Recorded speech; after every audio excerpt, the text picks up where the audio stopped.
shoulders. Rules are meant to break by the proudest ones. Money on my head cause I'm lawless. Taking no relate, walking down this road. I don't relate, being the same, ain't no debate. Cause rules are meant to break by the proudest ones. Didn't do recon, but they wanna lead him and guide him straight and tip him off axis. I was in the belly of the beast, meanwhile they was cutting man deep like sickle or mantis. I've been winning off practice, not clout or digital captions. World's in madness, how am I gonna manifest greatness if I don't make actions?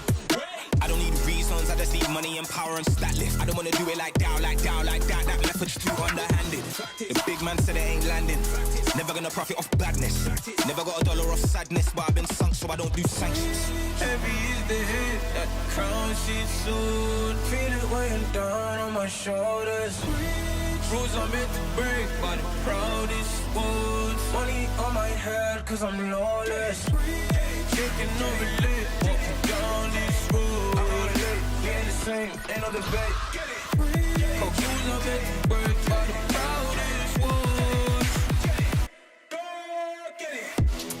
Came in this game with a serious killing instinct, man, I never did courses. Look at all the times in the past they rejected him, now they wanna imitate patterns and forces. Stone eye vision like Gorgon. Terrified look in his eye when he finally realised all of the weapons that he brought to the war ain't forming. I've been giving this heart and body and soul and mind and organs, knocked to my fingers bled. Now it's through skeleton keys and door kicks. Treading with means and caution, man, I had bellies to feed from morning. So if they start selling me dreams, I'm walking. Yeah, I was uncomfortable, man, I was scared. Looking for solace and they wasn't there. Now I'm a problem and they wouldn't dare. Yeah. Doubling down cause this game isn't fair. They loaded the dice, I came in prepared. Feeling it so out of body, I feel like I'm floating on air. How do you cope when it never gave you hope? Really left you in the cold, and it's weighing heavy on your soul. To be honest, I don't know.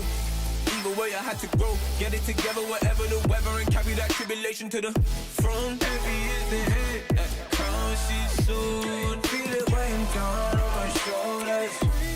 Rules are meant to break by the proudest ones. Money on my head cause I'm lawless. Taking no relate, walking down this road. I don't relate, being the same, ain't no debate. Cause rules are meant to break by the proudest ones.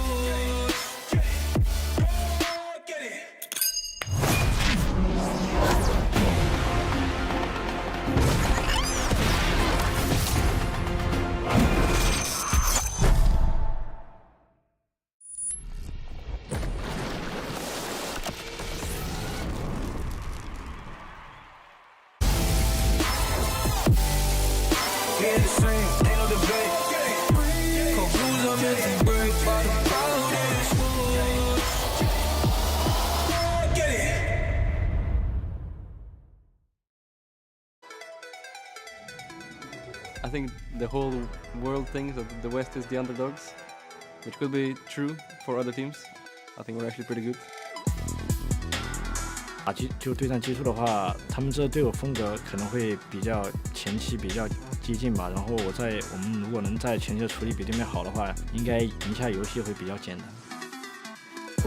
我认为的话，就我们两个队伍可能多在于前期比较能做事吧，然后会很快的赢下比赛，打一些队伍有时候比我们弱的队伍来说的话。I would feel quite confident against BLG. Between JDG, T1 and Genji, I think BLG is like maybe a step below them. I think the other three look a lot cleaner. 我觉得我们都很有信心能拿下比赛。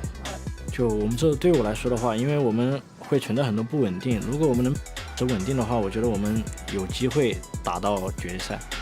Me and Ben are the only people here at this MSI that have won every MSI we've attended, so that's kind of the matchup we're looking at. 败者组加油，打给他们非常好的表现吧，打给他们看吧。I think BLG is lucky that they avoided us in play-ins. I don't feel like any team is unbeatable. 就G2遇到我们的话，我感觉他们是一场都赢不了。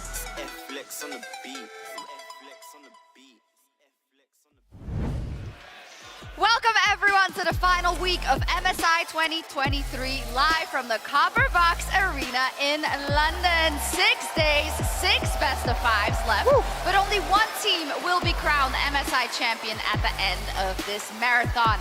Our players are arriving in style, Yeah, we walked here. Yeah. So We did. there you go. We did. It was a very stylish walk. Yeah, it's true. It was a stylish walk as well. But hello, Copper Fox. How are you doing? I hope you're ready for this best of 5. My name is Shox, and I'm joined by Emily, Kobe, and Jad. Listen, it's been a lot of days. It's been tiring, so we had to add someone to the mix. So, we'll see who gets to talk. Yeah, happy to be on the desk with Kobe. It's actually been a long while. You seem to cast all the games, so. I'm very suspicious of his outfit Yes, already. Yeah. I'm sure we'll find out in just a bit or not, but let's pull up the bracket to see where we end up here. So we did say goodbye to 2 teams recently, the Mad Lions and the Golden Guardians, Kobe. Yeah, honestly, and for the Golden Guardians, although they did go out the same way they went out in finals, 3-1 to Cloud9, I would still say, and we're only halfway through the year, this is the best year by far for this organization that they have ever had. Really big improvements from them across the board, so still probably very, very happy, with the performance that they've shown. Yeah, and I look at Mad Lions, they had a 0-6 tournament, and I see a lot of people just piling on and trying to put them into the dirt. As someone from a region who's had 0-6 international performances before, I would say it's not in your best interest to pile on. Yeah. Like, they're already feeling bad. Try and build them up. They're going to make it back again. You want them to have the confidence the next time. Definitely so, and God forbid they crack a smile once in a while. Any case, let's talk about the upper bracket. Let's talk about the teams that have been most successful. No surprise, they come from the LPL and the LCK. T1 versus JDG will also be our upper bracket final. Yeah, I'm so excited to watch this matchup. I think it's really interesting how both teams seem to fit this meta super, super well. It's going to be all about the bot lane for me. Obviously, Kuma Yushi going up against Ruler. Which team can 5v5 better around their hyper carry in the bot? I cannot wait for how many explosive 5v5s we're going to have in this series. And I know there's so many people on this JDG hype train right now, but T1 have a massive early game, and I feel like that is something they can leverage over this juggernaut that is a super team. Yeah, Jat, where do you land in terms of this matchup, and maybe then also who the favorite is for you in this tournament? It's a team fight meta, and JDG is extremely good at team fighting. I know that's not the most So popular is T1! take. Yeah, what? So is T1! Yeah, but I think it's going to be close. I think it's going to be a really close game. I actually wouldn't be surprised if that's our final as well, not just the winner's final, and I give a slight edge to JDG. Okay, we'll see how that plays out, but you said it, we might see it twice, so we'll see a lot of those team fights. Now, the winner of today's match will secure top 4. The loser will go home. It would, of course, be huge for both G2 and BLG, but obviously we have an underdog today, and I think it's G2. So, Jack, can you help out?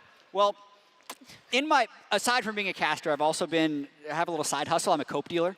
Okay. I've delivered a little bit of cope to you already, Shox, if you want to hear about I G2. need it. Please hit me. So you just heard Mickey say he's won every MSI that he's been to.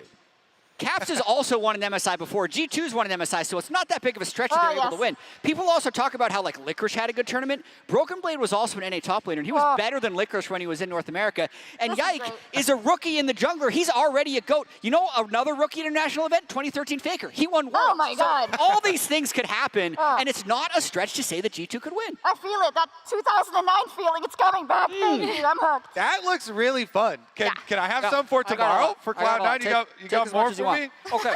Okay. So for Cloud9, Cloud9? I would say Berserker was a T1 Academy 80 carry. So he's basically That's just Guma. true. He's Guma, but younger, so that's good. You're looking at the mid lane. A lot of people say Chovy versus MNS is going to be lopsided. If you don't watch LCK, Chovy's not that great. And we're not in LCK right now. So, Peanut versus Blabber as well. He's the greatest NA jungler of all time. He's also on Cloud9, who's the greatest North American international team of all time. And this is probably the best Cloud9 has ever been. So they could win. They're going to win MSI, Kobe. That's a lot. You're right, Jack. It feels good, though. Yeah, it does. We're gonna win. I feel amazing. So I'll send you the bill. let's talk about the meta, because that always gets everything going. Emily, meta check-in. We've seen a very standardized approach out of most teams being play around your AD carry, get a tank in the top lane. But G2 and BLG seem to be the 2 teams that say, screw your meta. Yeah, I mean, I think we saw some really interesting things coming out of both of them. Obviously, in their first game, against JDG, BLG decided, okay, we're using the Scion, we're going to go standard. Against JDG, that doesn't really work because JDG are that, but better. So then you saw Bin going back to stuff like the Jax, the Fiora. Meanwhile, Broken Blades, Casio was a massive part of their victory, and then we saw Mickey on stuff like the Jono, which I thought was a really interesting pick as well. And I think we have to do a deeper look at Broken Blades Cassiopeia, because this was the single biggest 1v9 performance that we have had at the entire tournament. Yeah. Because his whole team was basically inting him. They were dying all over the map. Broken Blade did not care. He was chilling up in topside. He got the kill onto the Aurelia up there, and then he comes down to the other side of the map. The rest of G2 are just following him like little ducklings into these side lanes to make some trailing plays. And Broken Blade on the carry, Cassiopeia, absolute 1v9 performance, brings it home for them. That's what I love to see. You know, trust in these players to really play what they actually excel at. Was someone who was you know, I wouldn't say he was criticized, but then also a lot of question marks. He was actually. He was heavily Let's just say it how it is. Yeah, okay. Okay, you're right, Jack. Bad word, criticism. Oh, God, how dare you. I just mean he really wants to prove himself and defy expectations, Chad. Yeah, he really does, and he's been stepping up in a big way, and it's also not necessarily his meta, so I think partially one of the things that's boosting him here is the confidence with which he's willing to play these other matchups, and then also the unfamiliarity in those matches that the other top laners find themselves in. Yeah, and returning to this matchup between the two of them, right? They actually only have one shared champion at this event, which is the Kennen. Then both of them are picking completely different champions. So I already mentioned carries like Fiora and Jax.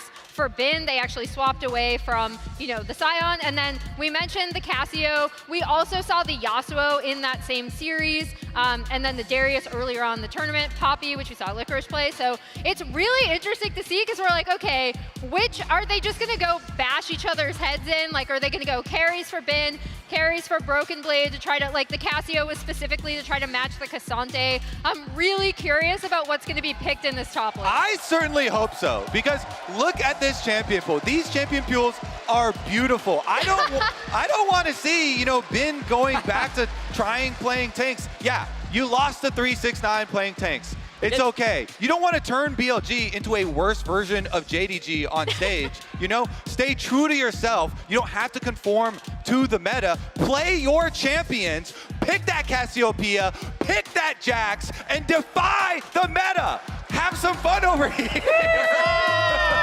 Because that's what we want to see. You know, you don't want to try and conform to a team that's better than you and then be a weak copy of that team on stage. I think that's fair, and we'll see how it plays out in this one. Now, maybe the Gangplank is in the mix, and I have to mention it because Bin is playing against G2, and that did bring us one of the most iconic or tragic, if you're an EU fan, moments in World's history. Look away, G2 fans, you don't want to see this. The barrel.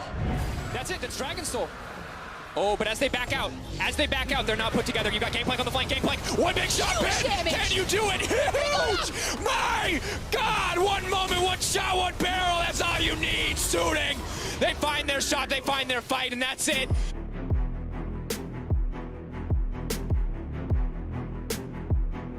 I was in the same group as them in TL at the time. They just needed to beat Suning, and we would have gotten a tiebreaker against Suning, yes. But at least they lost to them after that. Bin made sure of it. So at the moment, I was actually happy to see that. Okay, I see. I like that we brought it up, though, because it's cool to have the throwback of Bin, who since then really made the name for him internationally as well. But in the current meta, I know we want to look at top. We think it's going to be interesting, but it's all about the bot lane, and that's why today Elk is looking to redeem himself versus the LEC's Final Hope Hansama in our featured matchup presented by Mercedes-Benz. In our first LPL versus LEC showdown here at MSI, BLG's Elk will face off against G2's Han Sama in our featured matchup presented by Mercedes-Benz. Oh, looking for the bubble, but he can't quite find it. There's another carry taken down. It is Elk and BLG just tearing through Cloud9. The quadra kill in for Elk. With Elk performing better than ever, G2 will need Han Sama to perform at his absolute peak to help close the gap between the East and the West that is looking bigger than ever. Hansama trying to do what he can as well. Lands the damage on Daniski. Hansama kills off JC, and Young dashes in. An endless banquet for him as he takes one. There's two for Hansama. Illasang now feeling the brunt of the rockets. A triple for Hansama. It's time for the G2 victory lap. BLG have already shown they can win through bot, so it'll be up to G2 to prove that they can do the same. With hyper carries ruling MSI, teams live and die by the performance of their AD carries. Who will step up for the team and keep their championship dreams alive? Each will have to give a superstar performance in that bot lane. And interestingly, both Elk and Hansama are attending their first MSI, Jad, but of course they are at very different points in their careers. Absolutely. I'd say Hansama was one of the best AD carries at Worlds 2020, and he's dipped a bit, but I feel like he's really back to playing at a peak level. And Elk, I thought his plan was unbelievably dominant. Even the series against Golden Guardians, completely shutting down Stixxay. But I'd say against Berserker and Ruler, he slumped just a little bit. So he has had a little bit of an up and down MSI depending on the strength of his opponents. So he is definitely someone, as the featured matchup says, that needs to play very well for his team to win. And just look at some of these team fights versus Cloud9, where Elk is playing on the knife's edge with Lucian, squeezing out so much damage, dashing forward, constantly gale forcing forward, using that ultimate, really making a big, huge difference in these games. Elk was massive in that series. Then versus JDG, a much stronger team, he was punished a lot more. He kind of fell off the other side of that knife's edge, and you do get to see the other side when they start punishing him. But you have to look at it as, you know, G2 hoping that you're going to be able to do the same. And looking ahead to see what they might play in this match, this is also kind of interesting because in that JDG series, again, you kind of talked about, oh, BLG, you don't want to be a worse version of JDG. But they also know that JDG can beat them if they do try to run those pushing bot lanes, right? So I am curious to see if they bring that back against G2. And then on the opposite side, I already mentioned Mickey X's Janna. I thought that was a really interesting pick. And Hansama has the Draven, right? So you could actually see, depending on pick ban, both of these teams default to kind of really scrappy 2v2 trying to get the push in bot lane. Heart. Yeah, and I think we have some stats about his forward percentage in the play-in versus his forward percentage in the last couple series. So when he's playing the Aphelios Jinx matchups, he's not nearly as dominant, but when he's able to play more aggressive and dominate that bottom lane more, everything goes through the roof. The thing that stands apart in all of these games, though, no matter what, he's going to be great in teamfight. Those damage per minute numbers are absolutely insane. Only Ruler has a higher damage per minute at MSI 2023 compared to Elk. Yeah, down gold at 14 minutes, but then over 1,000 damage per minute, still being able to squeeze it out. Yeah, we see that BLG is also, as you guys said already, a team that is so good at setting up that ADC. We're going to have to see if that's also where G2 chooses to go, but let's see where the fan predictions go in our MasterCard fan predictions of the day. Let's see. All right, at least G2 gets a win here. 56.8, BLG 43.2. Honestly, I saw Broken Blade last night in the elevator at the hotel, and he said, I'm going to do it, I'm going to carry, and we're going to win. I believe him. I saw Bin at 2020 Worlds on Gameplay, and he said something different. Yes, but Broken Blade is like, this is a different top laner. 3 years ago. 3 years ago. Totally. Anyways, if you don't agree, you can of course head over to Twitter every day at MasterCard Nexus and participate in the fan vote. Bin also recently joined Twitter to talk to us, so I think he's been voting as well. Yeah, and I think, as we've mentioned, the top lane matchup extremely important in this series. I also really want to see what Caps does. Caps versus Yagao. Can Caps find his confidence again? Because he's definitely had a very down series. I would want to see him play as much Nautilus as possible. 4-0 on Nautilus so far if G2 is going to try and find a win. I completely agree. Cap should be facilitating. So much of the mid meta right now is a lot of play-making mid laners. Set up Yike to carry, okay? Leave the carrying to him. Let him play Kha'Zix, Bel'Veth, and get that CC. I was going to say set up Hans to carry, because like again, I do think that a lot of this is just based on the meta. Unless they go for those insane 2v2 like pushing bot lanes like we talked about with a Lucian Nami or like a Draven for Hans, I think it's still going to be all about trading hyper carries in the bot lane and then how well can you team fight with your team to facilitate either Hans or Elk in these games. It will. Emily, break it down for us. G2 underdogs versus BLG. A lot of hopes are riding on them. What is going to be the single key? I think it's going to be team fighting. Team I fighting? think it's going to be whoever is better at team fighting wins. That makes me scared, Jad. Cap's Does it you? Cap's monitor? Is it on or is it off? It has to be on. Okay, well, let's see what happens if G2 lose, they are out, but the same goes for BLG, so the pressure is on. It's time for us to find out if G2 Esports can keep the hopes and dreams of the LEC alive, or if BLG will shut them down and secure a spot in the top 4. Quick shot, over to you. Thank you so much, Sharks, and the rest of the analysts. Yes, Copper Box Arena, London! We're about to jump into picks and bans for game 1 in this elimination match, best of 5. I'm joined by Chronicler and Dagda for what is hopefully going to be a bloodbath, what is hopefully going to be a chaotic series. Gentlemen, I come to you first. Dagda, picks and bans, blue side. G2 won the coin toss, they elected blue.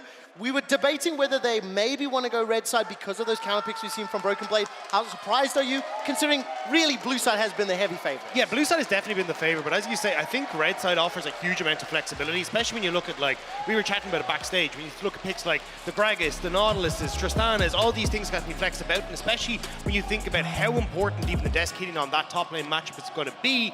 I suspected they'd try and keep counterpick for Broken Blade, make sure that he's going to be in a bit more of a comfortable spot, but I wonder now if we're going to fall back towards things like the blind Darius and those kind of things that we saw from him, both domestically and also once or twice here in MSI.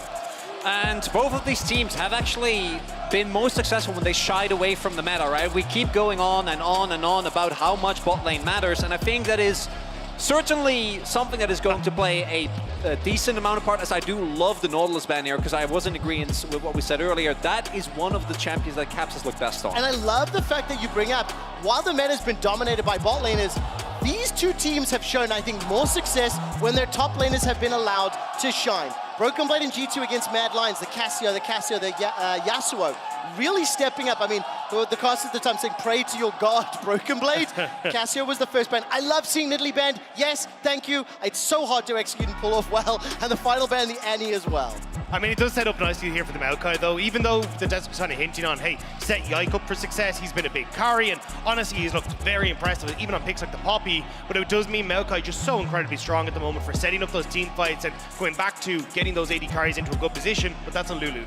Something I also appreciate about G2 is that they're also willing to go crazy with the support picks, right? And I do think that if you end up without a Maokai, with a tank, or rather a carry jungler, and that kind of limits what Mickey can do. Now the question is, will Hansama want to run that Draven? For the majority of games G2 have played, Draven has been banned out. He has played it twice. He's not picked up a win yet, though. I'd love to see a Draven Blitzcrank, like, just go all in on that hyper-aggression. But we have seen that Hansama, even over the last couple of games, has kind of defaulted back towards what this meta has been trending towards. Jinxes, the Aphelioses, and he's going to respond with the same. I mean, Jinx, 6 games played so far, 5 of them victories. This will be the 7th time Chroniclet's locked in. And the main reason why I don't mind the Jinx as much is because I think even though when it comes to laning, we have seen the Draven be very successful, actually turning it into meaningful advantages has been kind of a recurring theme and a problem for a lot of the teams. But still a little bit of spice for you, there it is. I love the Blitzcrank. We've seen this crop up more and more as an answer into the Lulu, and oftentimes why we kind of seen Lulu being taken as that third pick on red side, where you can actually ban away some of these big support picks. But that does set up a lot here, and I'm really curious to see if Cassante manages to slip through, because he has been so incredibly strong. We've even seen Bin starting to bring it out into the top lane, and it would suit Yigao's pick as well. London, Copperbox, Dagda, how many games has Mickey played on Blitzcrank in his career, in his years as a professional? It's either really large or really small. 3 games! 3 games! This will be his 4th. He's won 2 of those previous 3. And of course, Wukong will be locked in for the next one. Yeah, Wukong, not surprisingly, we've seen a lot of Wukong combined with the Lulu. If you're on the offensive, you can really use that combo to go for an frankly unfair amount of knockups. I also think that Jinx, even though ideally you'd like to combine her with Peel, Maokai can kind of fulfill that role as well, particularly into what BLG has already drafted. This is very short range, and Maokai can make it really hard to try and collapse together on an AD carry like Jinx. I am surprised, though, on the upside to see the AD carries being continued to be banned away here. Look, yes, you've got the Maokai, Tristana does slide into the mid lane, but when we think of Caps both domestically and at this tournament, he's been slotting way more into those more facilitator styles, right? Like the Nautiluses, the Annies, the Lissandras. It hasn't really been him trying to set himself up as a carry. Now, obviously, you can default back to things like the Jace, but even at the domestic level, I wasn't really impressed with his Jace. Also, CG2 here going for the Gnar ban. Gnar is one of the picks that I do think, particularly with Cannon Gun, you can just pick in any situation. Gives BLG a lot more space in the draft if they can just go R for Gnar. You know, we have faith in Bin to play well in this no matter what, and it opens up the space for Yigao, because I do think that as much as the carry performances from these two top laners have been really big, the tournament meta still centers around bot lane, and if you can't have priority in mid, if you can't make plays through that, keeping your bot lane even, or at the or ahead, or at least even, becomes really, really hard. And the question I'm going to have now is, BLG, what do they lock in? One would assume a safe mid to allow the counter for top. It's definitely going to be an Ari. It's so strong with the Wukong. It's managed to slip its way through. Yagao has played that a heap. And it just, as you say, sets up incredibly well for both the mid-jungle combo. But even when you get into team fights, having that dive threat to get onto the Jinx, the backline, but actually not going to be the case. Immediately going to go towards the Silas, so wanting to get access to that Maokai ultimate. And that is a blind Silas. That is a vote of confidence, because this is a pick that can really struggle when he is unable to get anything done in early skirmishes, when he's unable to get anything done in the early laning phase. And we'll see what Caps' response bit. Secondly, Broken Blade is gonna have to blind something here, and I would love for it to be the Gragas. Can of course go to mid, but Gragas top is so hard to take down, particularly with the Gnar already banned. Yeah, and I think that is probably going to be the case, but I think this Silas pick is a bit of a call out to Caps, right? Just saying, look, we know that you don't really have anything that could be that big carry. If you want to go towards the Lissandra, well, Silas does well into that. If you want to take the Gragas, which he's already played in the mid lane, that's fine into that. So unless he wants to go back towards something like the Aurelion Sol that we've already seen from him, but okay! We're going to get the Yasuo Gragas. This is going to be sick. I am a little worried about picking a Yasuo and giving over the Yasuo ult to a team with Wukong and Lulu. No, stack that.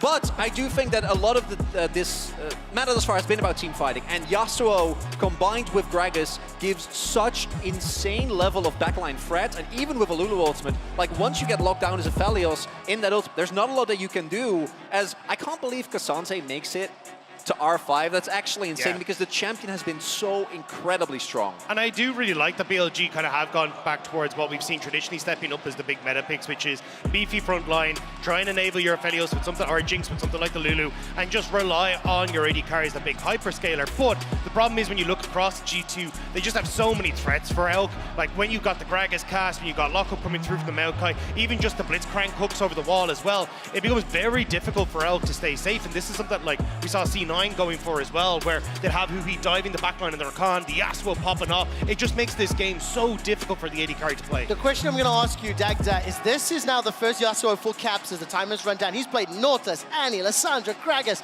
Aurelion Sol, predominantly those facilitate champions. This is the first real sort of carry that we've seen from him. Let's be brutally honest, Caps has not had a strong MSI. He has been struggling, and he struggled domestically as well. How much pressure or how much importance do you put on him having a good performance in this first game in the best of 5? I mean, it's massive. If he ends up falling behind and you don't have that dive threat for the Aphelios, this entire composition essentially falls apart. Like, a lot of this is a case of we want to try and get the Aphelios out of the equation, cause a bunch of disruption, assassinate on the backline, and then set up Jinx to actually just be our main source of DPS. So if you end up with Caps falling massively behind and this Gragas can't really set up for that assassination potential, it doesn't quite work out as G2 are hoping. Oh, the nerves are so high. Copper Box, thank you for the energy, for the noise. It's the middle of a week here in London, and it is a do-or-die series. The first to 3 wins advances to the next round. The loser is eliminated from MSI 2023. Would you say it's a Tuesday, you know? It's a Tuesday here in MSI 2023. As G2 Esports fire out that rocket grab, and you hear the ooze across the Copper Box. Will not find the target there on to Ben. And as we see the rest of the start, a little bit of an invade on the side of BLG. Going to place themselves a ward, potentially at least, towards this chicken camp. And Chronicler, as we look ahead now to the next few minutes of gameplay, I'm keeping my eyes down the summoner spells. No teleport for Caps. He's got the flash and the ignite. 2 TPs on the side of BLG. What do you make of the early game, how they're going to play out? Obviously, I think bottom lane could be potentially exciting. Rocket grab into the snap trap. There's a lot of CC there, assuming Mickey can find the targets. Yeah, and that's going to be a big question. And as mentioned previously, I think a lot of it comes down to how much can you get done here in mid lane. I do think Mickey and Hans should be able to have early priority and keep Elk and On kind of on the back foot, both because of the range advantage that Jinx has, the shoving advantage, as well as the fact that you need to respect the Blitzcrank hook. But for me, for G2, pre-6, I try to keep it slow. You know, a blitz hook with Yike collapsing notwithstanding, I think that you really need to make sure that you actually are able to utilize the power of that Yasuo, because if you look at the skirmishing power of champions like Cassante, Wukong, and Silas in like longer drawn-out fights, especially if you add like a Lulu or an Aphelios to that, it can backfire immensely. And just watching Yike at the moment, he's actually avoiding his Red Bull for the moment, knows that there's a ward on it, but I'm curious to see exactly what his pathing is. So we will actually end up showing on it. Did start as Raptors, and that'll give full information now to BLG as to exactly where he started, and will definitely help Elk and On be a little bit safer in this bottom side, especially as you say, because, well, Mickey just going to face check him, but should be able to push to level 2 here, hit that first, and really put the pressure down here. Also want to highlight that Elk did go for a call, right? So he's feeling good.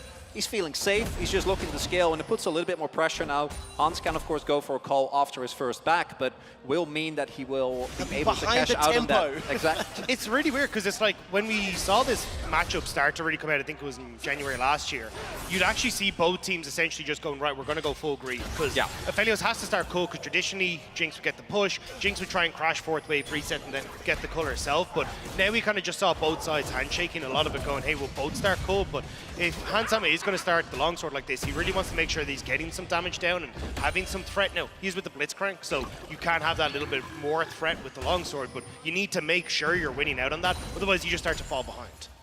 And so far, looks like we're not seeing anything crazy. We do see, as mentioned, Yike will be on the top half of the map. Bin is looking to shove out and see if he can keep himself safe. Although, I gotta say, when it comes to ganks, Cassante is one of the harder ones. And instead, Yike looking to go in here and at the very least get some vision control with that ward. They are aware and might be the wraparound here, trying to take down Bin before he can get the full shove in. Find out. Bin, however, while he's being targeted, Rocket Grab connects onto Elk. On's got a good amount of damage back.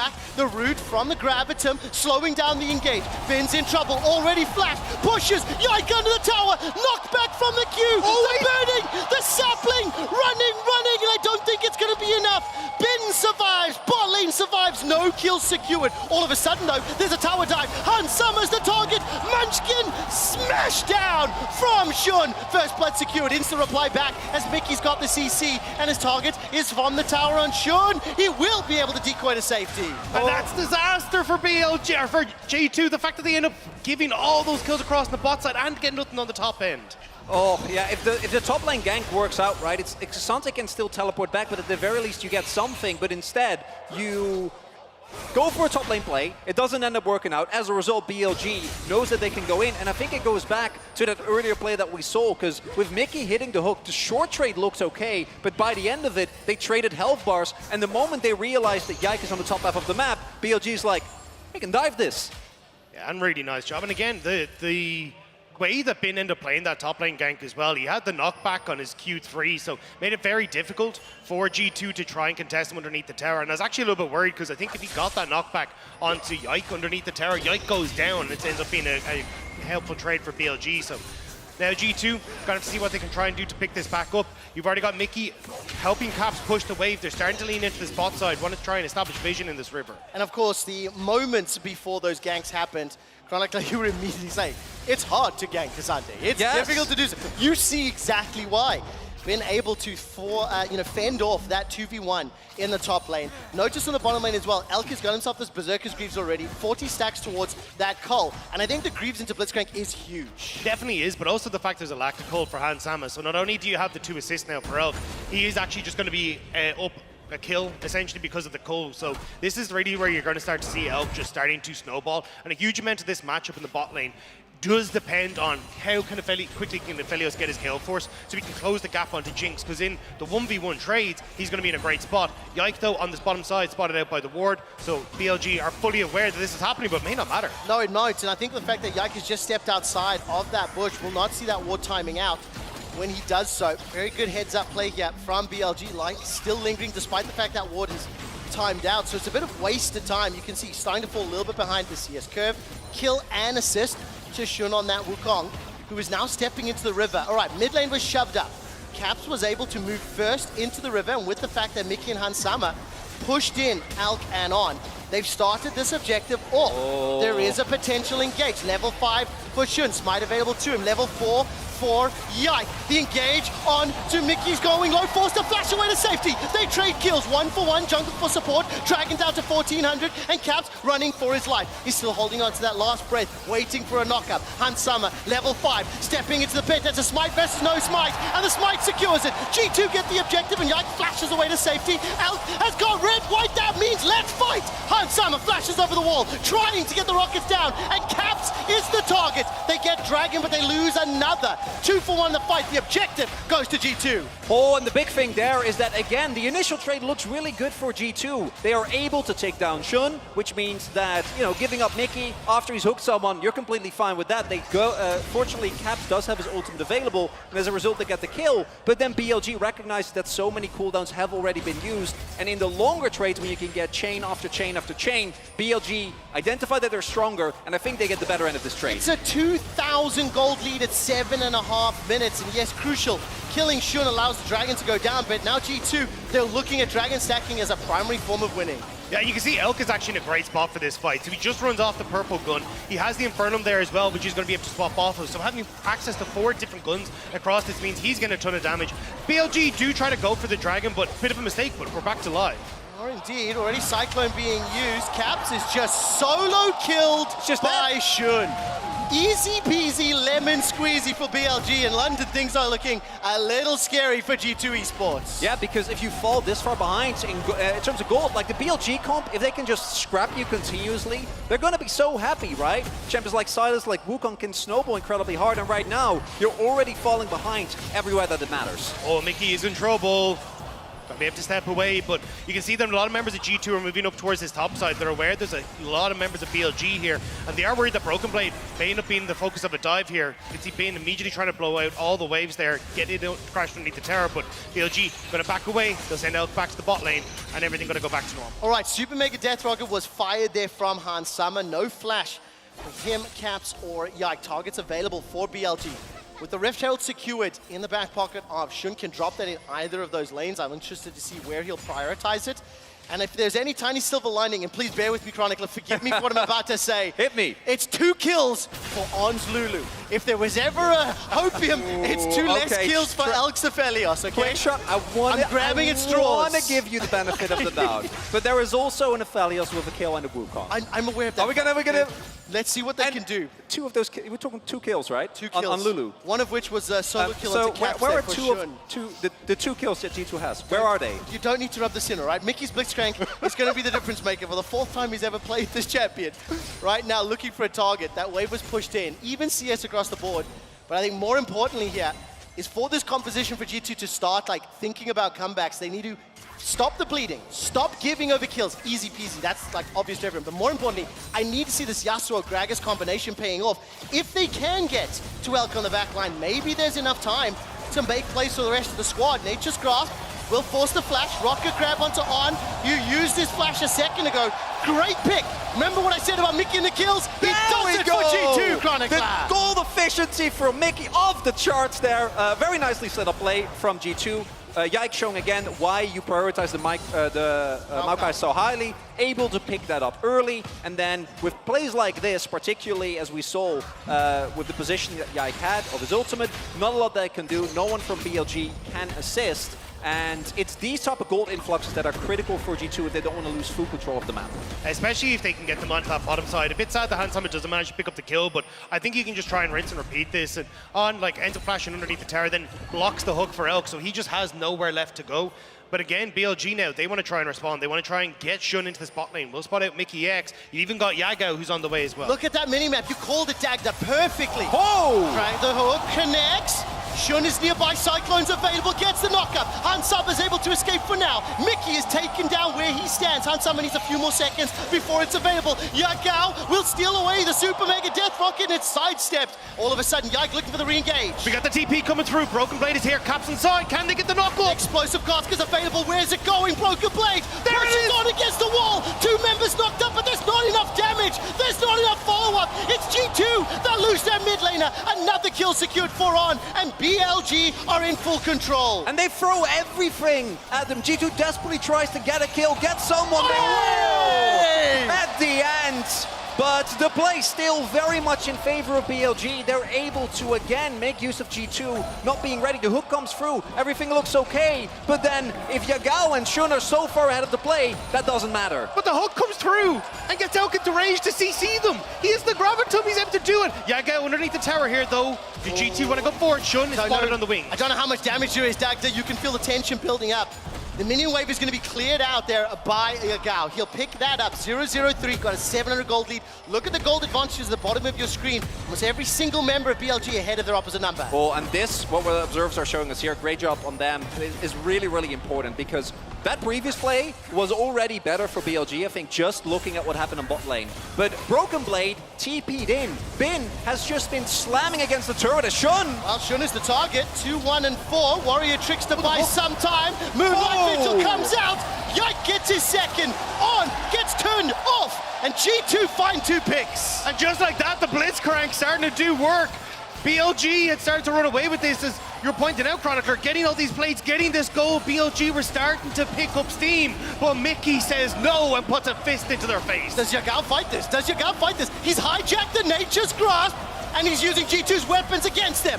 That's a route onto 2. The rocket grab catches onto Elk, and Mickey goes down, but Hans Summer finds the kill. The second dragon goes to G2 Esports, and they are not done yet. It is still a 3,000 gold deficit, but G2 have got 2 crucial objectives on the board. Also getting plates on the top side. They left Caps up on the top end, so he's managed to steal away a couple of those plates up there as well. They're trying to make sure they can get this gold influx into Caps at the moment, because look, let's be real, it hasn't been the best of starts for him, but at least G2, they're winning it on the map again. Shun, though, wants to make sure Caps gets punished for it. He's done this already. Shun's already found 1 solo kill, forces the flash early. Steel Tempest slowly being charged, support's coming from On as well as Bin.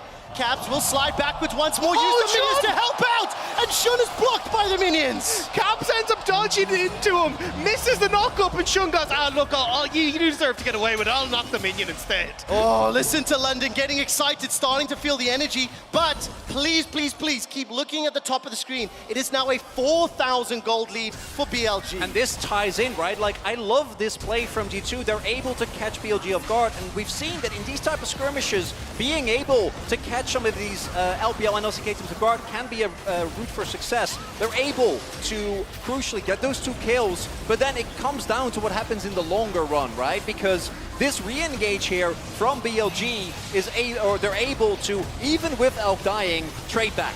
Yeah, they do get 1 here, and at least that they're able to get Yike as well. So BLG do get something, but I still think with G2, the fact they're making these picks, the fact that they're being able to play around Mickey is exactly how they need to start playing this, and might need to find more here. Oh, I'm starting to be scared as Yike gets jumped on by Bin. Goal difference at 14, you can see significantly in favor of Bin. Repeating that awful replay that Shox made us all watch from years gone by as they're taking control. Rift Herald number 2 has been started. Chronicler, do you reckon G2 want this fight? Look at Elk's positioning. If you can't get to him, you can't win the fight. The rest of them standing in front of him. Ghost and Flash available. Nature's Grasp. I think that's fantastic from Yike. Managing to split up BLG. Herald secured, rocket grab, pulls back Yagao. He goes golden thanks to the stopwatch. Broken Blade holding on to the ult, separates them out. The breath is lost, and that's 1 on the board. Getting excited for Hans Summer, remains untouched. They lose Caps in the fight, but a second kill is secured. Hans Summer gets pushed by the all-out, but it's a 3rd kill secured for G2. They get the objective, they get the kills, and G2 are clawing their way back. Huge win there for G2. They're able to keep Elk away from the fight. Shout out to Broken Blade there. Was consistently hiding around, and because of him, Elk couldn't walk up, which means that even though they came close, they couldn't get the damage. 20 kills in 15 minutes. This is exactly how we anticipated the game to be played out, and this is a good thing for G2. Scrappy, messy, 5 kills for the Jinx, and that is the win con here for G2 Esports. And this is the moment when Hans Summer has to step up. He was there in that fight, free firing the entire time, and that's what G2's composition wants to do. Put threat onto Elk, and as Chronicler was pointing out, Elk wasn't able to play this fight. Already locked up by the Maokai ultimate on the top side. That's where they were able to get the Rift Herald here initially, and then as Elk starts to come through, Broken Blade is just threatening this ult the whole time, which means that then the rest of G2 can deal with the front line. I want to highlight here as well, Yagao going in, kind of independent from the rest of the team, going for a stopwatch bait, but then because of the wind wall, there is no follow-up, right? And with Broken Blade hiding around there, you see the damage just isn't there. I think I missed it. I think Mickey hooked him with the rocket grab, or it was his chains, right? No, he hooked him, mid-chains was Mickey. Manages to get caught, and look, once again, following Mickey, the damage there onto Bin. 0, 1 and 6, correction, 1-1-1 rather, as Bin is now running for his life, pulled backwards, and that's another kill. The 6 secured.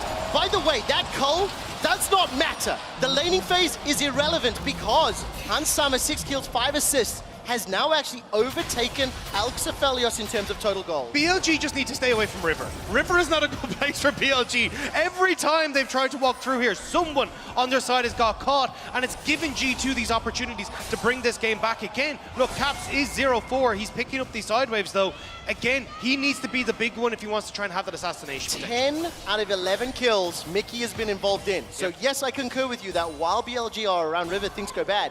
But let's put some respect on Mickey's name for this champion that we do not associate with him, that we haven't seen from him. This is his 4th time ever, is finding those picks and bringing G2 back. That 4,000 gold lead is now down to 1,000, which is being less and less relevant. And, teleport coming in, Drake coming up. Mountain Drake's really big here for either team. All right, target's gonna be Yike. Shun starts off that Cyclone. Multiple members from both sides, grouping up. Nature's Grasp down, Yagao's hijacked his, it's blocked by the wind wall. G2 have lost a member, the barrel into the pit. Elk is the focus, but he flashes over the wall. He's on the other side of the rift. The G2 Esports are split, they're routed, and G2 are wrecked. Yes, there's one back there for Caps. Mickey may have saved his mid laner's life for now. The Ignite is tick, tick, tick burning, and Elk gets himself another. In the blink of an eye, BLG dominate G2, and with one more kill, they will ace this fight.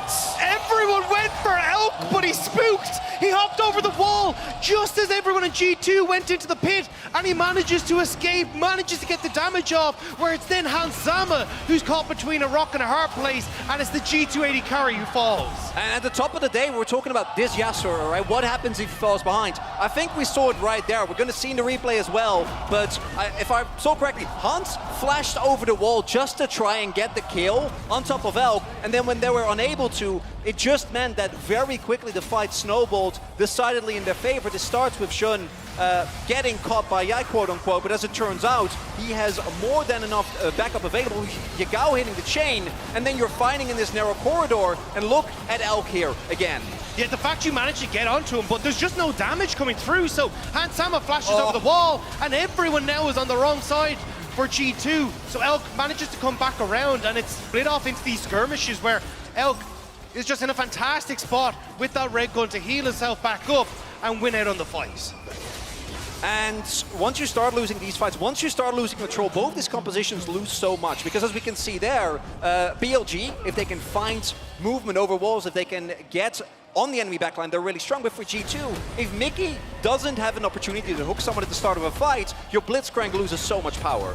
Yagao also flashing the FPX logo at the end of that fight, maybe reminding them a little bit of 2019, so a little bit of BM from the BLG mid laner, but we'll have to see now if BLG can try and keep this one up. Again, Mickey has been so on point when he manages to find these hooks to get into position to find picks, claw them back into this game, but he really needs to get it going now, because at this stage, BLG, with a 3K gold lead, are starting to pick up pace. And what's important as well is, I want to highlight again, the main difference thus far between teams like G2 and Team BLG this tournament has been, how do you actually play around your AD carry? And everyone on BLG was ready, right? Drawing attention, making sure that Elk could stay safe, trying to keep people away from him. And G2 needs to find a way where they can enable Hansama, because his gold, his individual performance isn't the problem. But with the amount of backline dive that BLG has, as soon as anything hits, he's a goner. The thing I love as well is both of these teams are willing to just throw down. Because while obviously all of BLG were there to back up, find that initiation on the eye, the moment Elk flashed over the wall, it was after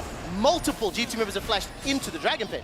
So while, yes, they were playing around him well, G2 chasing it so hard, not finding that instant burst, right?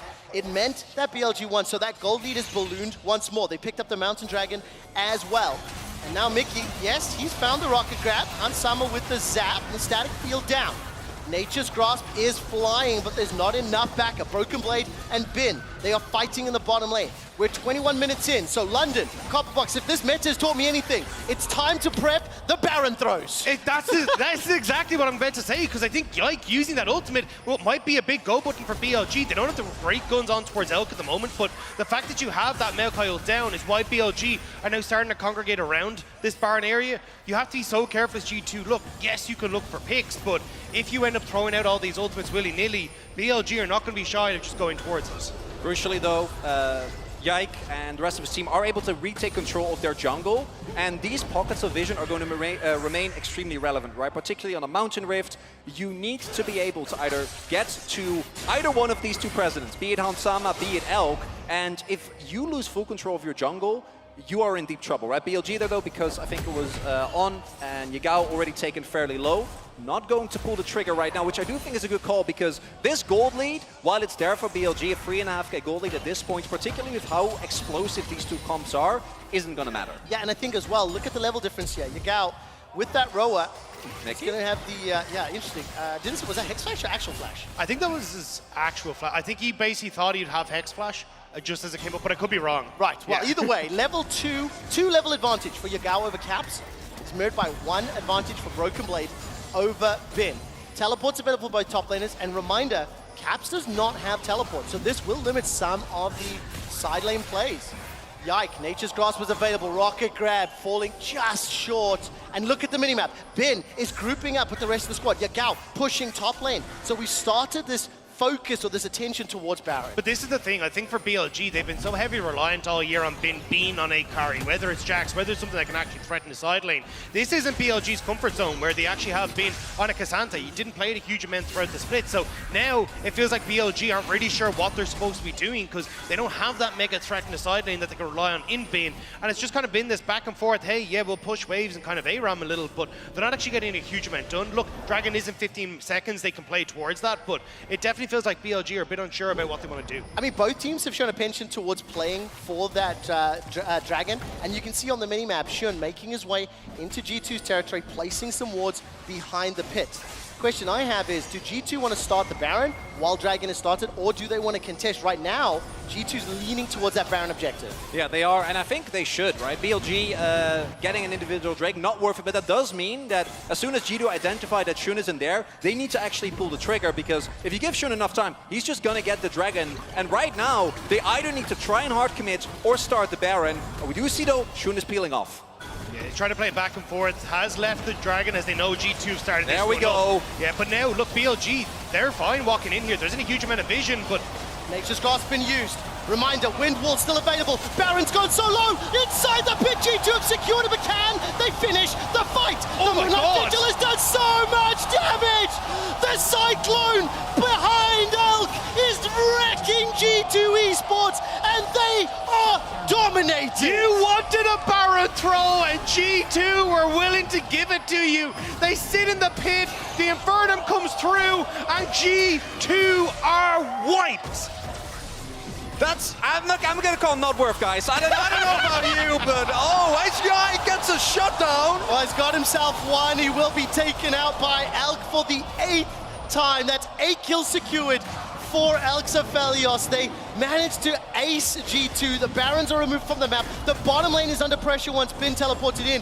And we find another instance in this tournament where a Baron turns completely awry. And I think crucial there is that G2, I think you can pull that off, but you have to pull the trigger earlier, right? Because by the time that they started the Baron, Shun was already halfway there. And we know the team fighting power is nicely done. That was Bin. really nicely done. The team fighting power of BLG is more than enough. Look, by the time, yes, this Baron goes down fast. Yes, they have the Maokai ult, which doesn't actually get that much done. But crucially, BLG can start this fight knowing that their Wukong is about to arrive, and Elk. Oh, I just love the sidestep to get that Moonlight Vigil past the Wind Wall. Yeah, that's it. I mean, at this stage, it's just, you're already kind of stuck as G2. You've committed so heavily forward, and BLG are so happy to go in. You've got a bunch of AoE from Yagao. You've got the Wukong is in there. And then, as you say, the Infernum, too, is so much damage. And two different sides of the same coin there in the crowd. Duality of fandom. BLG is celebrating. They still maintain control. 4,000 gold up. They got that Dragon to boot. They've still got 3 towers under their belt. G2 will get a small piece back, at least taking that bottom outer. Now they have to try to defend, and More importantly for me, 3 items complete for both of these bot laners. While, yes, G2 are in a difficult situation, if they are able to find Elk, they can still do it. They just haven't shown me a capability, as all of a sudden Mickey's the next target. He's below 1,000, he's below 500. Elk is godlike. His 9th kill of the game, and in a 5 versus 4, BLG continue to pressure forward. 5-man stack in this middle lane. Particularly when you get these mountain drakes, when you start stacking them, one of the biggest win conditions for G2, which is kill Elk, becomes so much harder as the ultimate.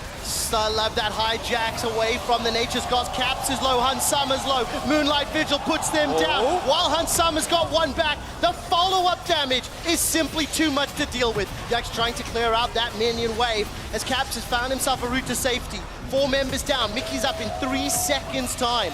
G2 are holding on by the skin of their teeth. Yeah, no wave and no AD carry here for BLG will definitely slow them down a little bit though. So I think for G2, they will lose the inhibitor, but I imagine BLG will then back away after this one.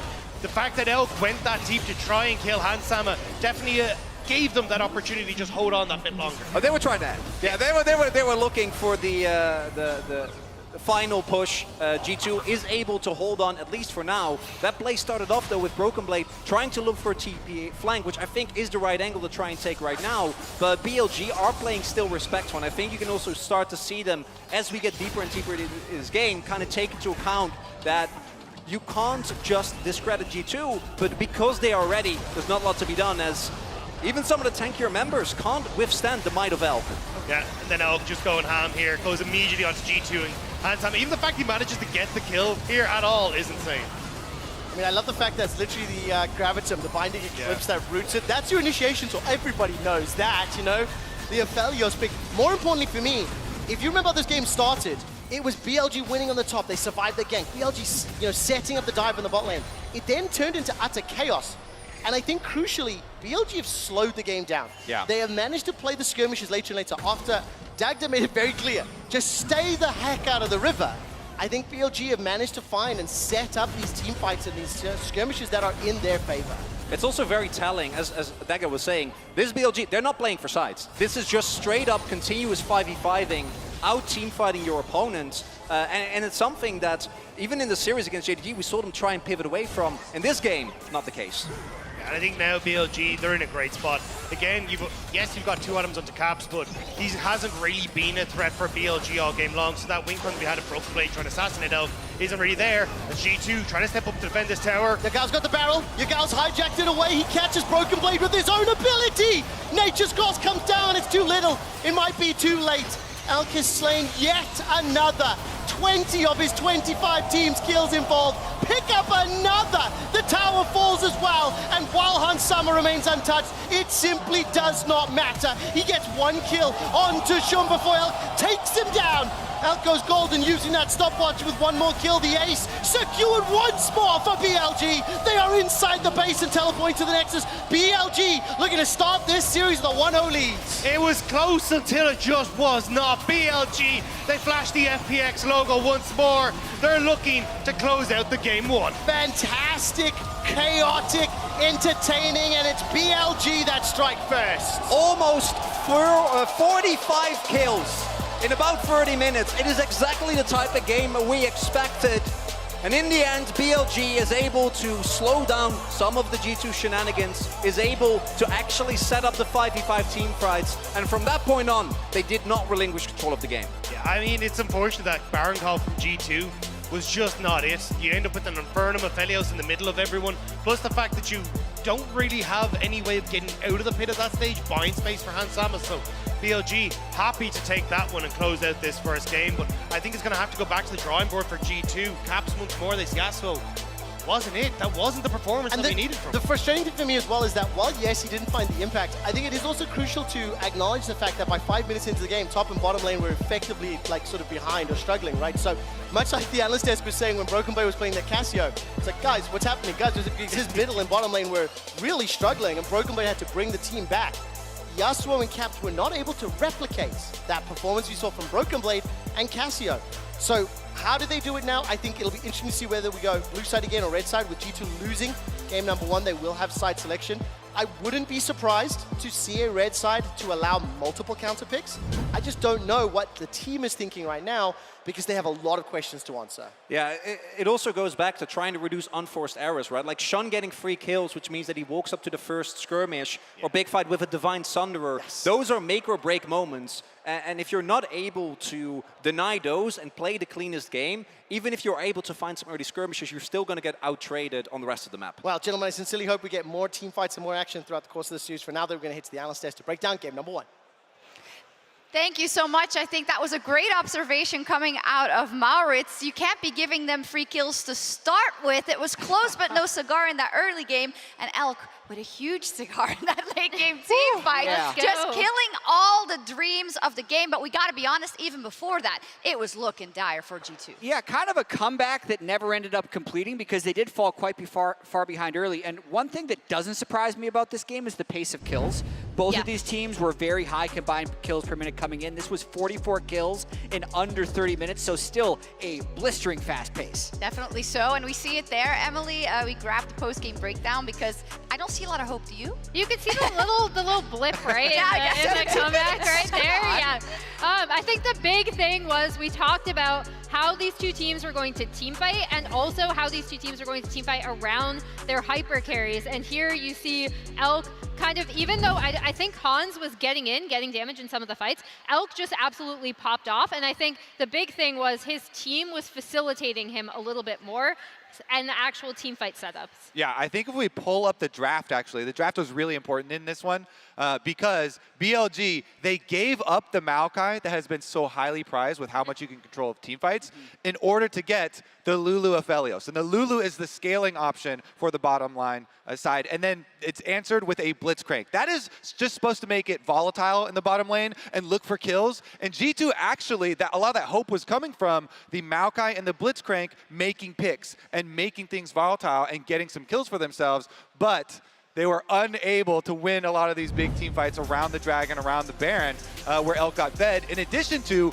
BLG being the first ones to actually go bottom. Right before this play, G2 just showed jungle on top side, and they got to go with the early dive, getting them those kills super early on. Yeah, and that was kind of a return to form. Unfortunately, that dive topside did not work out for G2. Meanwhile, BLG were able to trade down on the bot side. And here you see, even with like Mickey coming in, landing this hook, Shun was able to get, as Mortis already kind of pointed out, like he was able to get significantly far enough ahead that he could continuously dive the backline and kind of create space for BLG. And we saw in terms of kind of the read that we thought the two teams would go in with, we see that G2, they went for that gank up top first, but it was BLG that said, no, actually, this is what we should be doing. And it's interesting coming in, right, in the first game, because we thought, are they going to flip it? But they didn't. Yeah, featured matchup on Sama versus Elk. It's going to be a bot lane party this entire time. It's been a bot lane party. I was hoping this series would be like a microcosm away from all the bot lane parties, but it's not. They banned all the fun stuff, Kobe. The Cassiopeia and the Nautilus were both banned right away by BLG. The big thing here is still look at Hans' like damage per minute. Like I said, he only really started dying when BLG started getting ahead and we're able to get someone on him in the backline. Because you see, he's still doing almost 900 damage per minute to Elk's massive 1200, and then Elk's doing 40% of his team's total damage. Like, this is what a hyper carry bot meta looks like. It does.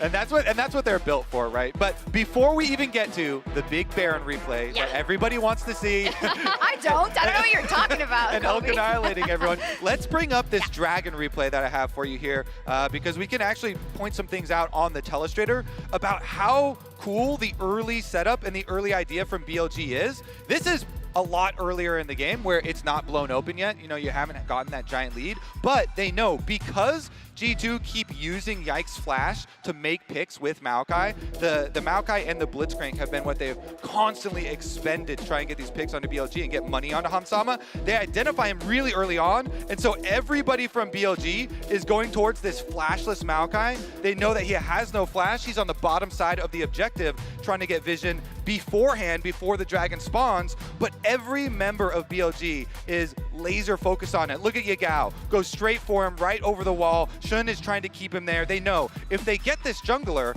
not only do you get the kill on a flashless target, he has no escapes, you're also getting the smite out of the way before the dragon is even up. And then once they see how big of an early lead they have in the team fight, taking out that front line, Elk is flashing over, everybody's jumping around to finish up the extra kills. Mickey comes in to try and peel for Caps, but then guess what? You're also dead, and Caps has nowhere to run either, so they all end up dying to the slaughter there.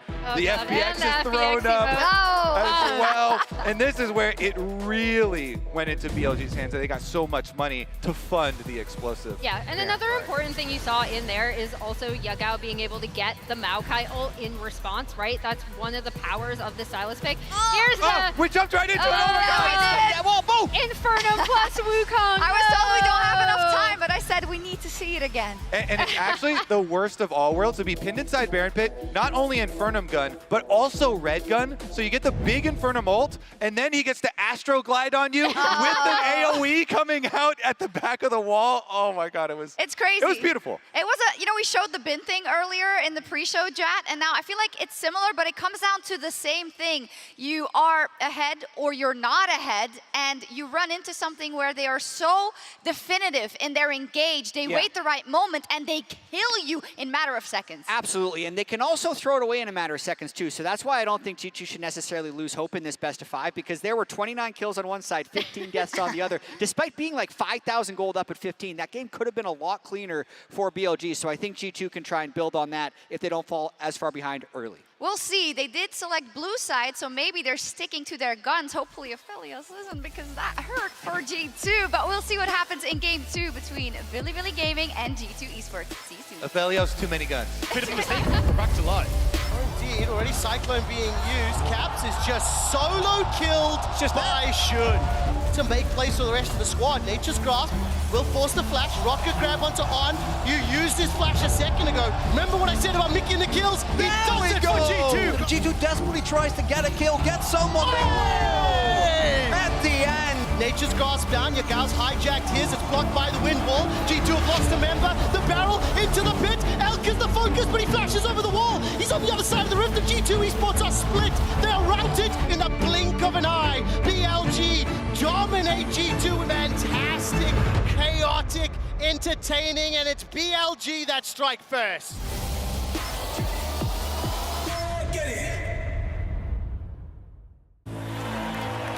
A team against a king. Seeing against believing. A moment against a moment for the ages. Countless battles, one arena. The realm. The only thing capable of powering the game, the stage, the broadcast, and the worldwide spectacle we know and love. AKA the Cisco Network.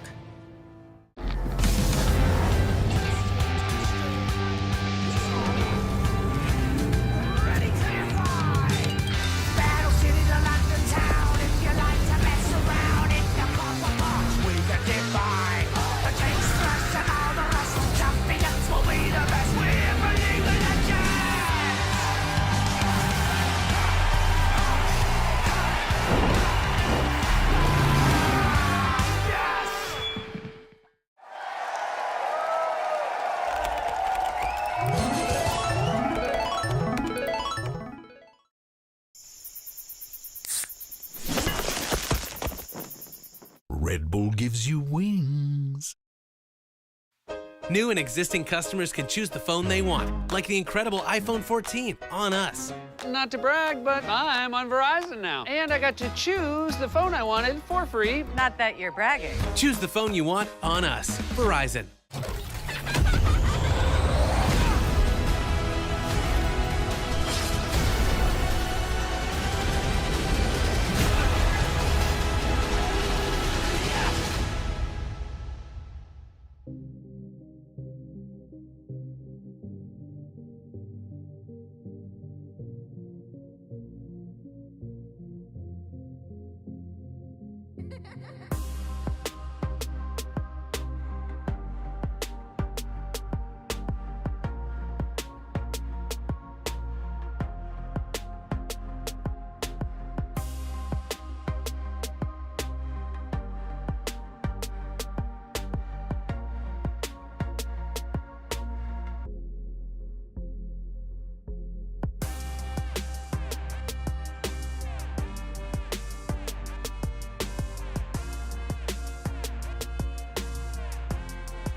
Hello, B's, G's, and NB's Copper Box Arena. Welcome to game number 2. I am going to be injecting Jat's words directly into my veins. There was nearly 45 kills in a 29-minute game. It means there's hope. There's a chance for G2.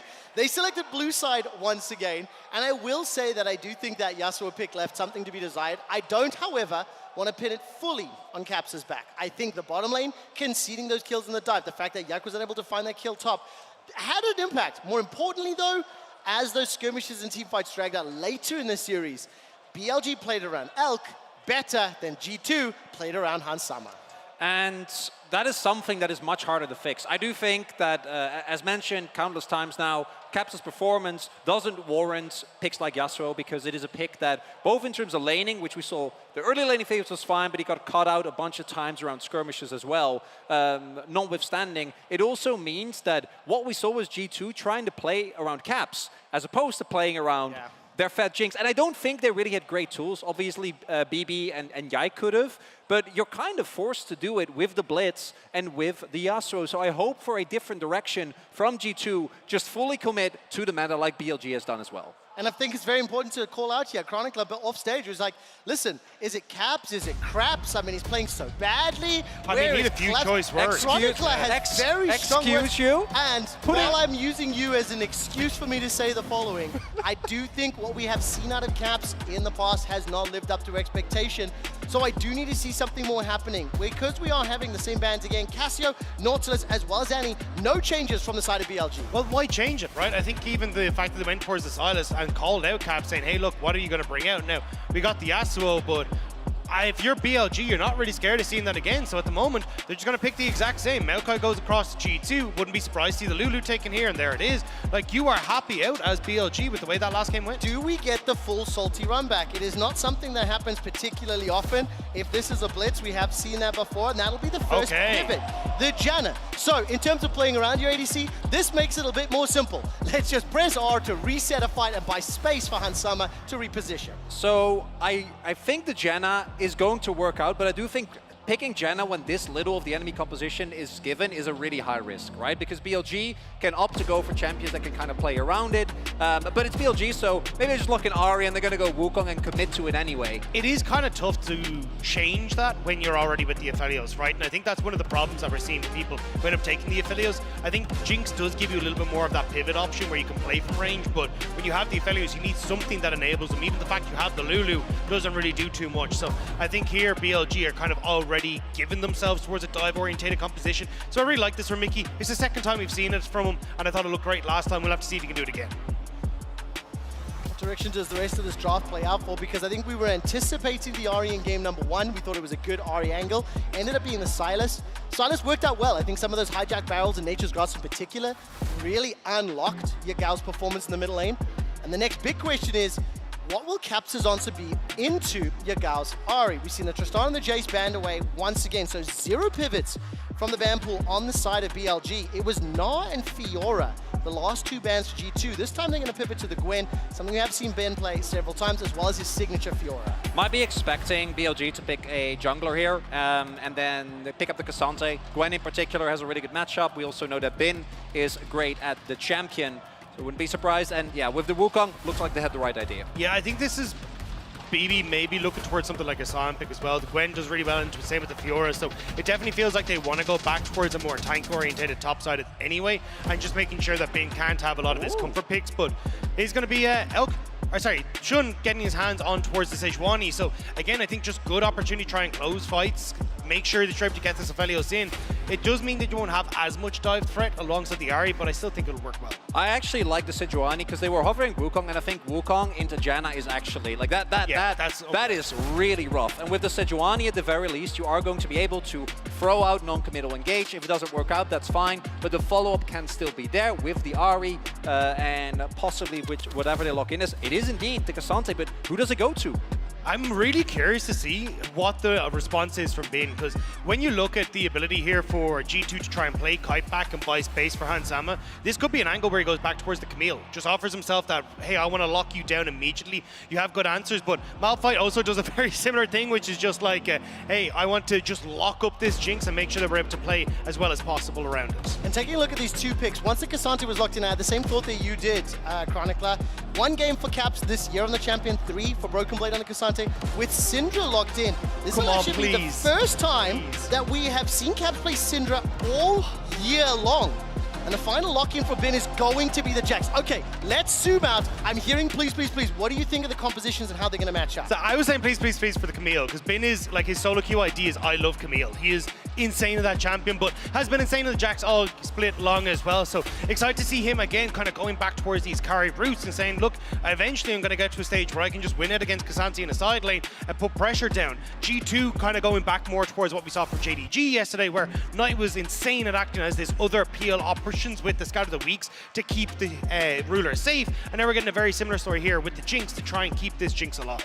And I think that BLG basically see the composition from Duo, say, we're not looking to 5v5, right? This is all in on, you can go 1-4, you can go 1-3-1, depending on how the mid lane matchups plays out. And G2 definitely took what happened in game 1 to heart, because this is as big of a Hans Sama 1v9 comp as you can do. I'm thinking back to the game that Knight had, in particular on the Syndra. The amount of peel that he was able to provide with Scatter the Weak was mind-blowing. Yeah, I really like kind of the swap that we're seeing coming through from G2. Adding the range support into the bot lane means that you can actually play around the push that Jinx traditionally has. Makes it way more difficult for BLG to go for these sort of dives like we've already seen in the game 1. And as well then, just the fact that you end up having this really strong team fight that can cover a bunch of different areas. It's just going to be a case of how well can they play around Hans Sama? Can we get Mickey down to the bot lane early? Can you try and get this Syndra in as well? Because if this Jinx doesn't get rolling, you're then under a lot of threat where BLG can find opportunities to play sides. London, do you believe in G2 Esports? If you do, make some noise. And for everyone listening and watching at home, do you want to know the last time that Caps played Syndra? 2022 spring against Astralis. It has been that long. Now, the reason I call that out and the reason I think it is important, when we see the Yasuo being pulled out for the first time at MSI, and we look at a player like Caps who has been struggling, he made a name on the international stage playing Yasuo, albeit not at the 29 MSI that he won. He actually didn't play it at all, but every other event he did so. And I think on a champion like Syndra, which is one of those champions that he has demonstrated great ability in the past, he's going to be asked to help out today. Summoner Heal used for both On as well as Mickey. And the level 1 trades going back and forth with that Howling Gale slowing down just a little bit. So my eye's going to be on Caps. What can he do with Scout of the Week? What can he do with that high skill button on the R to find one of the squishier targets? But I think more importantly, the zone control. Get the orbs down. Oh, wait. Multi-man stun. The recall, not available there. Elk dropped to 200 hit points. Rockets being fired. Hans Sama's 400 HP. Elk will sidestep the Gale. Now the turnaround. Mickey forced to flash. G2 start the fight. BLG end it. I want to know what the pathing's going to be here for Yike, though. You can see he's already on his bot side. I think he's going to go into Krugs and immediately look for the level 3 gank on bot lane.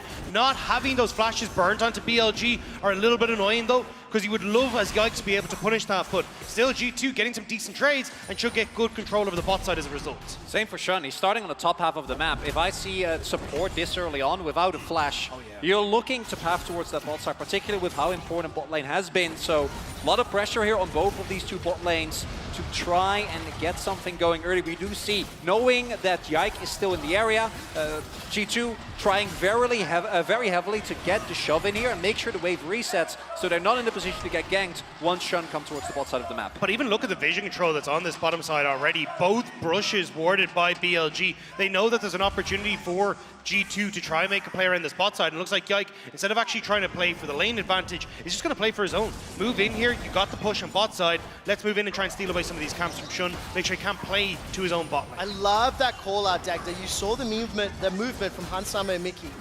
After they pushed under the tower, immediately moving up. The zap comes out there from Hansama. A little bit of a assistance onto Yike. Got that smite available. We'll be able to secure this Sentinel in just a second. Holds on to it, in fact. And we'll even get vision here of Shun thanks to that sapling toss. While that's going on, keep your eyes on the minimap. Top lane, Bin under pressure, chased too far, forced to flash, and Broken Blade's been spamming the take notes all tournament long. We had a couple of good emotes already. Scatter the weak, finds the stun, Bramble smash backwards to the sapling toss, will not have enough damage. The tick, tick, tick, and Yagao escapes with his life. Just barely able to escape away from that. Also the fact G2 dodging the charm that came out from Yagao as well means that they don't get caught underneath the tower, because you can see how low Caps was. A couple more tower shots would not have been a pleasant experience for him, but G2, they're coming alive in this early game. And another moment we see Yike playing a little bit around Caps, at least in terms of his first move. It's 4 minutes in, so I don't want to overblow this. But I do think, Chronicler, you mentioned it in the previous game, looking at the Yasuo, looking at where Yike's pathing and decision-making is, as Mickey's in trouble, taken out. That's a solo kill in the bottom lane, unable to punish the flashless Janna. Flame Chompers come down, Shun waiting in the wing, teleports out. Gravits him, not going to find the route just yet, but the TP will be channeled, and Caps is going to drop to that bottom lane. Yeah, and a good teleport from Caps, but if you're BLG, you're extremely happy. You just got a free kill, right? Being able to deny more farm here to Hansama, who can't really walk up to the wave. On and Elk should be able to zone him out easily here. Oh, this is scary, this is scary. The Glitterlons connects, it forces out the cleanse. Look at the minimap. Yike and Caps, rather, making their way forward, both level 4. While that is going on, Wave is being caught by Yagao in that middle lane. But this is a mess for Caps going in. Elk forced the cleanse and flashes away, but this is a mess here for G2, because you need this wave to crash so then you can actually try and achieve something. Yagao needs to roam out of mid, but he's frozen the wave in itself. Shun's nearby. This is a 4 versus 3, but Hansama is so incredibly low. Howling Gale won't find its target. Dark Sphere, followed up by the root. Mickey's tanking the shots, and G2 get a kill. Now Yagao is joining. Level 5, doesn't have Spirit Rush available yet. Elk, blue and purple. He's caught by the Howling Gale. That should slow down any follow-up. And G2 escape. They pull up the dive, they get the kill, and they get out. On spamming emotes as he's getting killed is definitely a mood. Love that.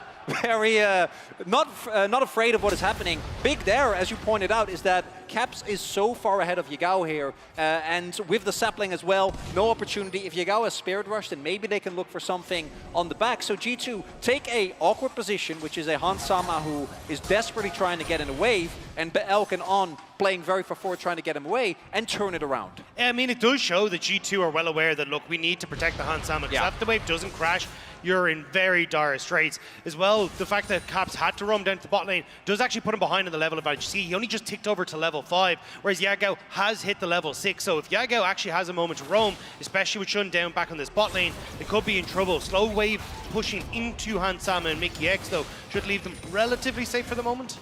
And most importantly, by the end of it, Elk didn't really miss a whole lot, and he is still stacking his coal. Again, being able to just 15 CS up as well. Wait and cash in. It's also hilarious to me that still Yike hasn't taken his blue buff. He's just not been able to go to that top side. He took the blue on the opposite side, immediately went to Wolves, back to his Raptors, and down at his bot lane. And BLG now know with these camps respawning, want to try and interrupt this Caps. Doesn't realize how close he is to BLG. What we saw as well is with that gigantic wave crashing into the bottom tower, as Hansama and Mickey try to pick that one up, Yagao as well as Shun were in the jungle. If there was a possibility to dive, they were there, they were immediately able to react, and technically Caps was a little bit off the pace. Instead, they started the Dragon and they've peeled away. But please keep your eyes on those CS advantages. Plus 20 for Elk. He's got the pickaxe, he's already 50 CS towards finishing off the coal. And now, once the backup is there, once the tower, the wave is starting to thin out, BLG, they will start this Dragon stacking. The first of the game, a little bit of a pivot from the previous one. Ward will spot out here from Mickey and Hansama. Howling Gale Steel would be insane. I just don't think it's going to happen. And while that's happening, keep your eyes on Yike. He's making his way towards the top lane. But there's not really much you can trade it for. Sure, you might get a couple of extra camps for Yike, but in the grand scheme of things, that doesn't mean much. Maybe you get the kill into Bin here. Well, time to go all out. Broken Blade using the into 4. That's an advance over the wall. Forces the flash once again. Reminder, Bin lost that in the 1v1. Sapling toss out. Counter-Strike finds the stun. Leap to the minions. Yike's only level 5. There's no support from the rest of BLG, but he survives and outplays the 1v2. The support's on the way, though. Yagao moving up here. Shun on his Raptors. G2 know they need to get the hell out of here. Broken Blade going to move back towards his turret. Cue the Jaws music. Dun, dun, dun, dun, dun, dun. Yagao not going to step close enough for the charm to connect, and this time round, BLG, they are unable to turn that round. And unfortunately, it's a little bit of a deja vu for G2, right? As they try to get Bin, take him out. The win, you get a flash, and most importantly, you make sure that Bin is playing on the back foot up until that cooldown comes up.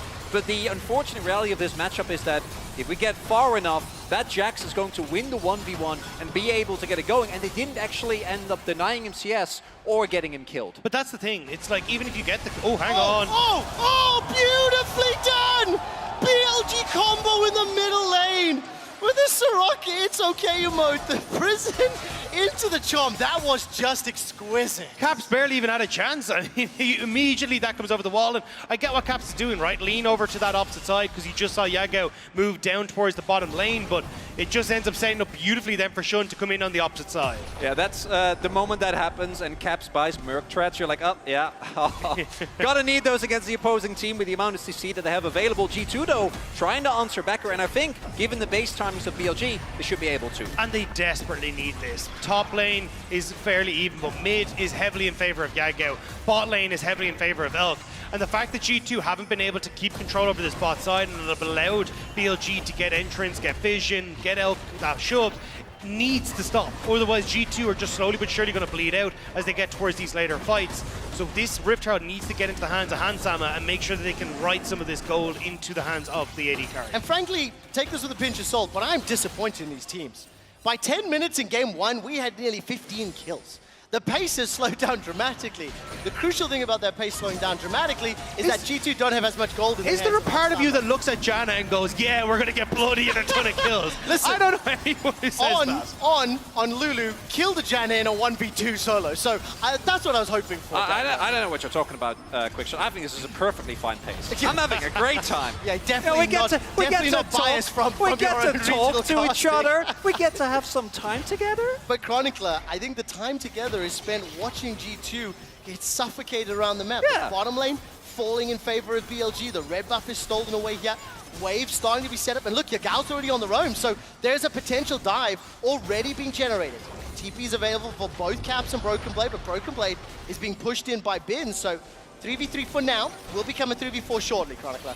Oh, we do see Caps also moving over. Do note, Shun has his ultimate available. It looks like they're going to give it up, and I do think that if everyone is actually here, particularly into Janna, Mickey just hit 6. Don't think you can go for this dive, and it looks like BLG agrees. Monsoon available is going to be a huge tool to buy some time, but it's a 2,000 gold lead at 11 minutes. But you don't need to go for the dive. No. You're getting the plates. You're getting what you want here as BLG. Like, and all you're really doing is forcing Hansama to play far back, so Elk, who doesn't have that range advantage, can actually push up and start to take these. Now Shun is still here. Yike has disappeared, and Mickey's very close to that wall. Oh, Mickey! Caught by the prison! Forced to flash! Manages to Monsoon and buys enough time to stay alive. Yagao's on the roam already. Caps yet to follow, but Yike is in the route. All right, so 2 plates remaining. Cole has also got 3 minions left to proc, so Elk will be able to get that giant infusion of gold. And look at this threat, look at this pressure. BLG are relentless in the bottom tower.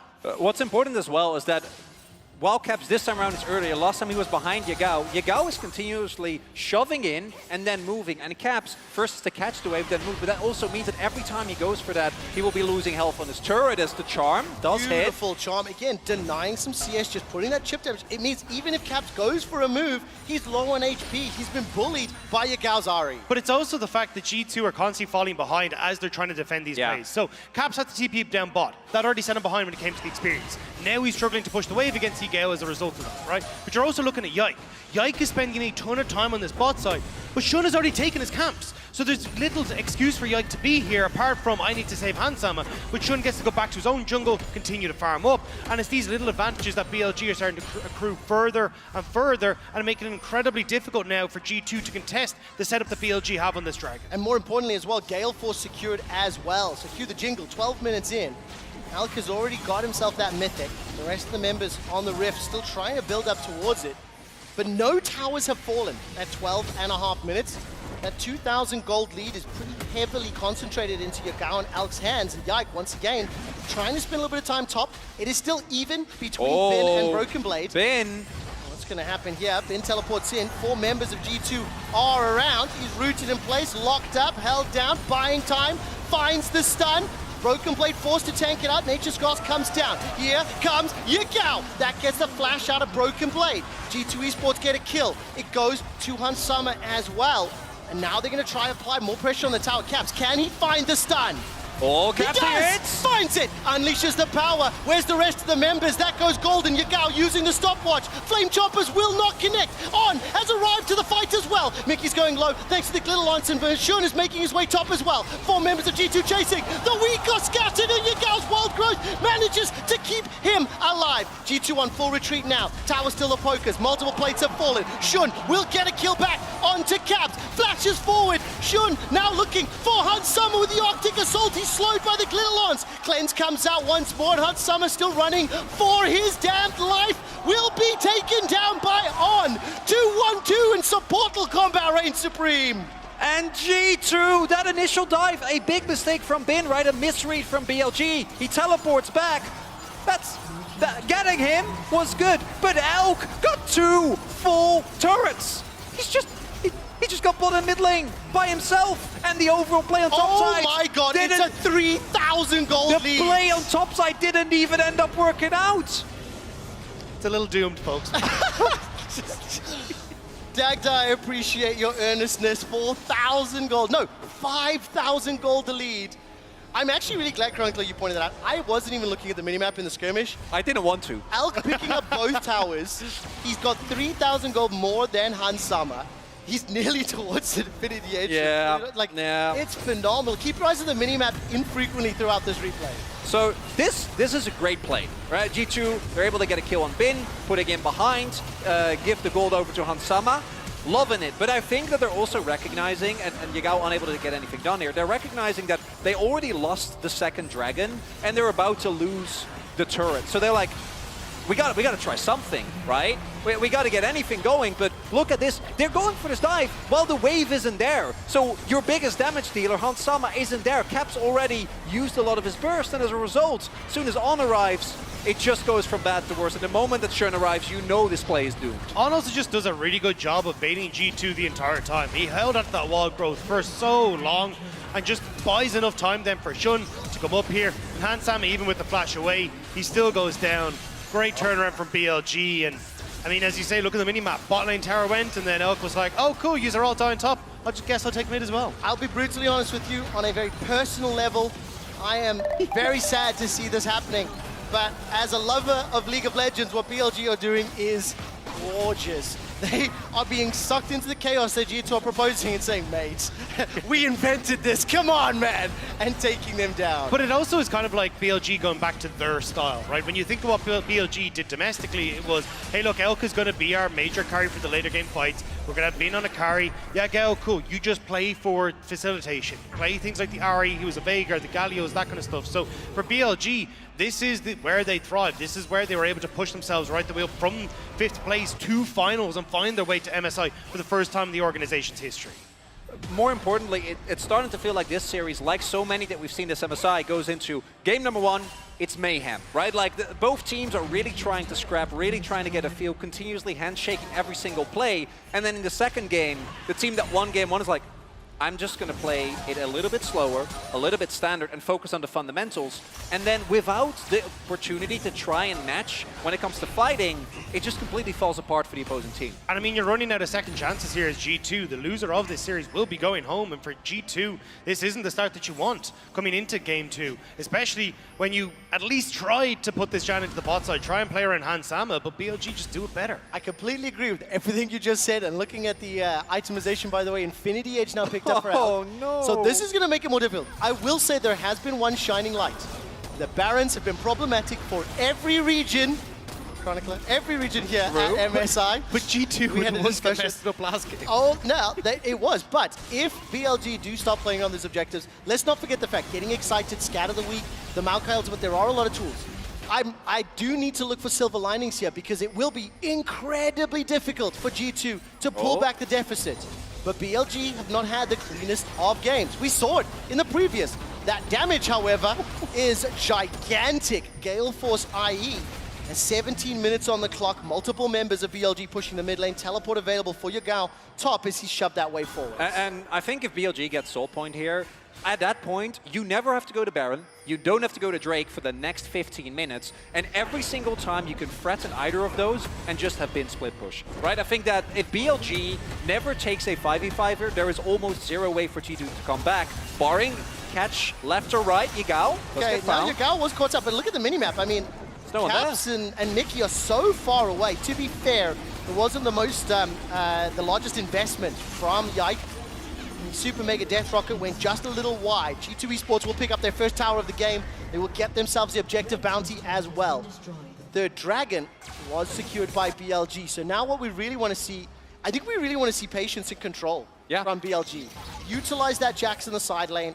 You've got so much damage from the rest of the comp as well as like peel options as well. So play it safe and allow Bin to just do Bin things. So Dagger, how you, oh, hold up. Well, let's find out. Yeah, that's an engage following onto Yagao. Caps has still got the ult available. Teleport's completed. Bin and Broken Blade arriving. 4 members of BLG are surrounding G2. Broken Blade's going low. He's still got all out and may not get a chance to use it. Forces the kill back. And Yike now flashes to safety. Howling Gale comes up. Monsoon is available. Mickey may need to pull that trigger so incredibly soon. Glettalon falls just short. Zap tags on to Elk and he flashes forward through it.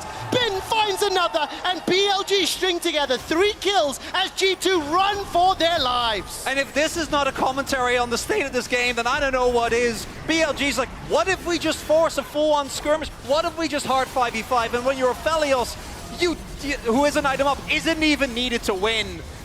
It's not looking good. And Elk literally just ran Hansama and Mickey around the map. They're like, I can 1v2. This is fine. There. And now you get the Rift Child into the base. Well, base is now broken open. Baron spawns in 20 seconds.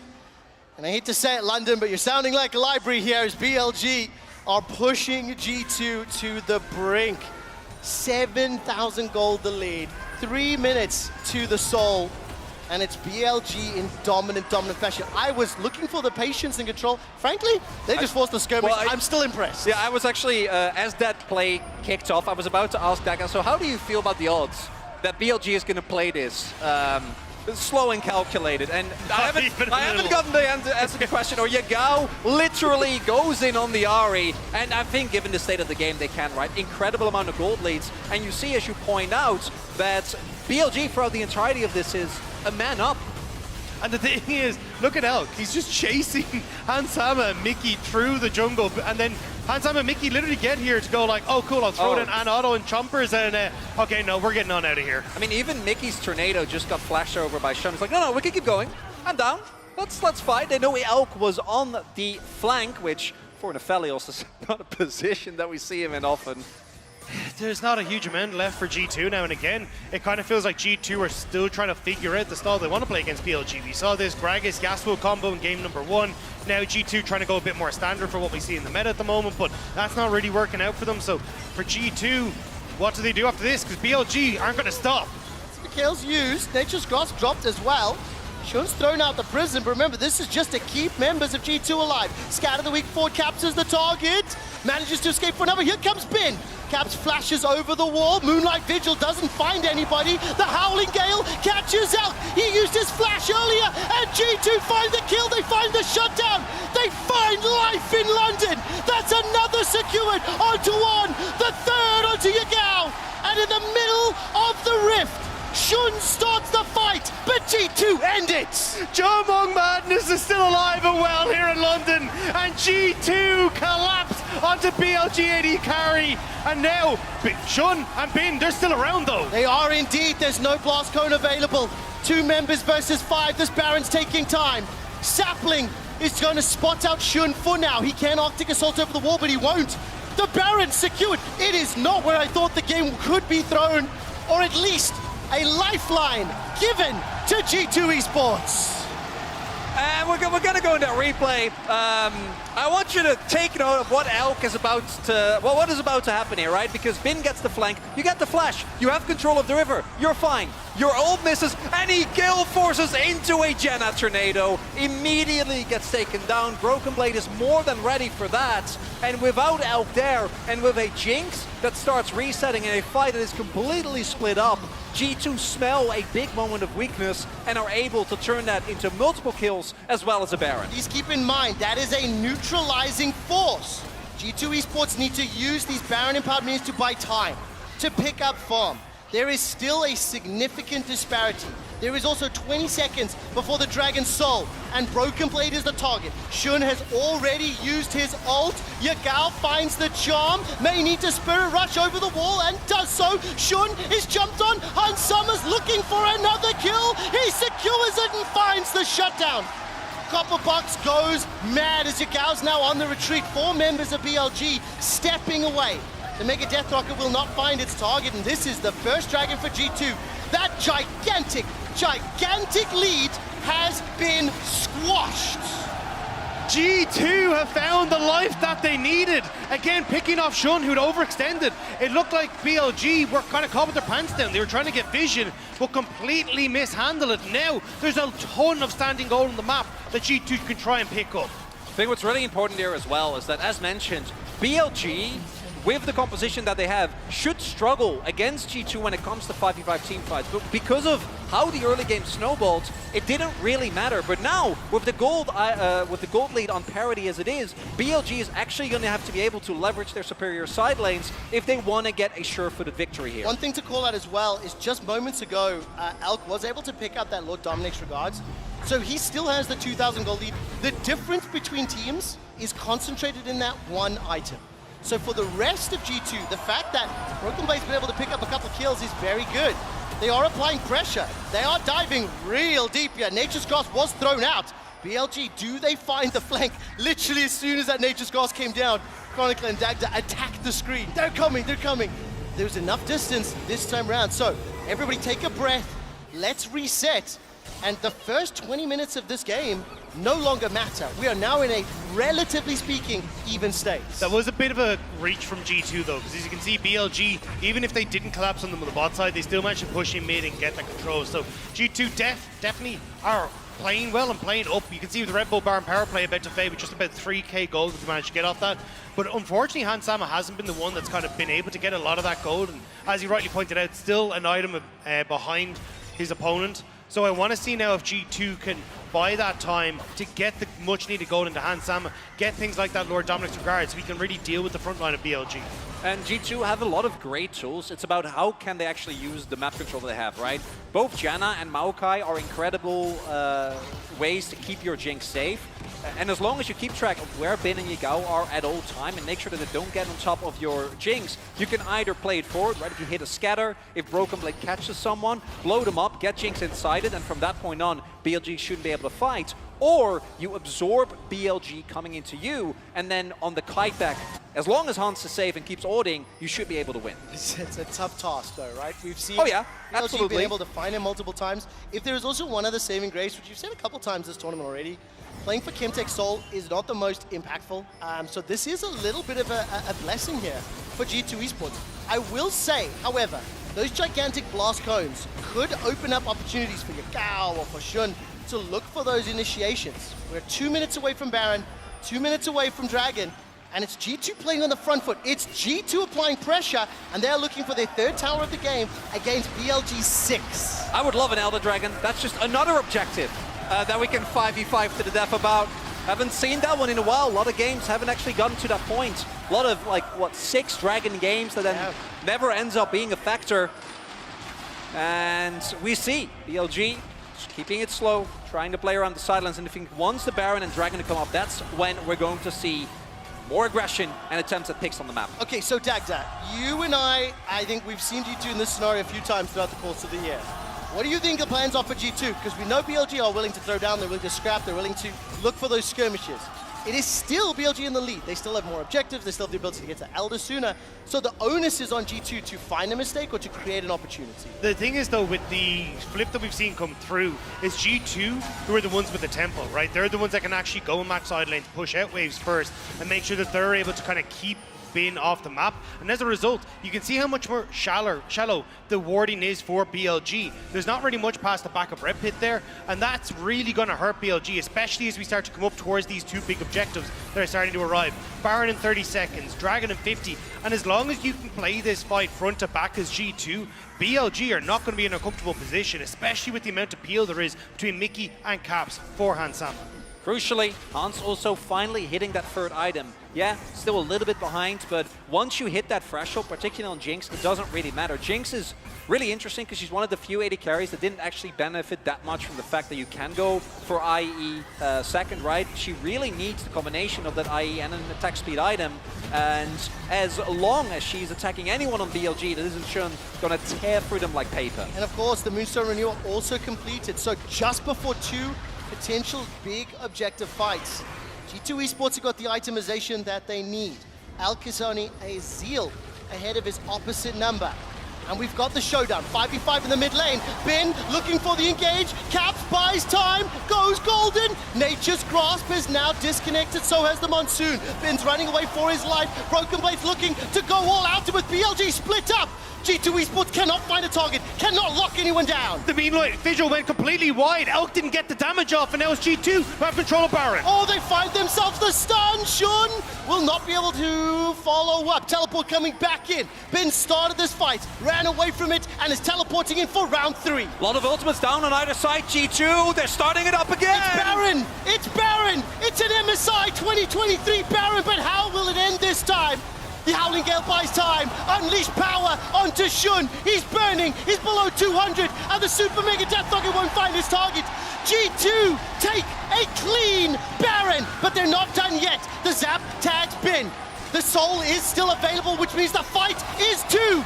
Ben needs to leap away to safety, teleporting from Broken Blade. That's 2 of them used in this extended engage. The Dragon has been started in G2. They are pushing BLG back. London, do you believe G2 are starting to move in towards the Dragon? Oh, Yagao goes forward, he's caught, he's stunned. This weak got scattered. The Dragon secured, and so is the Soul. But it's Yagao that's taken down. Nature's Grasp splits up BLG, and Shun is being chipped away, hammered away. It's time to get excited as Hans Sama and G2 come alive. And for the first time in this game, G2 with a gold lead. And it all starts off with one of the most high-value stopwatches I've seen in a long time coming through from Caps. That is one of the longer team fights I've had the pleasure of casting in G2. While they did not get the Soul, they got everything else that matters. G2 are in control for the first time this series, but do not forget the fact that Elder Dragon in 5 minutes is a potential game-winning moment for BLG. But it's G2 who finally have control. It's G2 that are getting their items onto Hans Sama, protecting him well, with Mickey X having such a good Monsoon in the middle of that fight to keep Hans Sama safe. And now BLG, they overstepped their mark. They lost control of the map, and it's BLG who are on the back foot. Want to know the goal difference between Hans Sama and Elk right now? 600. That is how drastically it has swung between the respective players. And it is G2 Esports with the 3,000 gold lead. You can feel the energy in the arena. The local crowd getting behind the LEC second seed. Now G2, they've had their momentum for a while. Chronicler, they've been leading, and look as how the win expectancy has swapped throughout this game. And a lot of it comes down to two things. One is Caps, who was the target, denying so much, right, with the stopwatch. And then secondly, the long-term engage from Yike with the ultimate, basically forcing BLG into a fight that they don't really want to take. And to me, the fact that BLG, like Bin was already sitting in that brush instead of pushing inside, already says that they're going to try and keep matching in 5v5, and I don't think you can against this G2 comp. But that's a lot of what BLG would try and do when Bin was on things like the Jax. It's just that in times past, they'd have something that could facilitate him, like a Galio, or even something that could help control the pace of a fight like a Veigar. That's not what BLG have here with Yagao on the Ahri, and right now, G2 are just better set up to deal with this BLG squad as they try to jump on them. Top, Terror falls, mid is next on the menu. And it's going to be taken down uncontested. This is a 6,000 gold Red Bull Baron power play, which has pushed that lead now to 4K. Two things about the games we have seen thus far. Yikes, Maokai and those ultimates have been huge in buying time, in buying space, have been crucial in allowing the disengage. But I think as well for Caps on the Syndra, while he hasn't been the dominant force of the team, the Scatter the Weeks have been influential. And he's played the best bait game that I've seen. Both the mid lane engage onto him as well as the river. Uh-oh. Now, Yike, will he get out of this one? Scatter the Week comes out. Flame Chomper's down. And that will be an easy kill. What's going to happen? It's not my fault. It's not my fault. What's with the curse quick shot? There is no such thing, Chronicler. And well, this is what I want to highlight. G2, I think, are in a great position in this game. But a mistake that many teams have made is you need to still respect one catch from Yagao, one time with Bin actually getting on top of Hans. You're in deep trouble. The charm doesn't find the target. Scatter the Weak! Unleash power! Welcome back, Caps! There was no ult on Yagao, he had no way to escape, but BLG, they want to try and trade it. They're going to cross-map this for vision on the bottom side, but look at where the wave is. Bin isn't in position. Chronicler, you said it a second ago. G2 have to respect one pick, how impactful that can be. The exact same is true on the other side. We're 33 minutes in the game. We're 4 items for our bot laners, getting to 3-4 items for the rest of the team. With 1.5 minutes and 2 missed objectives, I think both BLG and G2 are going to be happy that neither was available. So that means cannot afford those mistakes. I am starting to get a feeling this might all just come down to like one smite button. We're gonna 5v5 at Elder, and whichever team gets it, it's gonna do it. I'm gonna take something you told me earlier and remind London that in terms of the 5v5s, you kind of prefer G2's comp. Oh, yeah. Let's just turn nameplates out, ignore what's happened, but just in terms of how the 5v5 plays out. So if it comes down to that at Elder, potentially, can G2 pull it off? Even the fact you have some safety nets here for Hansama as well. Like, he's got that stopwatch in his back pocket that he gets to keep him safe. You got G2 with a decent control over this top side as well as they move in his 5. BLG trying to prevent them from getting that vision for the Baron in 40 seconds. It's 20 seconds to go before Elk's flash will be available, meaning it will be up for the fight. Every other sum is still available. Keep an eye on those because they will be extremely important. As we're looking at setup, G2 seem to be leaning top quadrants, seem to be prioritizing Baron vision, and there's a teleport in here. Is it G2 starting the fight before the objective? Caps and Yike moving forward. Broken Blade is the target of Shun, and Bin gets the 3rd Q. Yagao tagged, stepping backwards, waiting for the Nature's Cross. Until that's thrown down, I don't believe the fight is happening. They're trying to see if they can deal with BLG before Elk can really swap over. You can see him desperately trying to get to his red and white. Needs to get rid of the Infernum if he wants to do so. G2, they move over towards the Baron. Howling Gale will throw up. Shun, Prison is unavailable. Mickey, already exhausted. Nature's Grasp is down. Bin is looking to hop into the pit. He does so, but the Baron's secured by G2 in an ensuing fight. Shun is going forward. That's a resurrection coming out now for Bin, and the damage onto one sends him packing. Elk has not been able to fire. Elk did not get the red-white, but it's G2 that find themselves the kill. They've got the Baron already, and Broken Blade is holding members of BLG in place. G2 learned a lesson from the last game. No group up, no ability here for Aphelios to get a big ultimate. BLG, they have position. If you lose both buffs, you're in trouble, and the TP comes through. Broken Blade went to the bottom lane. G2 Esports are completely grouped up, but it's Yike that's tanking it for now. Shun is locked off from the rest of the crowd. Hansama gets another, gets excited, and gets on the front foot. Elk will take him down, but not before Caps kills Elk. G2 Esports have got the numbers advantage. They got the Baron, and they're turning towards the base. That should be it. Mickey dies, so Hansama can leave, and G2, they have the Baron. They can look for the end. G2 Esports coming back from a gigantic deficit. 30, 40-second death timers. Are you not entertained, London and the Copper Box? As G2 will pull a rabbit out of the hat. Let's not forget that it was the counter-engage. It was punishing BLG, but it's not done yet. Ben needs to be taken down by G2 and is done so. The Baron and Power Canyon Minion helping out. The Nexus turret will fall. The Nexus will be the focus. Ladies, gentlemen, and everybody else, we've got a series on our hands. It's a team fight meta, and G2 says, all right, we hear you. We'll draft for team fights. And this is the result, 1-1 now. G2 bring it back from what looked like insurmountable deficit. It looked desperate. It looked like G2 were dejected and not going to be able to find their way back. But that one misstep from Elk, that one tornado from Mickey changed the entire course of this game. And I cannot wait to see the post-game breakdown, because that is going to be the most LPL goal graph I have seen in such a long time. I am knackered. The emotional journey, as soon as that game ended, I put my head on my hands to take a breath, and Chronicler just taps me on the shoulder and goes, it's going 5, mate. I would love to see 5 games like that, but I will say once again, we are seeing the Game of Thrones season 2023 kind of defining it, whether it's a Baron or mid lane. A lot of these teams with gigantic advantages are making these mistakes. Oh, we got to our break. All right, when we come back, the Endless Disc will break down game number 2. I'm definitely caught up in the moment. We'll be right back with G2 Esports taking on Bilibili Gaming. 5, please, just give me 5.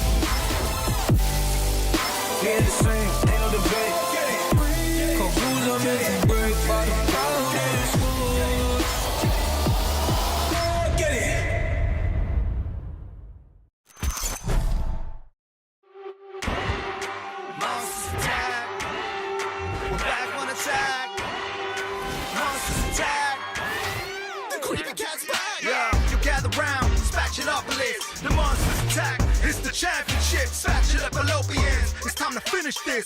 Season up with a monster cook-off. Monster slice, dice, and synergize for a taste of that spicy prize. Superhero squads going up to the chase. Cooking up the meta with fresh flavor and taste. Chop, chop, chop, all the way to the top. Where to go, the spatula is right there to be cupped. Feast your eyes and delight your minds on the best comp fries you could ever find. Monsters attack. Watch with the pack. Monsters attack. Get back with a snack. It's the TFT Monsters Attack Championship.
New and existing customers can choose the phone they want, like the incredible iPhone 14 on us.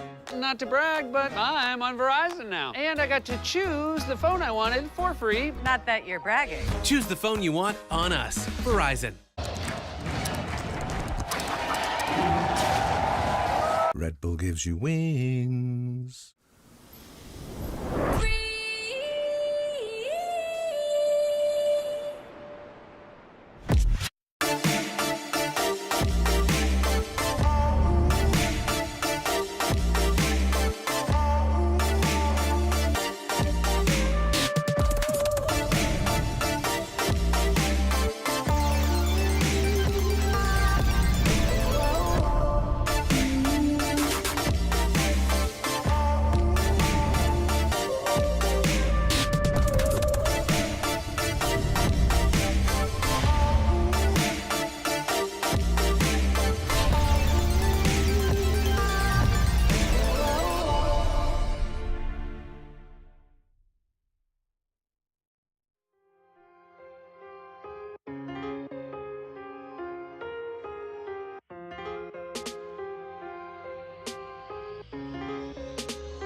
Can't sing, ain't no debate. Cause rules are meant to break by the proudest. Get it. But that's the thing. It's like, even if you get the... Oh, hang on. Oh, beautifully done! 4 members of G2 chasing. The weak got scattered and Yagal's ball rush manages to keep him alive. Let alone falls just short. Zap tags onto Elk and he flashes forward through it. Ben finds another. Moonlight Vigil doesn't find anybody. The Howling Gale catches Elk. He used his flash earlier and G2 find the kill. They find the shutdown. They find life in London. Shun is being chucked away. It's time to get excited as Hansama and G2 come alive. G2 even up the series. It's 1-1 going into game 3 because that's how that works. And it was very close. It looked to be going the same way for G2. It was over until it wasn't. Never over. Yeah. It's never over. Especially not in this meta. Definitely more comebacks at MSI, but I wanted to just show the fight. One more time, and how improbable Is it the Lulu solo kill or not a no? super reliable way of winning, but just remember at this stage in the game, there is a 7K gold advantage, and almost all of it is on Elk. So not only do they burn pretty much all of their ultimates before the fight, you can see Yagao on Ahri has burned his ultimate. Bin has already used his Counter-Strike. Elk actually fires something over the wall before he flies in like this. And just keep in mind, he has no flash.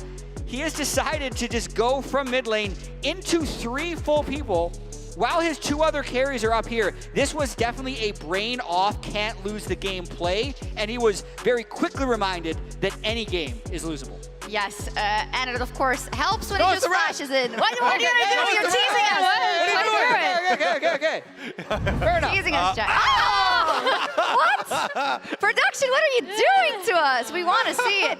Debated. I take the blame. I take the blame. Yeah, okay, it was Jat's fault. Sorry, calling out production there. But let's kind of set the stage. Here we go. We get it again. Let us see it. And it's over. It's over. It was absolutely necessary for G2 to get this, right? So they basically kissed both of their hands probably after that, because when we look at the entire series overall, they were always on the back foot. I have to say, after that, one big throw, it still requires a lot of good things from G2. I want to shout out Mickey's Jenna that he's been playing as well. Really big in stuffing a lot of these plays, stuffing Yagao's Ahri. So it still did require more. Yeah, Emily, and we were watching it, and like the previous game, there was a lot of macro decisions also out of the side of BLG when they did get a slight advantage that allowed them to get all of their resources on Elk as they have done. And you wanted to show us that. Yeah, so I wanted to go through a run of play basically where they're going to end up getting, by the end of this, mid-tier 1, bot tier 1, second Drake. And this is when G2 decide to go topside and kill off. So they start the Drake here. This top dive is going to go, which is actually a good play from G2, right? Like, they get the kill onto Bin, but meanwhile, Elk is soaking up all of the turret plates. Bot, Shun is able to get that second Drake for them because they'd already started Drake stacking. And then they're actually BLG is going to be able to respond to this dive on the top side as well. And then the other thing you're going to notice is that Elk is just going to be moving up here, right? So they're just getting all of these turret plates on him while this entire top side is going on. G2 actually do end up losing the fight because of BLG's response here. It was a run of play where I was like, okay, they're doing such a great job of being like, we don't even need Elk here.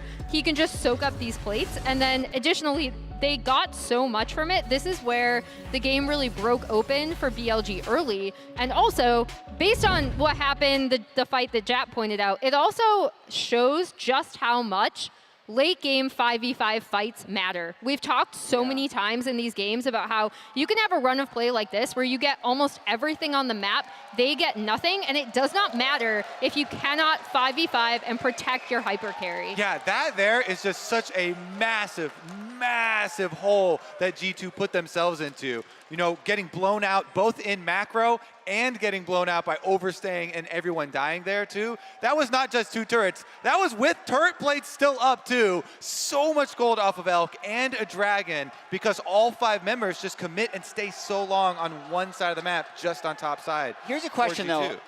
Yes, team fighting has been super dominant, but if you're BLG, are you thinking that you can just run that back? Yeah, probably. Yeah. Does Elk don't Gale Force right into the Because the early game is still important. I hear that BLG has selected red side going into the next one. And now I want to talk about these comps because as we maybe pull up a full screen graphic of how it's been going between Hans and Elk, we know this is the deal. The bot lane carriers are going to have to carry. Are we seeing a next evolution in where you have the, of course, protect and facilitate the ADC comp, and then on the other hand, you also have, wait, this is our, we're gonna make the enemy ADC hell comp. I think that G2 have been doing a very good job so far this whole series, even including game number 1, getting a lot of money onto Hansama, getting kills. It's just that in game number 1, G2 went with a much riskier composition in order to do that. They had the Blitzcrank and the Maokai constantly flashing forward and getting those kills, getting those picks for Hansama. But in this one, they were do it way, way safer because of the Janna pick and that switch. And then Broken Blade on the Cassante playing a really good job on frontline, getting that safety for Hansama. So, you know, hats off to G2 being able to complete it. Yeah, I think the Cassante pick is massive here. And then additionally, I also would like to call out Syndra, despite the fact that there was an entire part of the game where Ahri was just able to push, right, and then roam bot, and they were threatening bot from about like 9:47 through like 11.5 minutes, just constantly getting plates and plates onto Elk.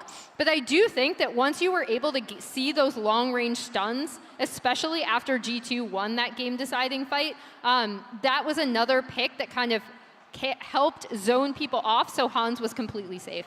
And for me, I'm really curious what the emotional level of BLG is going to be. Do they think it was all about the throw, or do they think there's fundamentally a problem with the way they've been drafting? Because for me, like, even if I'm G2, I don't think the Janna worked.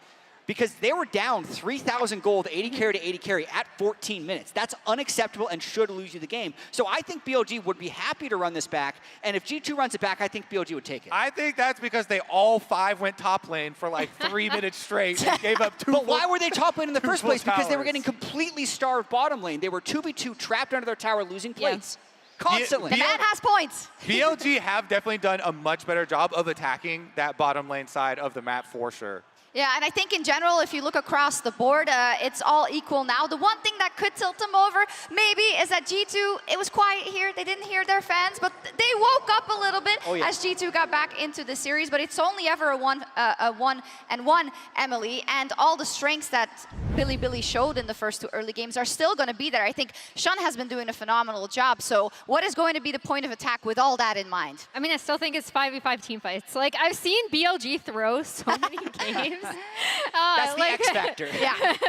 that was like part of the road to get here. So, I mean, I haven't changed my opinion at all. I feel like this second game actually validates it. I mean, in it's terms team of fights. Like, it's about 5v5 team fights. Yes, but also, and not staying 3 minutes and letting top lane, and not Elk going in when he shouldn't, right? Yeah, aside from a couple of these really big things that we've been over 2 times here, Bin has been absorbing a lot of ganks on top side, and BLG just keep going bomb side. They're funneling all of their pressure down there. They're not wasting time. God, there's so much to talk about, but I'm sure that Trevor will set us up for Game 3 fantastically. So let's find out who is moving to match point in Game 3 with Quickshot and the boys. We're going to find out, Sharks, and we are dropping in hot. Welcome back to the cast today as Quickshot, joined by Chronicler and Dagda for the entirety of this series. I do want to get back to the AD and keep watching Chat and Kobe fighting, because that is some spicy conversation. As we drop into draft, BLG, with losing game number 2, selected red side and have pivoted to ban away that Maokai. With Annie being open and available, it's locked in. I will be honest, while the champion and the way that has been used can be good, I haven't been convinced by the Western teams, and in particular by Caps, who has been somebody that's piloted already this event. I really like the Maokai ban. I think Maokai is such a good equalizer, which takes away a lot of the advantages that I think LPL teams specifically have, which is how good they are at snap-second engages, and Maokai just breaks that down so incredibly well, right? It's really hard when he has his ultimate up to make corrective plays. Making sure that that is not available is going to be a big boon for BLG. Still though, we're going to have the trade back again. The Aphelios and the Lulu again, Elk and On. They've had so much control over this bot lane all 2 games that we've seen thus far. I want to see if they can make it to a third. I imagine the Jinx is going to be the response here, but I'm curious to see what the answer is for Mickey, because I agree with the desk. I wasn't impressed with the Janna this time around. And we'll see whether we have seen the Annie flex every now and then. Could still be the case. It has been so many different flex picks. I personally wouldn't mind a Cassante look in here. I do think that it forces BLG to either try and match. The only downside is if you don't want to go any support, you might be in trouble down the line. And of course, with the Annie, while it is a flex, all 3 times G2 have run it, it has been in Caps' hands. We have seen the bot lane and support locked in simultaneously, so this will be another Janna game here for Mickey. I will say, of the 2 games he's played, both of them were wins. Both of them dominant wins. Yeah, one of them had a 5 KDA, the other one didn't. That is very much the truth. And now, of course, for BLG, the answer. So I think we can safely assume, obviously, Caps will be piloting that Annie for the 4th time here at MSI 2023. And Yagao has run the Ahri into it and will do once more. And it looks like BLG is making the same read that they were talking about on the desk. We had that game, right? Like, we built up an incredible early game lead. We were able to snowball basically every single lane. We had an AD carry that was up as far as, what was it, 6K gold. Yeah, 6K gold. Very, very early on. And we should have won that game, so we're just going to run it back and be completely fine. We'll have to see though what Yike is going to take into the jungle, because we've seen him run it well with the Poppy whenever we get the Zanny in the mid lane. We've also seen a lot with the Kha'Zix, so I'm curious to see if this is a game where we get to go back towards Yike being unleashed, because I think he's had a fantastic MSI, and I would love to see him go bring out something like the Bel'Veth this time. And I think let's also call out the fact that Broken Blade continues to be one of the most impactful players on G2 Esports. His Cassante game, significant. He had multiple times where he was able to zone and solo people, push them away with that all out. The top father, for the reason I'm wearing the pinstripe suit today, and while he was called the god of G2 on the Casio, this time around, he obviously played the Gragas as well as the Cassante. Cassante has been banned away. Gragas is open and available. It is a possibility. Let's see what they're going to run, as once again, they'll ban the Gwen as well as the Gnar from him. 2 options here can go for the Wukong if BLG wants to. I wouldn't mind the Viego. I think the Viego-Ahri combo is one that excels very, very well in the early to mid game, being able to snowball. BLG has shown that they're very able to win those early fights. This would also fit the same bill, I think, between either of those. Going all in on early game, I wouldn't mind. Wukong is more into the team fighting direction, relinquishing a little bit of early control. But both the Lee Sin and the Wukong kind of suffer from the same thing you were talking about last game, Connor, right? There's a Janna on the other side. They are so good with the Janna, just dismantling all that engage, any sort of setup that you have. So I'm very curious to see how Shun is going to try and pilot this one. I actually thought he might just default back to the Sejuani and just go, hey, look, I can just go for the long range engage instead. I do want to say that, like, nameplates off, players agnostic, the Janna pick can do well. I wasn't convinced the previous game. And top father Broken Blade has locked in the Darius blind. Okay, so Ben will have the option to counter this. Yike, what direction does he go in terms of his jungle pool? When I take a look throughout the rest of MSI, Viego, Bel'Veth, and Viego's going to be the most played. 2 games played, 1 win, 1 loss. Does it happen? Does it happen, Chronicler? I wouldn't be surprised it was banned away last game or the first game as well, for a very, very good reason. But we do know that, like, the early matchup isn't actually that great for the Fiora. Also a matchup that can get very snowbally. We've seen a bunch of these hovers before, and it will be, again, the Jack. So BLG making the read. Whatever happened in last game is up to player error. We're going to run a very similar comp. Only swap up is, of course, that Shun is going to play the Wukong instead of the Sejuani. So more team fighting and backline threat, but a little bit less hard engage. And into the Janna, I do think that's a downgrade. Yeah, I think this is the thing.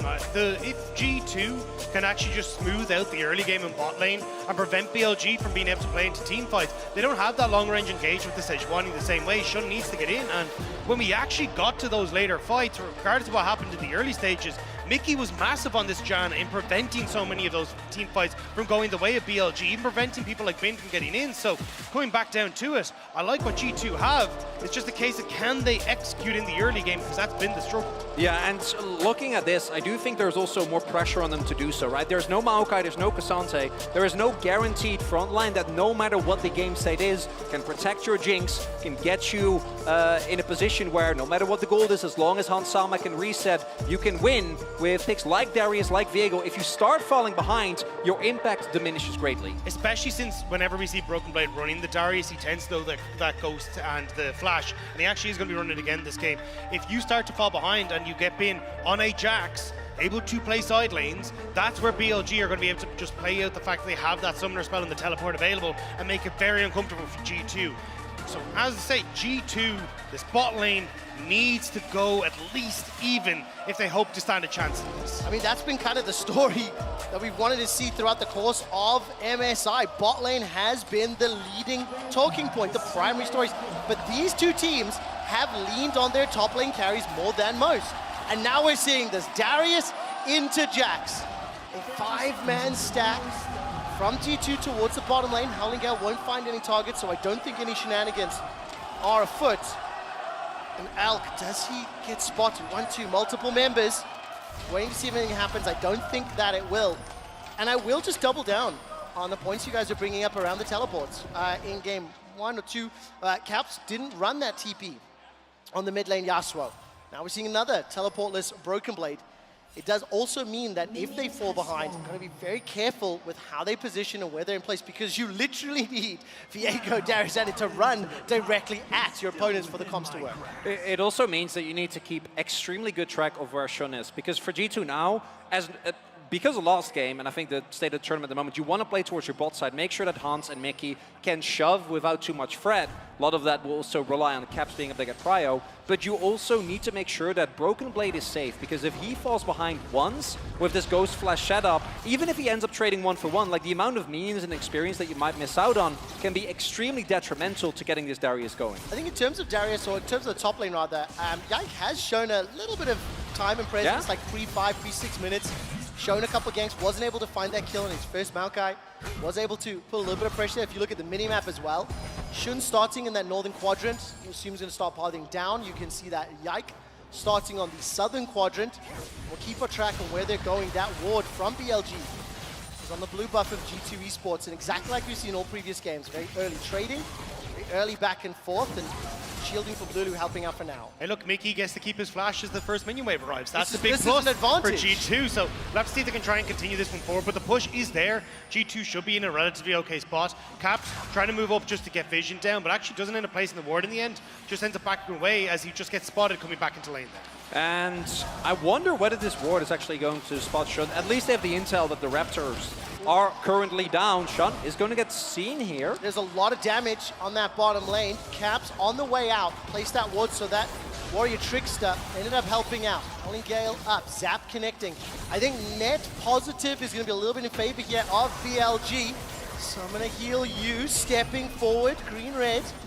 Mickey and Hansama chunked down. One potion, one biscuit left for Hansama, and the wave pushing, I think, towards him. I didn't quite catch a glimpse of it right there. Is all of a sudden, right, so Caps, he avoids the gank in the middle lane. Bot lane, very aggressively trading, but no meaningful advantage to speak of yet.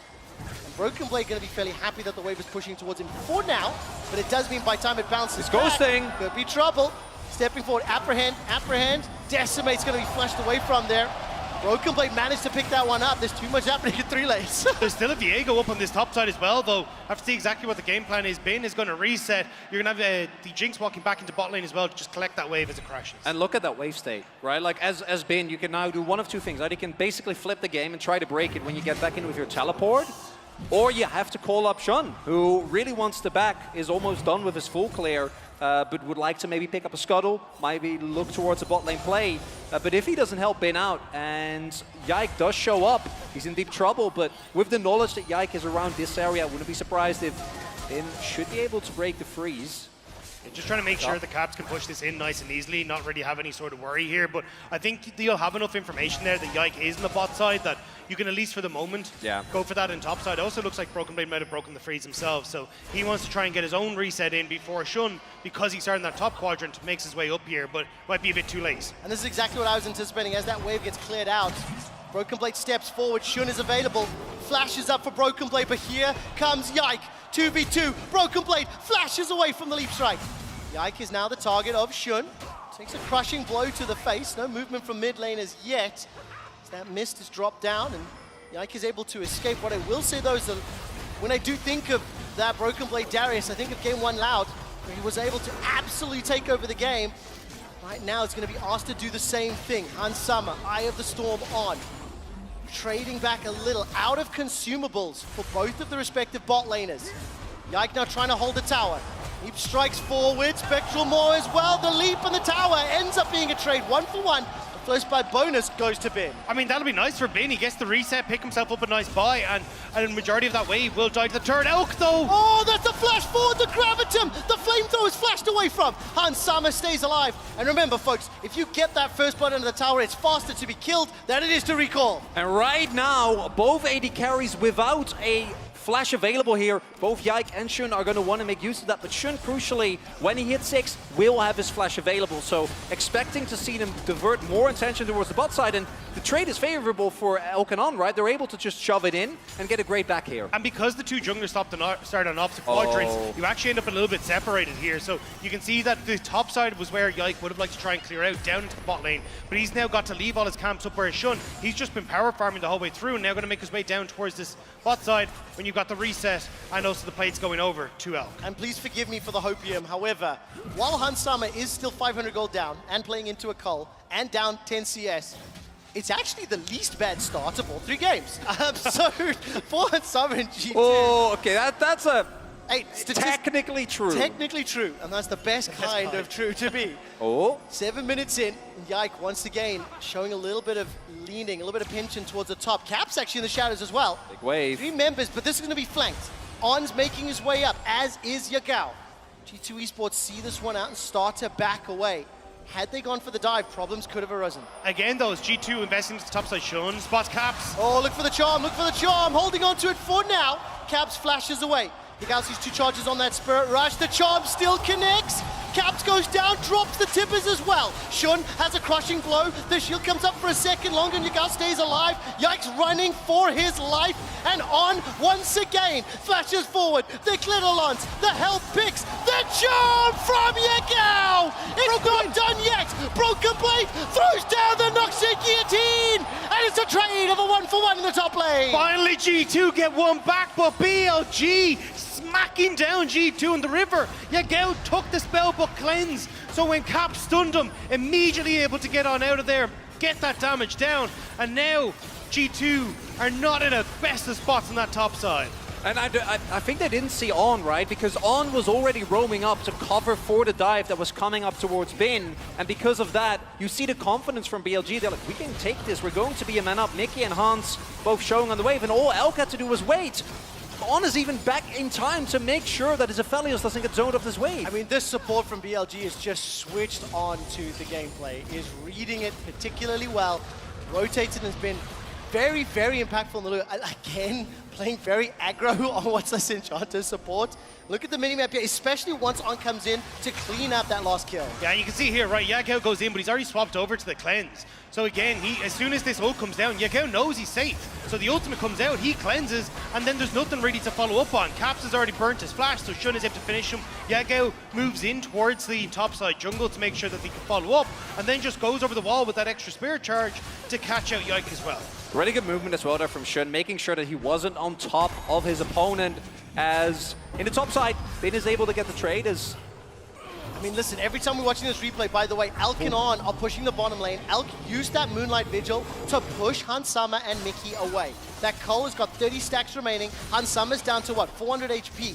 And while he's relatively close on CS for now, look at the minimap. Shun, Yagao making their way down. Ultimate available again for Yagao. So if Hansama sticks around, that's a target to die. But this is the thing, BLG have been playing really well around the map as to where G2 want to try and put some pressure. When you look towards the top side, because Broken Blade doesn't have the TP, the second Broken Blade wants to push a wave and actually get a reset in, lacking that teleport. BLG are reading that situation and catching G2 as they're starting to rotate up. And now, because again, Elk and On are just demolishing this bottom side, all the attention G2 are putting top just means that there's nothing to help out Hansama and Mickey on this bot lane. And with BLG now getting Dragon, they're actually going to be in a position where they can just play for side lanes, give up some of these early, or these later to mid-game Dragons, and not really be in a terrible situation. I mean, 1,400 gold lead here for BLG. Played secured in the bottom lane. That's about a 400-500 gold lead for Elk. BLG being a lot more mobile around the map, looking for targets. The one saving grace up until a couple seconds ago was Broken Blade. I think he's catching a pretty sizable wave in that top lane. He was up around 15, 20 CS. Thanks to the dive, thanks to the pressure that G2 had afforded him. And instead of going top once again, look at the minimap. You can see Bin. He's farming between two towers. Yike and Mickey are pushing towards this blue buff, but they're about to be collapsed on. Yike steals away the blue buff. Cyclone available, but the trigger not pulled. And as Hansama's pushing this wave into the bottom turret, yes, they steal away that blue buff, but it is a very minor victory for now because it's immediately balanced out by Bin in the top lane. There was no Felios in the bot lane, so BLG didn't want to overextend for that. But as you say, Bin now starting to feel way more confident. He was down about 10 CS. Now he's farming in between the turrets. He's picking up blue buffs. Bin knows that he's now starting to crest into a position where he's going to be in a really good spot in this matchup. And that's going to be a problem point now for G2 if Broken Blade can't go toe-to-toe against the Jacks. The side lanes become a major issue with the teleport advantage. Also see continuously, look at the movement from Yagao, right? Even if he doesn't actually end up going for the roam, just him heading into fog, hiding in vision, Sean and Yike meet one another. Do indeed. Cyclone thrown down pretty quickly. Ultimate drop there, the Heartbreaker from Yike just to escape. And I will say that, you know, as we were getting into the mid-game portion of game 2, I started asking whether or not BLG were going to use Jax on the side lane, whether or not the Jax the Ahri, not the greatest 5v5 into what G2 put together. They didn't. They elected for the team fights and the skirmishes. Do you see a similar trend here in terms of the 5v5s? Is it a little harder for G2 to execute? Yeah, I think in the previous game, the composition really played itself, right? Because it's Cassante and Maokai. It's very straightforward. Stand in front. Really got to try hard to make Yeah, well, I mean, I don't think there's any shame in that, right? I actually think, particularly in hyper situations, having a comp that gives you a very clear form of game plan means that you can focus on other things. This time around, though, not really the case. A lot more pressure will be specifically on Caps and Broken Blade because there isn't that much initiation for G2. There's okay pick, but if Caps doesn't go for a Flash Bear, it's always going to be BLG who will have agency and will be starting up the fights. That also means that Caps needs to find an impact on the champion. He's not done the greatest of. I do think that predictability of how relatively easy it is to see that initiation coming gives you options. You've got the Lulu, you've got the Charm, you've got the Warrior Trickster on the likes of Wukong to get away from things. Yeah, it kind of goes both ways, right? Because also BLG's hard engage isn't as good as last game because they're missing the Sejuani, which was something that they really relied on. So whichever team gets an early lead should be able to then start denying vision, start setting up traps, and catch people off guard. It does feel like G2 can't really find the moments to go against. Well, now at least they're going to get down here with the Rift Herald, but you can see that Caps had full push in mid. They want to try and look for the dive, but the wave was cleared out by BLG, so we'll get the charge. But I don't think they'll get much more. Well, multiple plates secured. It's only a 500 gold difference between Elk and Hansama. And as this series has played out, the tempo, the pace, I was going to say aggressivity, no, the aggression between the two teams has slowed down dramatically. A lot of damage available as the Divine Sundra has already picked up for Ben with those 2 kills. Yikes looking for Shun, who manages to get past the Flame Chompers and is forced to flash! The Heartbreaker and the chip damage was way more than I was even expecting. Well played by G2 on the bottom lane. Well, that was going on. Broken Blade was able to escape, but at the cost of towers and pressure in the top lane. It's now a split map as far as objectives are concerned. Yeah, he just had to use the Ghost in that top lane as Broken Blade was able to escape. But as you say, Bin now, again, getting control in this matchup. He's totally happy. He's going to have his 3rd place. So you do get something back for Hansama, who completes the Kraken Slayer. But again, you need to find some way to slow down Bin here. Yeah, Bin crucially knows that he is on a fresh back, has his Sunderer available, and does hard forces with the flashes. Looking at this replay, I think we, and Shun himself as well, was caught off guard by the amount of damage that comes through. The flashes, the zap, all this stun is completely fine. Instead, end up waiting a little bit too late. Big mistake there because these are the type of moments that allow the G2 bot lane to stay on parity. What's also very good about that is for G2, yes, that obviously cost a number of ultimates. They haven't got that huge objective yet. If you look, we're a couple seconds away from Dragon. I think Heartbreaker is the only major one that may not be available. Super Mega Deathrock is 5 seconds away. And it's G2 inside the pit. They are still down. 1,400 gold. Bin has teleport available, but he may not want to jump into a 5 versus 4. I mean, BLG are fine here. They're just like, cool, you take it. We're just going to take the top lane turret. And again, this is the problem with not running that teleport. BLG are just going to look to play the map, get more gold into Bin, and then they can start to rinse and repeat this, especially with Rift Herald up as well. I wouldn't be surprised to see BLG rotating Elkin on up worked that top side, having been starting to put pressure on the bot lane, and that's why G2 immediately tried to clear out mid-wave and start to get control of the Rift Herald. Because we saw BLG very happy to go for a very similar style of draft, but I do like that they also identified, hey, in the last game, we only team fought, right? Especially once we got to the early game points, enabling Bin and allowing him to actually be a pressure point against the top laner without TP as big as Caps. Caps again, this time jumped on, Decimate, Incinerate, Summon Tippers, Cyclone 1, Cyclone 2, Stopwatch buys time, but the Super Mega Death Rocket goes wide, Moonlight Vigil just about does it! Elk and BLG pick themselves up the kill. They also got that tower to follow up and may be able to look for a second. BLG didn't match the mid lane of G2 where they'd rotated Hansama because they wanted to go for Rift Herald. BLG were like, cool, we'll just take your bot lane turret as a result, and Caps was trying to move down to catch the wave, but Shun was already in position to make that happen. BLG are playing this map so incredibly well. Oh, Bin TPing back and On is on the way, but you see the confidence as well, right? BLG, while the play on bot side is working out, Bin, with a suspicion, immediately goes towards the moment his teleport completes, but On is already ahead of the play. He was already halfway through the lane by the time that G2 could have maybe gone for a dive, and particularly with Counter-Strike, Jax can stall for quite a long amount of time. G2 now, 3k deficit, really getting outpaced here on the map. I mean, it's crazy when you actually think about it. The game feels closer. It feels more tense than what we've seen in the two previous games. But once again, BLG are the ones that accelerate ahead significantly. Those plates and those towers making such a gigantic impact in the gold advantage they've been able to accrue. And that's how BLG are more than likely going to continue playing this. Play for map state with their teleport advantages rather than looking for some of these early team fights. They don't want to go towards dragons in the early stages because realistically, they don't have to worry about it for at least another, 8 minutes at this stage, where now you're starting to get towards 3-4 dragons as G2. In this position, cool, Bin is massively far ahead of Broken Blade. Let's just try and use him. And then as well, Leo Yagao, who's much more of a threat on these side lanes for potential dive at Shun, or even just having a bigger safety net than Caps.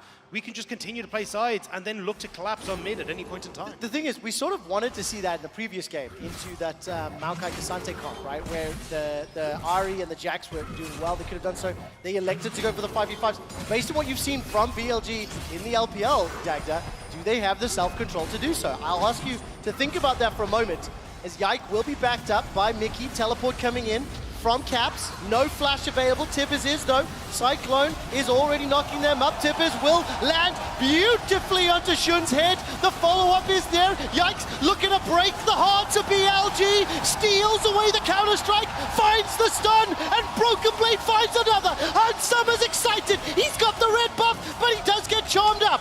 And there is your answer, Trev. They're going to try and get up the Yagao. Oh, waiting for the reset. Yikes, forced to back away. The tower still stands on the outside, and that gold lead has been mitigated. The recalls have been cancelled, and G2 Esports punish BLG. And immediately, this turret is going to go down, might get at the very least a charge on the tier 2. And while this is going on, Caps currently crashes the wave in mid as well. Take a look at that goal difference. Yike, 4-2 and 1. 1,600 gold up on a champion like Viego, that if Bin or Elk are the scary targets and can get focused down without much more of a meaningful front line, he can just steal away their OP-ness and turn it into G2 power, as we saw with that Jax kill just in a moment. And this was definitely a mistake from BLG. They overextend on the top side, the TP immediately comes in for Caps, and they just blow up Shun, who was trying to engage her for that point forward. Yike is getting so many resets here to set himself up. And you see the value of the Annie in situations like this, right? The moment you see a target, throw down all the burst that you have, because as soon as one member on BLG falls, between Viego, Darius, and Jinx, you are not going to lose the team fight, right? And we do see Charge came in on the top side turret, not able to pick it up just yet, but the gold close to equalize as Oh, there's the initiation once more. Caps picks up the kill. All of a sudden, the gold is dead even. But G2 Esports, they will lose their mid-outer turret. And again, at this point in both of the previous games, BLG had a larger lead. Broken Blade is jumped on, is running away, will not be able to be saved by the Eye of the Storm. The Monsoon is held, and with the Infernal Drake spawning immediately, G2, they find one but lose one. The flanker becomes the flank. Broken Blade waiting for a juicy target, but it gets blown up and gives a shutdown over to Elk. It's also the fact that now you have no front line.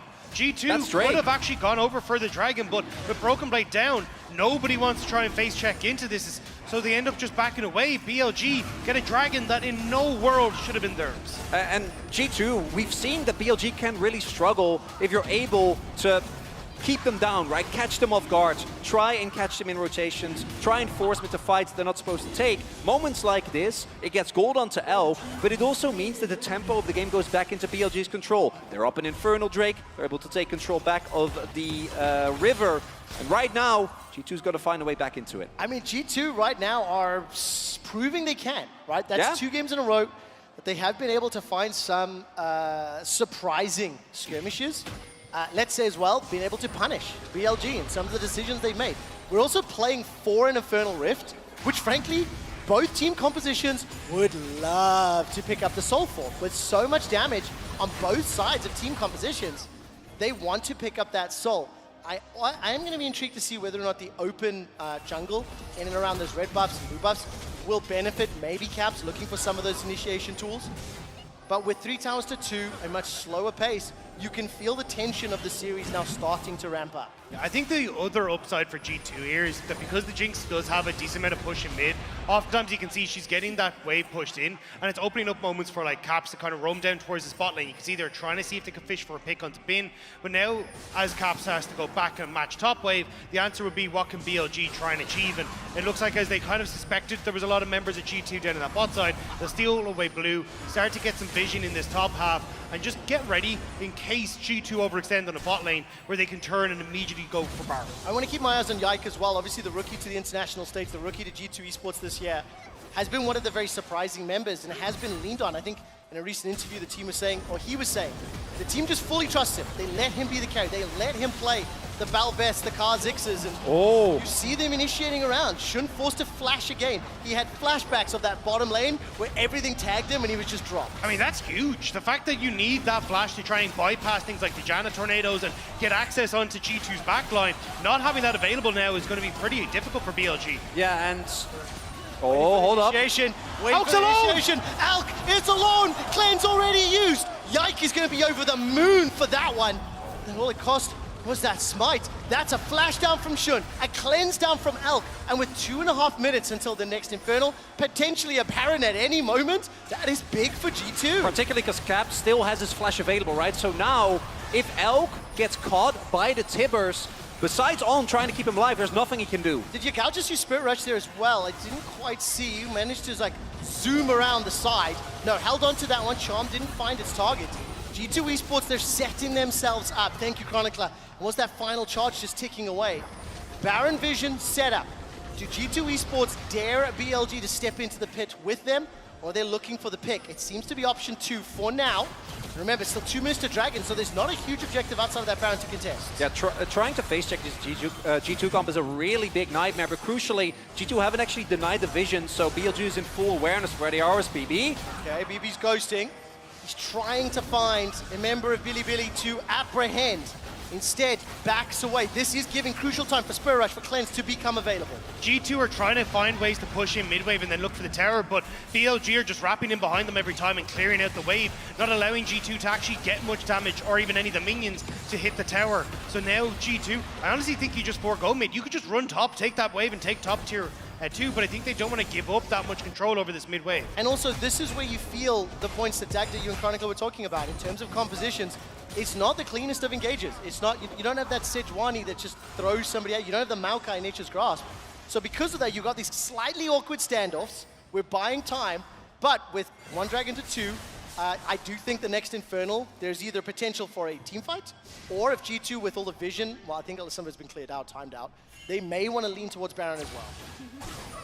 All comes down to, can they find that backline, and can they keep track of Bin and Yagao?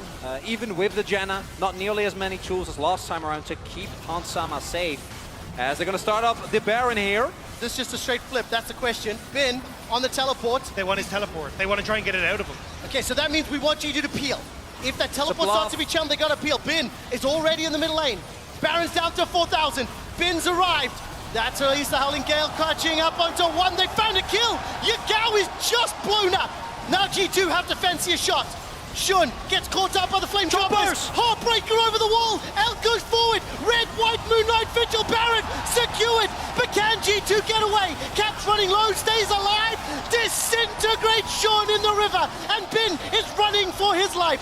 5 members of G2 alive, and they're not done yet. Chasing on to 1. Yike hasn't found the CC, and Elk Red turns away. Green and white now got that range. He steps out. G2 get the kills, get the Baronet, get out alive. Gonna be completely happy with that as G2. Caps has teleport available, so can afford to split push with that buff in the top lane. Will pick that up, and that is even more gold into the pockets of G2. And now Caps will get the TP in. Zonya's now completed. G2 want to go for the Dragon. Elk in the bushes isn't spotted. 3 seconds before Shun spawns, as you mentioned. Spellbook is there for Yagao, but I don't know if he really wants to.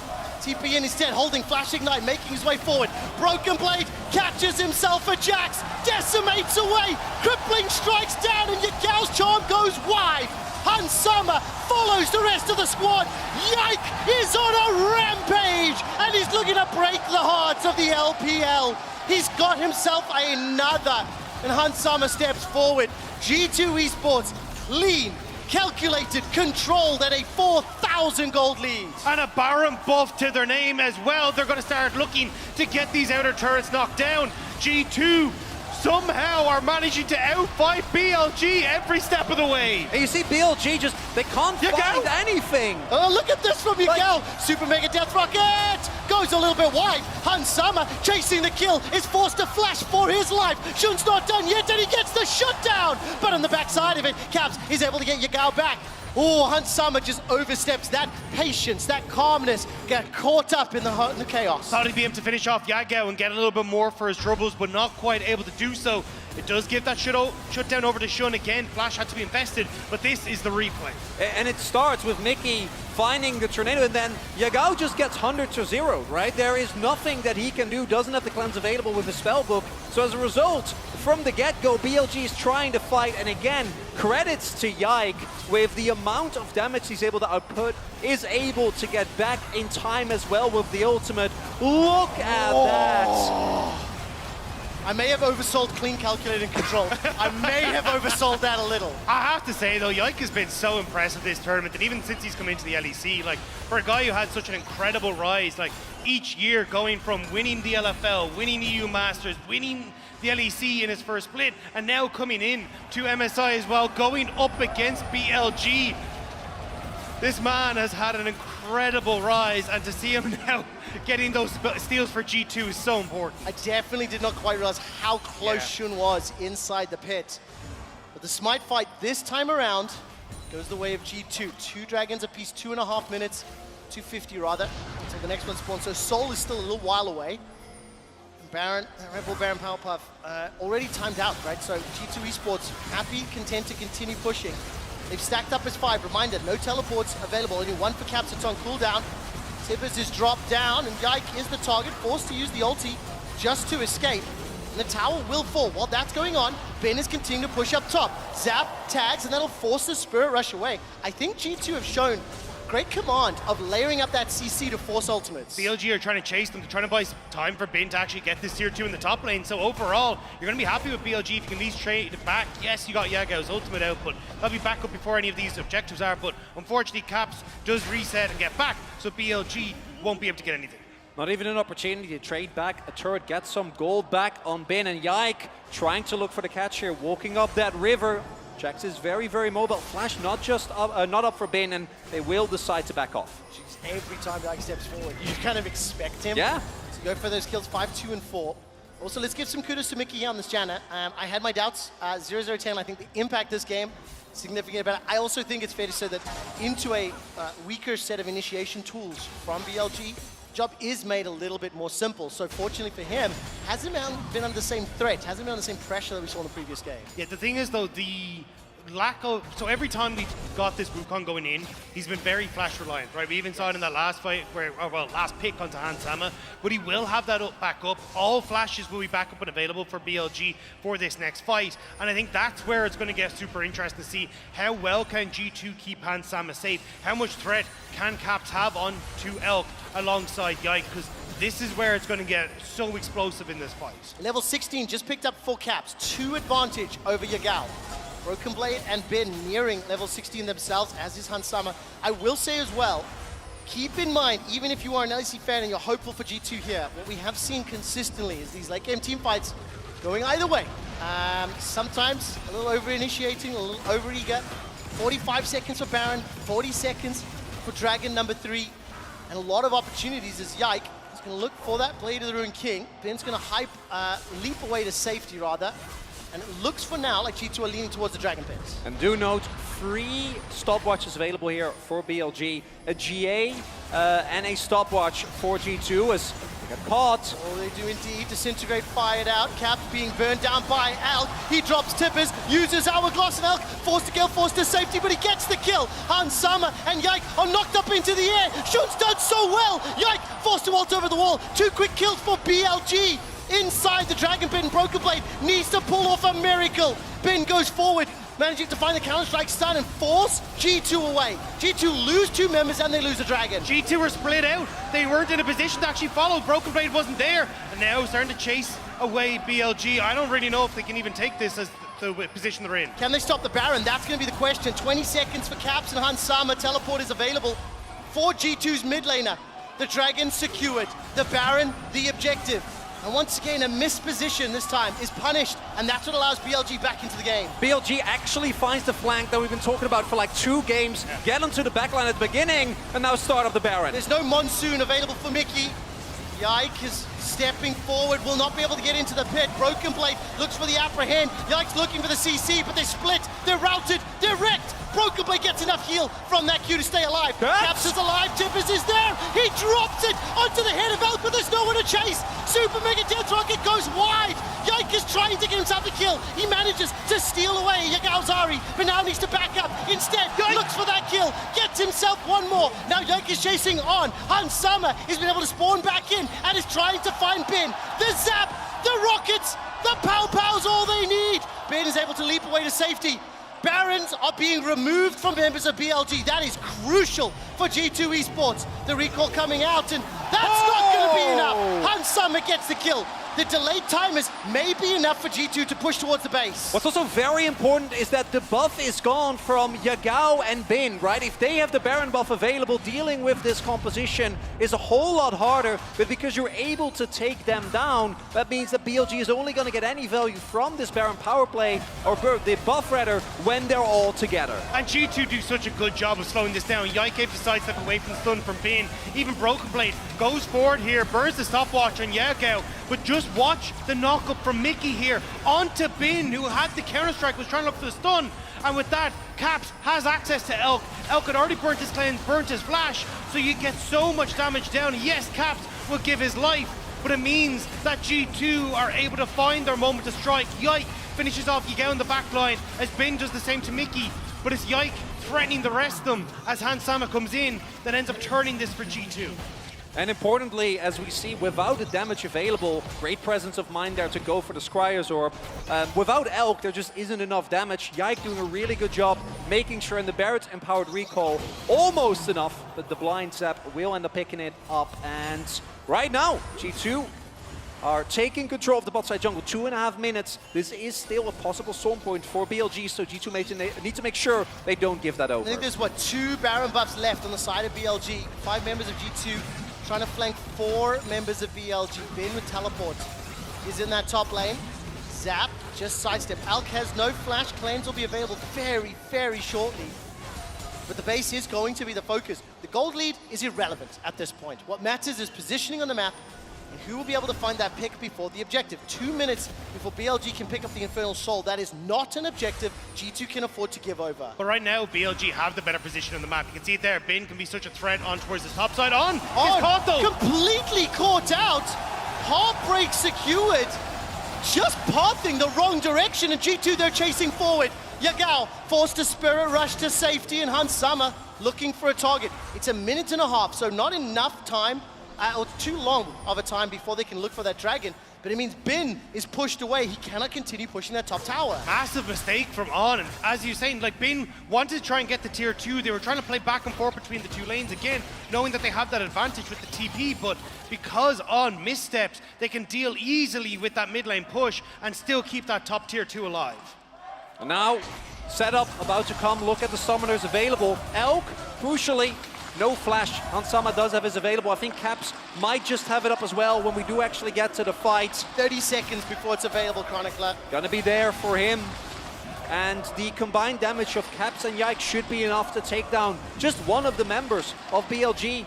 As long as they don't get flanked, like in the previous fight, as long as they keep their wits about them and are able to not get caught off guard, G2 should be in a good position here as they first move towards the Dragon. Chronicle, let's look at the vision being set up there. A couple wards being pushed into this blue buff area. BLG and G2 moving towards the Dragon. But Bin is full control on top side, and you're super early to this. There's still 25 seconds, and Bin is already on to tier 2. They can give it up. That's the thing. They can just say, we don't want to bother with this. We're going to push in mid, put threat on towards the inhibitor on the top side, and Annie has to reset Caps, needs to cover the push, and BLG, they're the ones trying to control the mid wave. Chronicle, is this good for G2 or BLG right now? G2 are split up. Obviously, they've lost the tower. That's not good.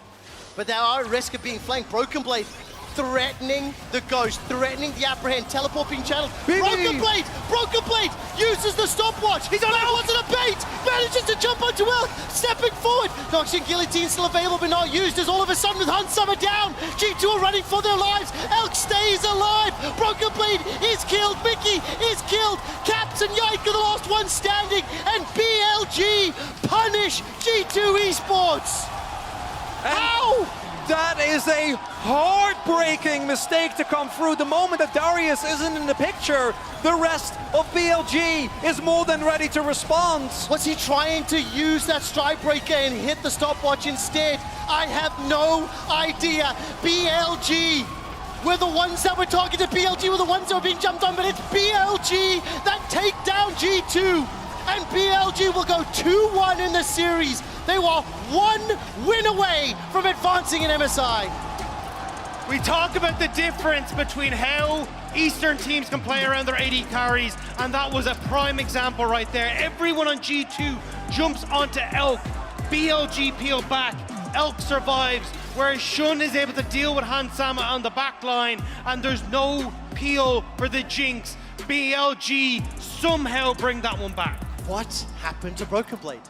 The stopwatch was popped. Was he trying to strike breaker? Was he trying to go, like, was he checking the time? I mean, because it wasn't a bait. Was it intentional? Like, I don't think it know. matters at the end of it. I think the positioning in the team fight was just atrocious. G2, they all jumped onto Elk, but kind of forgot, wait, we have an AD carry we need to protect as well. Hansama goes down, Elk survives, and the damage is still there for BLG. Yeah, crucially with Lulu there, heal and cleanse available, Elk is able to kite back at the beginning of that fight, and at the start of that as well, because of the posturing that BLG had, they already had both Bin and Yagao on an angle where they could try and create pressure, right? Try and keep the backline of G2 from joining the fight, which as a result, there just wasn't enough damage to blow up that Aphelios. There wasn't. What I will say though, out of the 3 games we've seen thus far, despite the fact BLG consistently get advantages and leads, that was the best early game we've seen from G2. They are still the team that's fighting uphill. They're still a team that has to prove that they can defy expectations and force us to game 5. For now, we're going to head to the analyst desk to break down that last fight and game. Thank you so much, but it's BLG that keep their cool time and time again. We've said it here and you're tired of hearing it. It's all about the team fights, and we were all watching. It's like, well, if you don't kill Elk, kill Elk. By the way, someone should kill Elk. Can someone go ahead and kill Elk? Because if you don't, you lose that fight and you lose the game. I mean, it was such an incredible ending. I really thought G2 had this one, probably from the 15-minute mark until now, but you could see as Caps is going for a flank, BLG gets the engage first, and then there's not enough follow-up to actually kill Elk. Yagao wins the whole game on this Ahri. He turns back around, he flash combos Hansama, and that teamfight is over.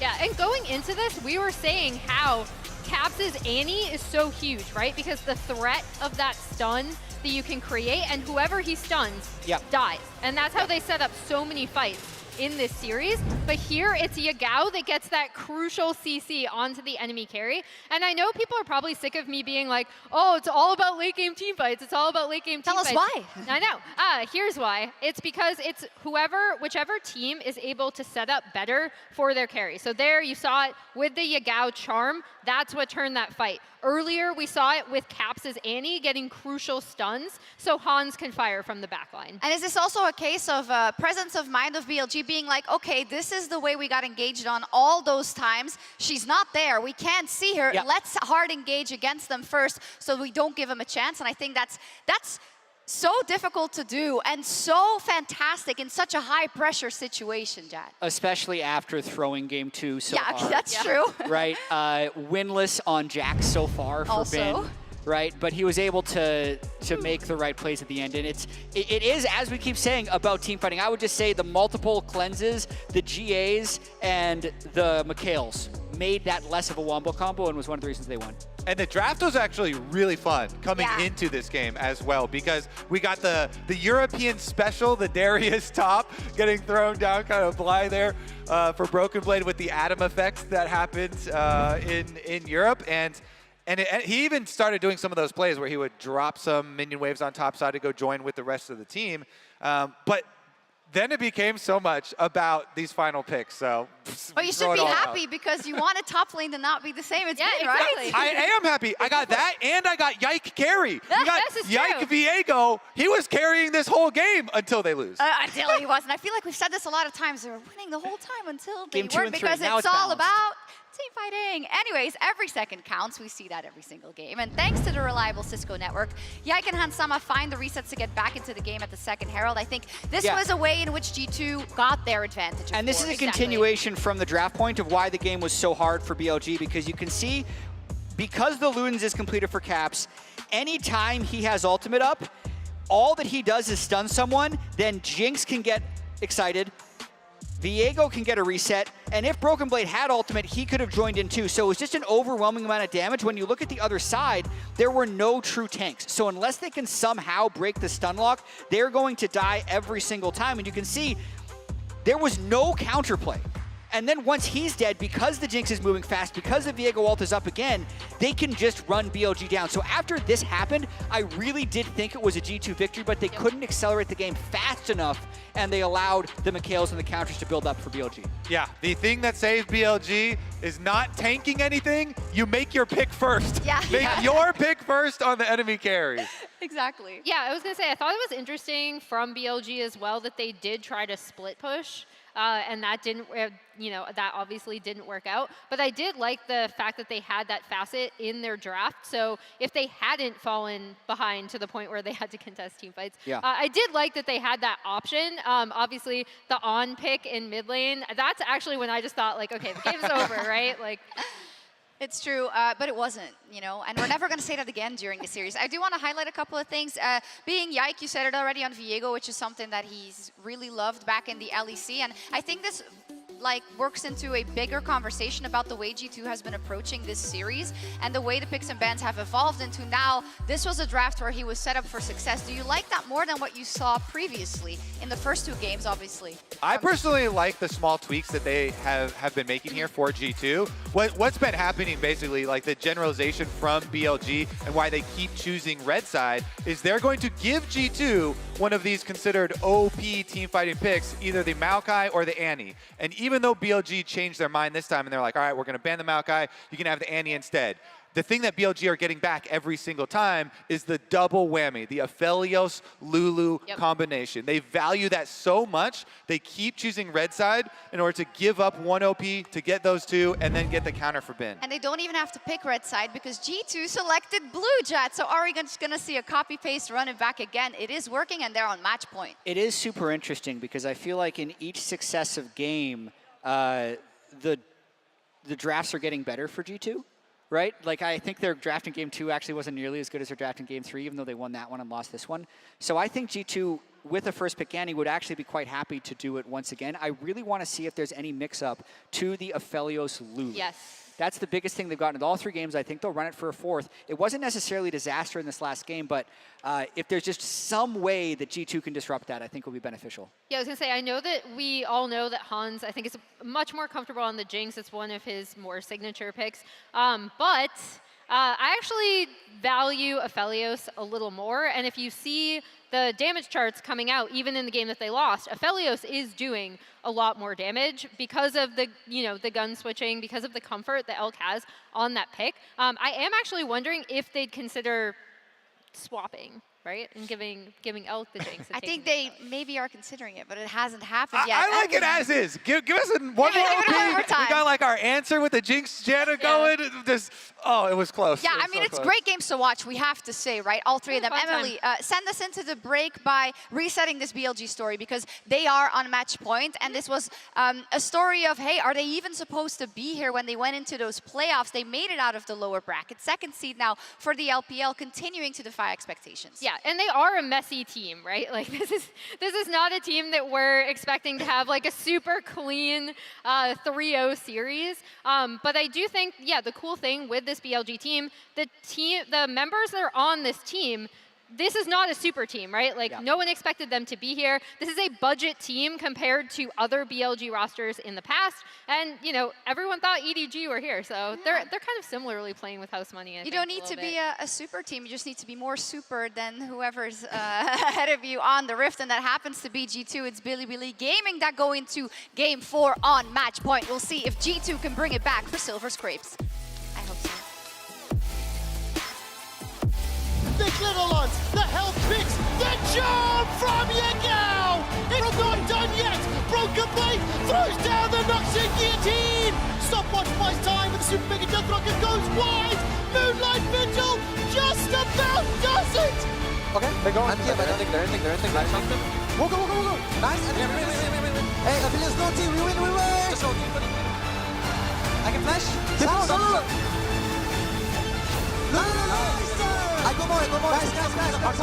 Hansama follows the rest of the squad. Yike is on a rampage. Manages to jump onto Elk, stepping forward. Noxian Guillotine still available but not used as all of a sudden with Hansama down. G2 are running for their lives. Elk stays alive. Broken Blade is killed. Vicky is killed. And BLG punish G2 Esports.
same, ain't no debate.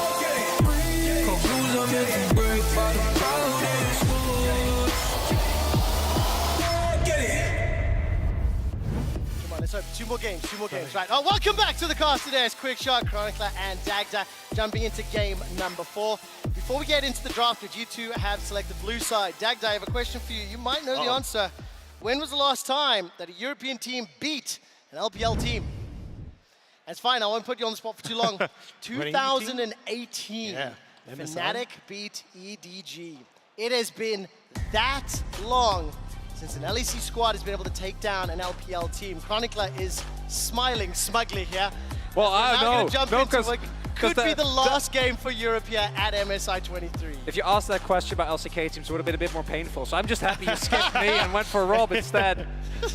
As I do like the Annie being taken away. I think that the Annie in particular is a pick that, even though BLG was able to win the game in the end, provided so much consistent backline threat, and the Lulu actually going to get taken away here. Does Shun consider an Italy because it is now available and unbanned? I would prefer not to, from what I've seen this tournament, but it is possible as the Malca will be the final ban. Yeah, I mean, it didn't work out great for them in the JDG series, so maybe they've learned from the error of their ways. But question now is, what do they go for in that first pick rotation? Because the Maokai taken away, the Annie taken away as well, were two of the big picks we saw. And it's going to be the Aphelios taken away for Hansama. Going to swap up the matchup. Would not be surprising if BLG just end up going for the Jinx here. Is, even without the Lulu, still very strong pick on the main AD carries at the moment. The range advantage is something. Oh, okay. Come on, Lucian Nami, throw it down. I will say, huge kudos to the analyst desk, as well as, like, obviously a lot of people watching around the world. We talked about what is the answer. How do you deal with the Aphelios and the Lulu? Now, with the Lucian Nami locked in, I will tell you this now. Dracos is sitting somewhere fuming, wondering, because the LEC as a region has struggled, first of all, to execute this pick, but also to play into it at times as well. But look, I'm going to be honest, when Elk and On have just been absolutely destroying Hansam and Mickey and Lane, just going back towards something that's even harder at that is just going to be absolutely fantastic for BLG. And I think that's where you're seeing, I was going to say what the answer is going to be with the Aphelios. I thought they might go for the Thresh, but it's actually going to be the Prom. They just want to make sure they can try and survive this somehow, but there's going to be so much poke that can come through so quickly from Elk and On that bot side. Oh yeah, and even though the Braum will be able to keep you alive, it's going to give you next to no agency in lane. Jungle ganks and setup and skirmisher notwithstanding, it's going to mean that Elk and On are going to have the priority from basically the get-go here, as Cassante is going to get locked in. I do like that. Very, very strong flex pick that has hit a lot of the second rotation bans. And while the bottom lane may have a very tough time here for G2 Esports, what we have seen across all 3 previous games is that the bottom lane performance, even when falling behind, has not actually been the primary defining characteristic of these games. I do think it's going to be way harder this time around, please don't get me wrong, especially because Gwen, who's found herself in the ban pool phase 2 a lot, is now also locked in for bid. The thing is though, this is an answer into the Cassante, but it doesn't guarantee the Cassante is going top, right? So you can actually flex this into mid lane here for Caps and have Broken Blade now get the counter pick in that top side. So I'm actually curious exactly what the plan is, because even when you're looking at it, BLG, they're still banning away some of these more mid lane oriented picks, except for Broken Blade's Cassiopeia, which also is a thing. Yeah, exactly. I was actually about to say that's a really interesting read from BLG, because they're basically saying we know that it might not be top Cassante, we're still banning Cassio, but they also picked the Gwen, so leaves me wondering whether they want to just match the Gwen wherever the Cassante ends up going, as the Ahri will get taken away. Makes complete sense, because Yagao, even in that last game, right, the final fight, able to get on top of Hans, hit the charm, was a really big part of what made the team fights from BLG so lethal. I think as well, if you're trying to flex this Cassante into mid lane, the ability for the Ahri, look, she won't kill the Cassante at any point in time, but at least being able to get good roams off and making sure that it's very uncomfortable, I think is going to be a good one. The Yasuo respect ban is not what I expect to see after that game 1. The crazy thing is that's both Yasuo and Cassio. That could be both mid and top. Maybe more specifically for a team like G2 Esports. Obviously with that Ahri banned away as well, we need to find out what this next lock-in will be. And let's talk about the jungle pool for a little bit. Sejuani still open and available. The Vi and the Maokai have been removed. Sion will be the final ban here from G2 Esports, so to move into phase 2 picks. BLG 1 would assume the jungle pick comes in now. Wait to see what's more likely for those solo lane options. And if that Nidalee is being hovered, please tell me why we're a little nervous about it. Maybe not, because it may end up being the Viego. Dagda, what direction do you think you prefer to see? I definitely don't want the Nidalee in this regard. You have some long-range poke with the Culling, but that's kind of it. You don't really have great setup, so he is just going to go across towards the Viego. And I think here, you're kind of going right. Like, Yagao is definitely going to take something like a Lissandra or something along these lines in the mid lane and trying to set up for this strong 2v2 in the mid jungle. But again, you can just flex Caps in towards the mid lane on this K'Sante, and now you're going to be in a pretty fine spot. Like, you're not going to be worried about a lot of the C-Speak of it set up, because K'Sante has a ton of dashes, the ability to hop away, and there you go. They're actually going to swap. Well, again, keep that flexibility open with the Gragas now locked in, but actually both of them now not so hot. Okay, I was going to say it's the Gwen, so they take the Jace. So that's going to assume what? Gragas in the jungle, then K'Sante, Jace, we figure out mid or top, depending on whatever Yagao's going to be running in the mid lane.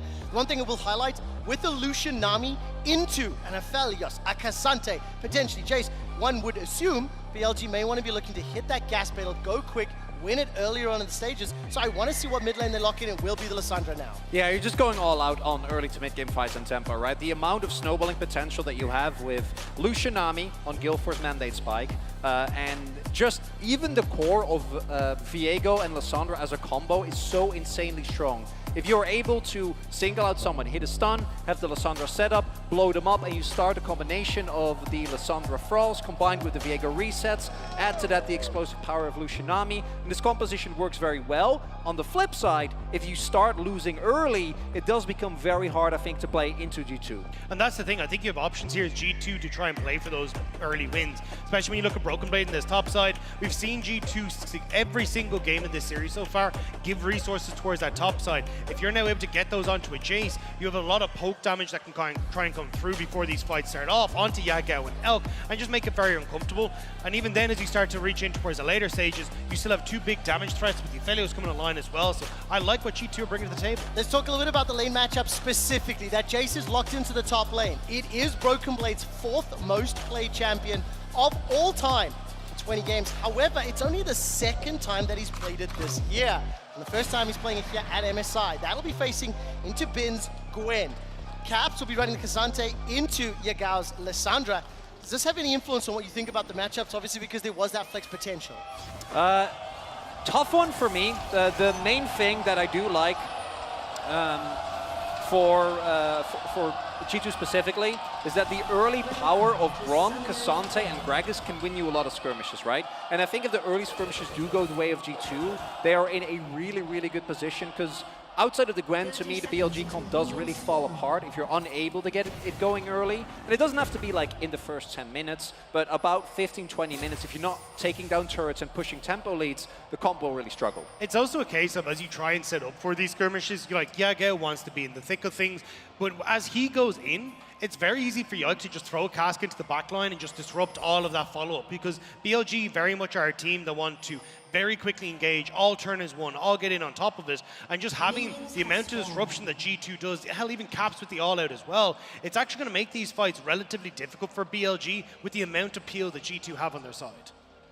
Also want to highlight that between Braum and K'Sante, the amount of like plays that you can stop that in their tracks, like stop that. It's like, no, I don't want to. I'm not part of this. I'm not partaking. And it is something that Oh, I clenched so much. That W, as well as the Q thrown out from Lucian and Nami respectively. Mickey steps away. I think ultimately, obviously, you want to get a little bit more of those combos together.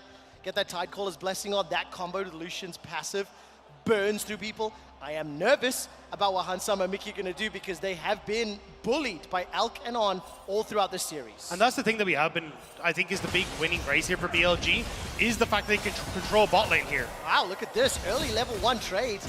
Good advantage to Hansama and Mickey, at least burning down On for now. Still got a number of consumables, also no Cull for Elk, this time in a different matchup. Hansama, however, gets chunked out. He's down to 300 hit points, and level 2, the race is on. Important to note, as observers were showing, Caps actually rotating towards the top side to still match Yagao. Obviously, you want to play the K'Sante into Lissandra, can negate a lot of the plays. So BLG is denied the play that they're looking for is Yike.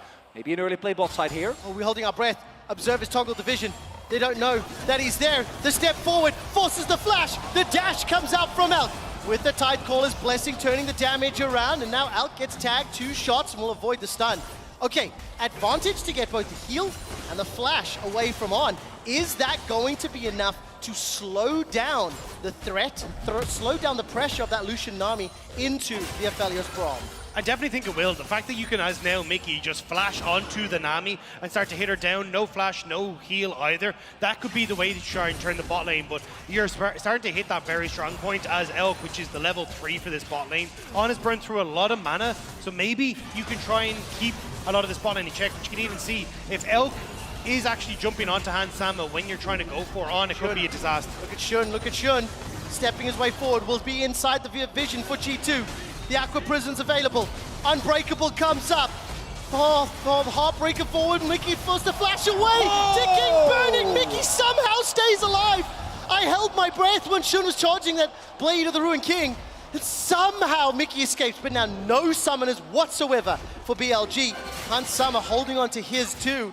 And so far, even in actual fact, a small CS advantage for Hans Sama. And the fact that you actually burn everything on Elk and he nearly dies as well means that you actually get to stick around here as Hans Sama, so he doesn't reset. We get to push the wave out, get a nicer back timing, and you can set up for something as well if Yike comes down. All right, Caps trading there into Yagao, putting a lot of damage onto him. He needs the Glacial Path away. Hans Sama will be the target. Forced to cleanse already, down to 100, and with the minions helping out, lose just one summoner spell. Big win there for BLG. You can see the idea from Hans Sama was, I need to crash this wave, I have the Infernum, see what I can do, but not able to do so means that Elk and On will catch that massive wave and also be in a position to freeze this away from Hans Sama and Mickey. Look at the rotation. Mickey is coming up as well, trying to take down Yagao here. Yike already showing presence. Helped out in the bottom lane. Body slam, pushed away. First blood to G2, to Caps and Yike. And they managed to take some plate damage as well. And Yagao even flashing after the fact, right? Losing his flash, getting taken down. And this is one of the downsides that we see, right? When you rotate people up into a different lane just to try and get the best matchup possible. Yagao getting caught off guard there really messes, I think, with BLG, because now he has to teleport back, means that he can't make an impact on the map, sat behind early, and slowing down this core of Viego and Lissandra is really, really big. And especially the fact that you end up having control here as Broken Blade in mid lane, because you have that Jason to Gwen, you continuously push in. Yes, you are able to roam up, but this is something you can continue to do. Even look at where he is in the map at the moment, just setting up vision down in this river. They really want to make sure they can try and punish Elk and On when they have no summoner spells available, and at the moment Hans Sama at least should be able to get this wave just about crashed in. Oh, that Unbreakable does so much, but obviously the Aqua Prison from On helping out. Now all of a sudden, Alk is pushing this wave back, I think, into the Lucian Namis. This is already a decent enough start for G2 considering how the previous games have gone. Yike, on the other hand, is absolutely showing up, forcing another summoner spell, been forced to flash away from that body slam. Yike has been to all three lanes and has generated advantage in every single one of them. He needs to get back down into this bot lane, though. You can already see Shun hovering around here, making Hans Sama. This wave has been in such a terrible spot since that early play that Shun made, so now moving Broken Blade down as well. This is what we're talking about, trying to see if they can burn Elk and On down when they have no sums available. TP to mid there as well from Yagao, or from Bin rather, so means that, they're going in aggressively here. Elk going back, Shun is on vision, so G2 feels confident here. Should be able to get in the wave as Shun walks up. That relentless pursuit coming in clutch. Shun will get a target, gets caught out by that Winter's Bite, and we have a pause. A very dramatic pause. Oh, no. Hold up, London. I will not accept that. We do not know the cause of the pause. And yes, that is a tense freaking moment. Until we know the details, those boos are unacceptable. What I will say is this: G2 Esports have started this game well. Yike has been freaking everywhere to help out the squad. And G2 need that to continue to force us to a game 5. Yeah, they really needed to get help on this bot lane. You can see exactly where the wave was pressed into. It was so difficult for Hans Sama and Mickey to actually get the wave crash. I think Elk and On were doing a really good job of just keeping it at bay and forcing the G2 bot lane to overextend. That's why Shun was spending so much time around this bot lane, trying to make it as uncomfortable as possible. But because Yike managed to get down there, because we talked about Broken Blade having that push in the mid lane, it was G2 finally able to kind of break it. I think it still actually might be frozen, to be perfectly honest. But But still, we'll have to see exactly what happened here, because Shun getting caught out like that never should have happened. No, and crucially, again, we already saw Yagao being put behind. If the Viego also starts to fall behind his opponent, they're able to pick up more early kills, and they're setting the pace of the game, I think it becomes incredibly hard for BLG to find a way back, because so much of that comp relies on being able to be the aggressor, and when you're playing from a deficit, you're not hitting your spikes as early, you're not being able to 100-0 people, you can't do nearly as much as you need to, and yeah, eventually Bin will come online, but that is a very, very distant future. And by then, the Jace, the affiliates are going to have a lot of impact. Okay, while we wait for details to come to us, I want to play a little game here. Gentlemen, I'm going to ask you, at 8 minutes of each of our previous games, how far ahead do you think Elk was when it comes to CSD and goal difference? Just give me a rough estimate, because I've got the numbers in front of me, and they will shock you. Yes, I'm a tabloid now. Yeah, 8 minutes. I mean, probably 15 CSD up and about 2K gold, I think it was. Right. Now, this is the crazy thing, because that was my gut instinct too. Yeah. Ignoring the kills, because I've explicitly left K plus 8. In game 1, Elk was up 3 CS at 8 minutes. In game 3, he was down 2 CS. In game 2, yes, he was up 17 CS. But it was way closer. At 14 minutes, again for game 1 and game 3, there was only a 300 and a 500 gold difference between the bot laners. Now, the reason that I find that intriguing is, on my gut instinct and my memory, I'm like, man, Elk and On dumpstered and dominated G2's bot lane. Game 2, they obviously had a very significant lead. That was up to a 3,000 gold lead in game 2, right? So that was the one game that's had a huge influence. The other two, game 1 was even. They was messy. They were trading kills back and forth. And in game 3, obviously, it was way more close. We've started on that similar trend. It's a much more close, it's much more even. So I just want to readjust some of those expectations. It's only that one game that's really, really been heavily BLG favored. Obviously, we do know the pause has come from BLG's side. I am waiting for more information. As soon as I get it, I will come back to you. But I mean, Lucian Nami, already level 4, level 5, hasn't popped off yet. I'm feeling hopeful here at Chronic Club. I personally, and this is of course, mostly from what I've seen in the LCK, we've actually seen pre-Electrocute, right, when the Electrocute Nami was still a thing, this was a lane that basically started bullying you level 2, right? The moment that you actually were able to dash in, go in, it has been mostly about pure lane dominance, but at least if we look at the teams, T1 is a great example that were able to execute this domestically. It wasn't necessarily about the laning phase. We actually saw Zeri Lulu win the matchup early on a lot. It became about what can you do in the mid game. And that's also, I think, why the first strike in particular gets picked. It's because the mid game, when you get your guild force and the mandates, proc that and just chunk someone to half allows you to do so much more on the map. And a lot of the success we saw for this, especially when you start to rotate Lucian Nami into the mid lane, was when you had Wukong, Sejuani's, Maokai's as your junglers, right? Because oftentimes it's a case of, right, I'm going to go in with the culling, so as long as I've got this big AoE ultimate from the jungler that can CC someone down, I'm going to be in a great spot. You can burst someone out, then start to take the towers and start to roll. Viego isn't really that, so I'm curious to see how they want to try and use Alessandra to really bring them into the equation, because I feel like you need this like combo with Yagao to make that work. Well, we do indeed. I will inform everyone that on my screen, the game has unpaused. The kill was secured by G2. With some luck, we'll be pulling this up on your screens in just a moment. Unfortunately, there is another pause. So I will keep feeding you information as and when I receive it. For now, I haven't got the exact reason for this, but we'll continue to talk a little bit about this game. G2 Esports, they've come out swinging. What I can tell you is this. Production has just informed me that On has reported having issues with his biscuits. Tournament officials are currently investigating the issue. And while they continue to do so, I'll give you that info. But I will say that as that pause came in, obviously that was the gank attempt onto Shun, which did result in the kill. And as we were talking about the power of the Lucian Nami, right? As already mentioned a little bit, I think that Braum and Cassandra, as far as champion goes, to kind of negate what that duo wants to do, they are really far up. It is basically impossible to CC the Cassandra and really get a big chunk. And even if you do, the amount of tankiness that he has means that you lose a lot of that lethality, because there was a lot of Azirs and whatnot getting chunked out in the middle of the game. And then secondly, Braum is self-explanatory. The moment that the calling comes out, just throw up your Unbreakable, and it takes away so much of what makes the combo good. And if you then have a Vet Viego, maybe you can do something, but right now that's not the case. It's not. All right, listen, what I will say is this. I want to take us away from the game for a moment or two, and I just want to say thank you to London. You guys have been incredible. Can I make some noise here at Copper Box and in the arena? We don't have gameplay to talk about. We don't have champions to look at. So I think let's step away from this for a moment and let's talk stakes. London, I will tell you, the nerves are real here. The nerves are real because I mentioned this. Maybe some of you were outside getting a drink beforehand. The last time that the LEC beat the LPL in a best of 5 was 2018. Fnatic beat EDG. Since then, we have not beaten an LPL team once. And that is a scary prospect. And for G2 to even try and turn that around, they need to win this game and then get to game 5. Especially when they're only one game away as well from being knocked out of this tournament. We're going to see if they're going to be able to turn this around because it is at least okay at G2 for the moment, but we're going to have to see if they can continue for the rest of the game. We can. I have actually heard we're going to go to the analyst desk, and it's really good because every time I say this guy just has a smug look in his face. It's like, it's even worse when you talk about LCK. So let's head to the analyst desk before Chronic starts to make us all mad at him.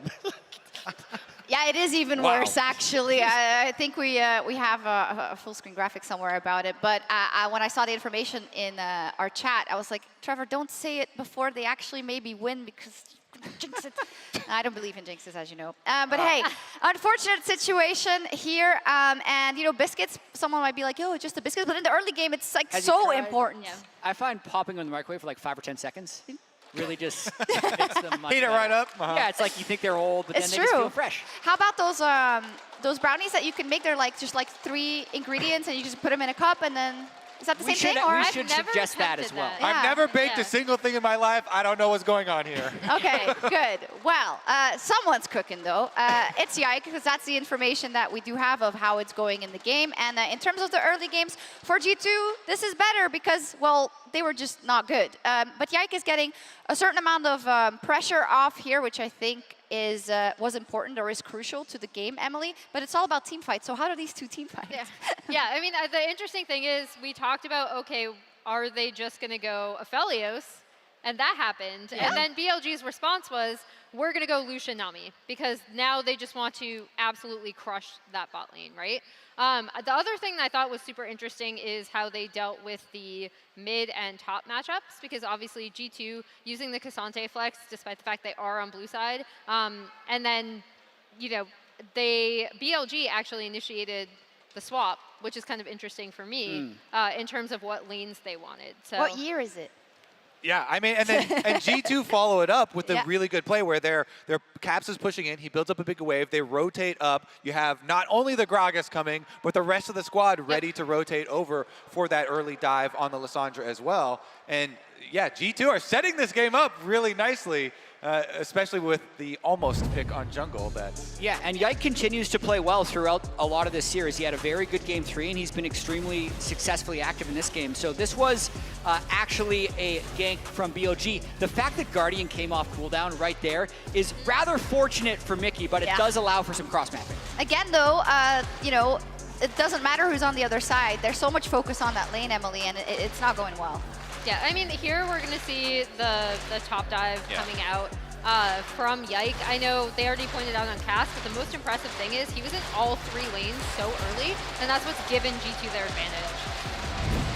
Yeah, and that was the rotation that we were talking about as well, up to the top side, off of Caps' minion wave, successfully getting that dive, then bouncing down to the bottom side and countering this possible jungle, play from Shun. And then getting him chased off. Biscuits or not? Biscuits or not. Shun is going to be in a tough spot. We'll see indeed. But the big question is, because this is the trend we've seen now in a couple of games, and last game it was the case of you got the advantage, but did you push it further fast enough in order to make sure that this game is completely closed? What we've learned it's never completely closed. Yeah. So since G2 are against match point, chat, what is the best plan for them going forward? Yeah, so I'm trying to remember. It's been a while since we paused exactly the game state that we were at, but I do think getting, not to sound redundant, as much gold as they can on the Han Sama is important for a number of reasons, because if they're not able to get consistent push on the Lucian, it's going to be a big problem, because even if Lucian's a little bit behind right now, the Lucian Nami from BLG's side, once they get Imperial Mandate and Gale Force, can still take over mid lane pretty much whenever they want, unless there's a substantial lead or substantial fog of war control from the side of G2. We do have an update. that tournament officials have confirmed the bug that affected BLG's On's ability to use his biscuits. Because this had a material impact on the game, they will be initiating a chrono break and rolling the game back to 6:42 in game. And I just asked for clarification because I want to know exactly when that was, because I don't I'm going to tell you. You're going to tell me. Tell me. I can't All right. tell you. He's rewinding. Come on, Jet. Love it. I'm going as fast as I can. Okay. Anyways, because of course it's a 6:42. 6:42. Okay, I'm getting there. All right, so we're gonna get all the big cameras on the Jets phone. Okay, so literally where's the, like, 6:42. dice cam, but for Jets I don't phone? understand how they can do 6:42 because they paused at 6:43. So that's like a second before that dude is about to die. Oh. Okay. Well. Yeah. Anyways, the death will probably Because still normally happen, they pause. They were on my phone. Okay, hold on. So this is 6:43. Why are we doing this? I can zoom in. It says paused. Anyway. They don't like us probably speculating So about normally these things, the right? rules. Well, what else are we going to do? Like go out. Yeah, it's you're clearly right. speculation. I'm not a rules official. You're right. But normally the rules are to go back to a dead ball state. Yeah. Which can also disadvantage a lot of teams a lot of times because you could be like middle of a team fight that is going wrong when a chrono break happens, but by the rules of the chrono break, you don't go right before the bug happens, you go before the action happens. But perhaps the biscuits was not working early. I'm not going to speculate, Well, actually. exactly. I'm not So going to do it. 6:42 is probably when it happened, but I do wonder if they're going to roll it back to like 6:35 or something. We'll have to see. Yeah, we'll have to see indeed. But things that are standing and are not getting rolled back is the fact that the bot lanes have been so incredibly important, and now we get a new twist on it. So, Kobe, are you happier with what you see now that the Aphelios is on the one side and the Solution Nami on the others going into this mid game? Yeah, I mean, we got what we were talking about. I mean, BLG, they decided to double ban the two OPs, the Maokai and the Annie, and that's what caused this cascade, where then Lulu's banned and G2 decides to take away the Aphelios. I will say, I was pretty scared, though, because watching Elk with the Lucian Nami combination last time versus Cloud9, he got a lot of damage out. He is very willing to play on the edge and play very aggressively with his champion and constantly looks for return damage. We even saw this in a couple instances in this game already where Yike is ganking, and in the 3v2 he's stepping back up to try and squeeze some damage out. So I am a little bit trepidatious. One thing that's interesting to me is you see similar KDAs coming through, but the kill participation is really interesting, despite the fact that obviously you also see that Elk has higher damage numbers. That's kind of due to the Aphelios. But the fact that BLG are putting other champions like the Jax, like in this case the Gwen on this pick, to be doing damage for them in team fights as well. Like obviously it's still all about the hyper carry, but in setting up that CC to protect them, there's also how much damage you're going to be putting out during that. So in this series, even though obviously Lucian Nami is going to fall off to the Aphelios. Elk plays Lucian super, super well, and I'm more looking at what they're going to do in their mid game and how they're going to rotate him around the map to take down turrets and kind of open up the map. I'm also super curious about the Gwen in the top lane and how that's going to work. In the mid lane. In the mid, yeah. Yeah, and we swapped. And the Lucian doesn't follow for a long time. Oh. I will say the Braum is really good for counter engage into the Nami as well, though. So we'll see how good this Braum play can be, because that can really solidify your team fights. Well, and on their side, they have the Jace too, right? So if you can set it up that Jace is just constantly like softening them with poke, that'll be really crucial for G2. Do you still have those stats that you were going to pull about the best of fives? Yes, I do. Actually, I have them. So maybe we can pull them up. It's not a happy stat for you. It's just really tense. It's almost ready, apparently. And I think it's why Trevor was really tense casting. I feel like it's why there's a lot of tenseness in this room. The history of LEC versus LPL is not good. No, it's not. I'm actually going to scroll up so I see it. Yeah, the last time that they won a best of 5 was 2018 Fnatic during Worlds against EDG. But then the overall record is much worse. And what's weird about this series is like it's very clear that G2 has a very real chance, right? It really felt like they were going to go up 2-1 in the last game. And to me, I'm thinking if they go up 2-1 with the manner in which they won those two games, they would take game 4. And even with the way game 3 ended, they bounced back to a very good start in game 4. So I know they're experienced, and people I think are trying to kind of hold together the momentum and the hope here, because it could break at any moment, right? Like one big Lucian Nami team fight, Lucian gets 3 or 4 kills. That could be it for the LEC at this entire midseason invitational. So yeah, I think it's almost ready. But basically, the TLDR of things is that the LEC is Can you scroll down? What are you doing? I said 1-18. Yeah, it's That's true. what I saw. 1-18 in best of fives versus LCK, LPL since Worlds. Wait. Since Worlds 2021. Wait, that's incredible. Well, that's got to be a game score. That's got to be a game score. Yeah. And Yeah. even then, it's actually insane. And it Was just the one paints win the just picture. now? I guess so. I guess so. Yeah. Oh, no, excluding today. Here, yeah. Okay. Oh, excluding today. Anyways, game score, yes. I love how they're just updating us, and we're still waiting for the graphic. But it's bad, and I think it just shows how, in general, it has been so incredibly hard for EU and NA teams, of course, but in this case, the LEC teams, to upset those regions, LCK and LPL specifically, for different reasons in a best of 5. Because we see that almost all of the victories come from the best of ones at Worlds, right? When you can have that toss-up, let's say, but when it comes to outplaying them 5 games in a row, 3 games in a row, 4 games in a row, that's where it becomes very, very difficult. And this series, is definitely doable. As you're saying, for G2, we looked at the last game. The last game was so incredibly close, just coming down to the pick on the carry at the very end. Yeah, here is that graphic we were talking about. 0-3 in 2021 Worlds, 2022 MSI, 0-3. That one game did come from G2. So now the second game coming from G2 as well. But to get back to the discussion we were just having, the pressure that is on G2 to even win here, but also the task that they have to do well at MSI. And I think this is going to be true for any Western team with how dominant the LPL and LCK have been, unless you need to update really quickly. I do have an update. My point is not important. So I think, go for it. yeah, I think this, in a way, the Chrono Break did not resolve the issue. Tournament officials are trying one final fix, but if they are unable to resolve the issue, the teams will play through starting at 6:53. So that would be after On already dies. Yeah, well, that would be like right as he's getting body slammed. Yeah. So that's good news for Europe. Bad news for the LPL. I hate being like, I would hate to be joyous when it's about something that can't be resolved, of course. I agree, yeah, but I know what you mean. There's a lot of games where the refs decide things and fans love it or hate it. That's so, true. Like, it's just the game. It's But just we're what not happens. fans. We don't have any of those feelings. Do you?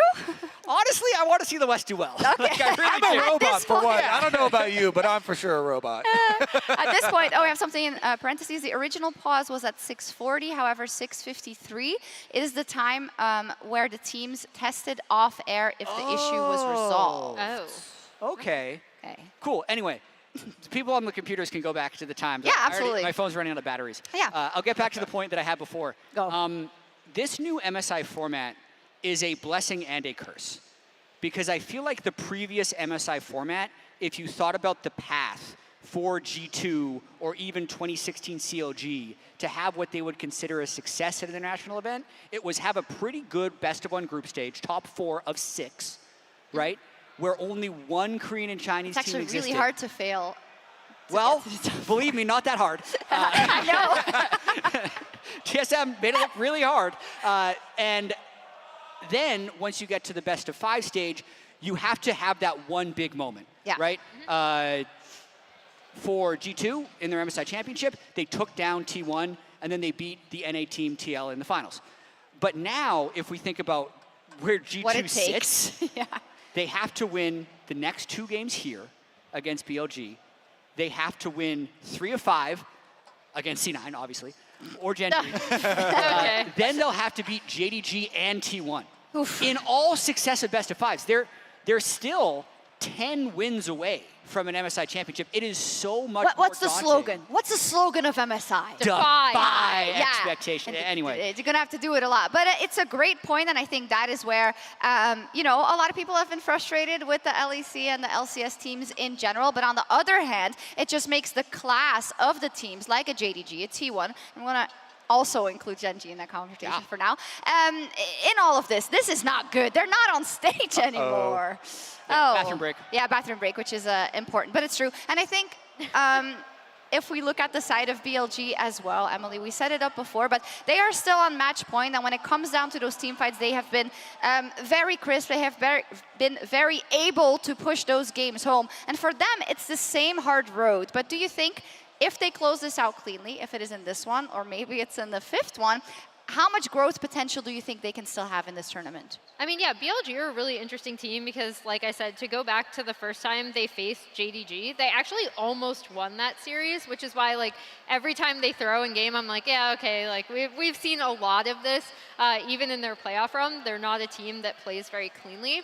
But I do think if throughout their run, you could see their team fighting and coordination improve.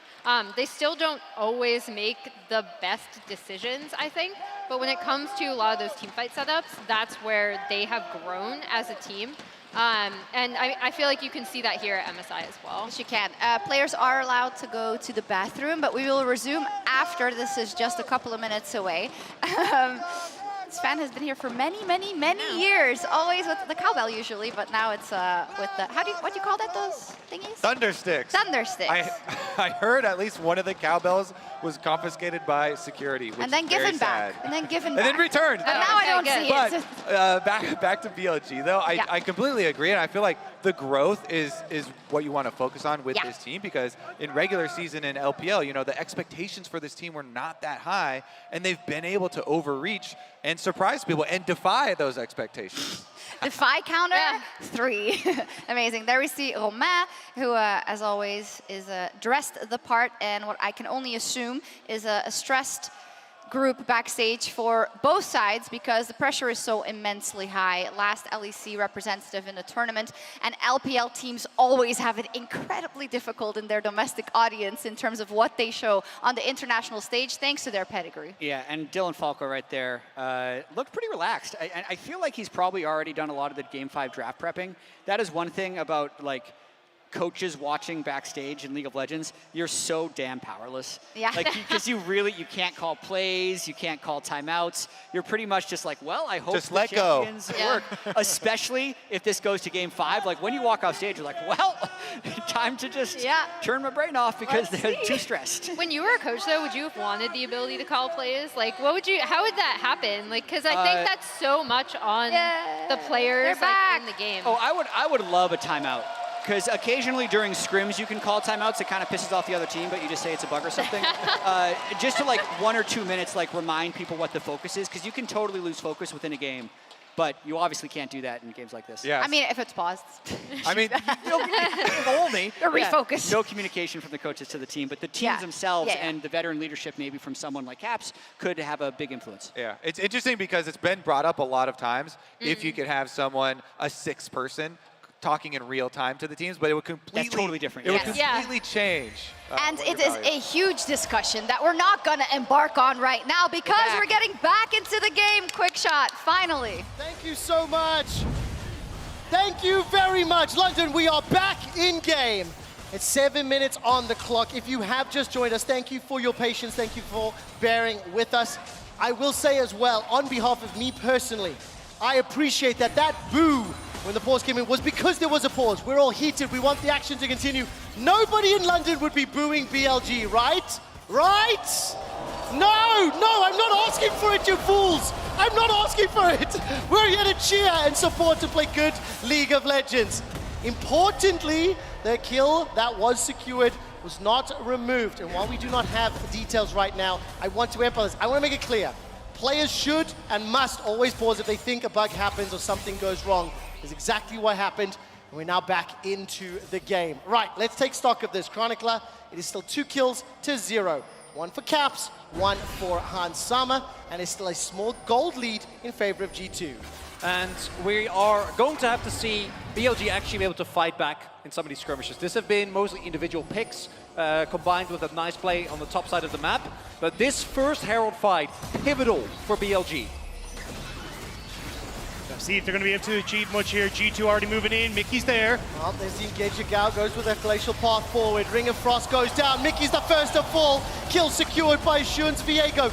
The Herald down to 1,400 hit points. Ons arrive to the fray. The Ebb, the Flow, the Aqua Prison, and BLG, they pick up the skirmish. Well, thank you. Very clear answer. BLG was aware of the fact that they needed to win that skirmish, and they did decisively. Shigao does get caught. He does get caught. Caps goes all out. The Prison throws him in the air, and Yagao escapes with his life. Caps unable to secure that kill, and BLG, they get the 500 gold lead. Still though, nicely done by Caps, because that is a flash, a heal gone from On, and also a flash from Yagao, so that helps a little bit with making you feel less bad about what just happened, because BLG got the kills on Viego that they so desperately need and immediately throws down the Herald mid. All right, very quickly as the engage now goes forward, Elk will be dropped. Hansama and Mickey find that kill. I think I have the briefest of moments. I do want to just have one final update on this. We've got the ruling. At around 6 minutes 40, BLG pause reporting a potential bug impacting On's ability to utilize his biscuits. League officials attempted to resolve the bug through multiple avenues, including the chrono break. The issue is not resolved, but League officials have determined that we will play on. And I do think it is crucial from my perspective. I want to empathize with the players, but I don't think biscuits have had a tangible impact in what that bottom lane has happened and how things have played out. Exactly, Shun had overextended, he got caught. Now Elk overextends that bot lane in the 2v1. He ends up going down. Caps though doesn't have control over mid. BLG moving down with Bin. They want to try and contest here. We want to go back to what happened in the previous skirmish. Because of the Elk play bot side, we didn't get to see a replay of it. The initial few seconds are the most important. If BLG get a kill, you are not going to win the fight, right? Especially this early on, you need to make sure that you deny the resets and that neither Yagao nor Shun is able to set up, because otherwise, even with G2 having Mickey there, you're not going to be able to take it out. No, and of course, in terms of Mickey and Hansama, this time around, 2 kills up. It's a gold advantage to Hansama on the Aphelios. Those early levels, those early trades, and that early gank from Yike working out. Shun, appreciating that, and instantly jumping onto Mickey. The Unbreakable buys so much time. Maybe Quickshot does cast a curse that bottom lane. Heartbreak forward. Again, Moonlight Vigil's on cooldown. Cleanse used. Flash needed, yep. Hansama continues to run for his life and holds on to that flash. While all that pressure was happening in the middle lane, Broken Blade on that Jace, reminder that he lane swapped from earlier on, is continuing to push forward and now will be met by Ben. You're starting to get control over this bottom side though, as you can see Elk with those turret plates gonna get his answer back for a lot of what Hansama picked up in the early stages. Still Broken Blade getting pushed in mid, getting shoved, Caps on this top side. It's a lot more about the solo laners here for G2. How much can they do as Caps? Oh, nicely done, managing to escape. Frozen Prison was locked down, and I think the footwork there helping him get to safety.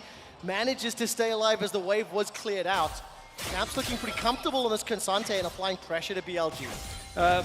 Importantly as well, as long as Shun isn't there, a lot of the effective gold from BLG isn't there, right? A lot of the power. If with all 3 kills being on this Cassante, picked up a very early Divine Sunderer as well, G2 still is very much in a position where they can pick fights on the rest of the map. The 2v2 from Aphelios and Braum, as we have already seen, very, very strong.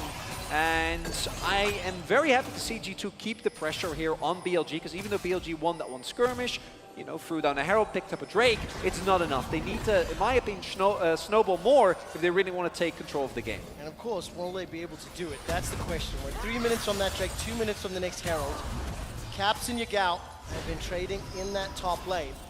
Keeping an eye on the CS numbers as well, still pretty even as far as those solo laners are concerned, despite the movements. You can see there once again, Bin may be able to catch out. No, Caps will be able to complete it.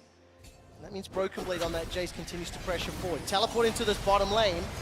Yeah, they want to try and make a play happen. Yikes day 2, Yikes day 2, Dagda. I don't know if they can get in here though. This is the thing, they need to try and crash the wave. Shun going to try and match Yike off to the side. The TP from Broken Blade as well. TP, so he's going top. Broken Blade's going to be catching Bin. There's a 3 versus 3 for now, 4 versus 4 potential. The Dragon is up in only 2 minutes time and they're fighting for Scuttle Crab. G2 Esports, they went fishing for an opportunity. They were unable to find one. They really wanted to try and get the dive onto Elk and On and just massively put the spot lane behind, but they don't get the chance. The Mickey stepping up does need to back away. There's a lot of damage that can come out from On and Elk, but still G2, you can see finally in these games, they're the ones that are trying to be more proactive in the early stages. Importantly there as well is that with Caps using the TP, you saw Yagao switching to the heal, trying to get to the play. As a result, wasn't really able to get any lead in mid. So even though the teleport was invested, didn't end up costing too much in terms of CS or presence on the map.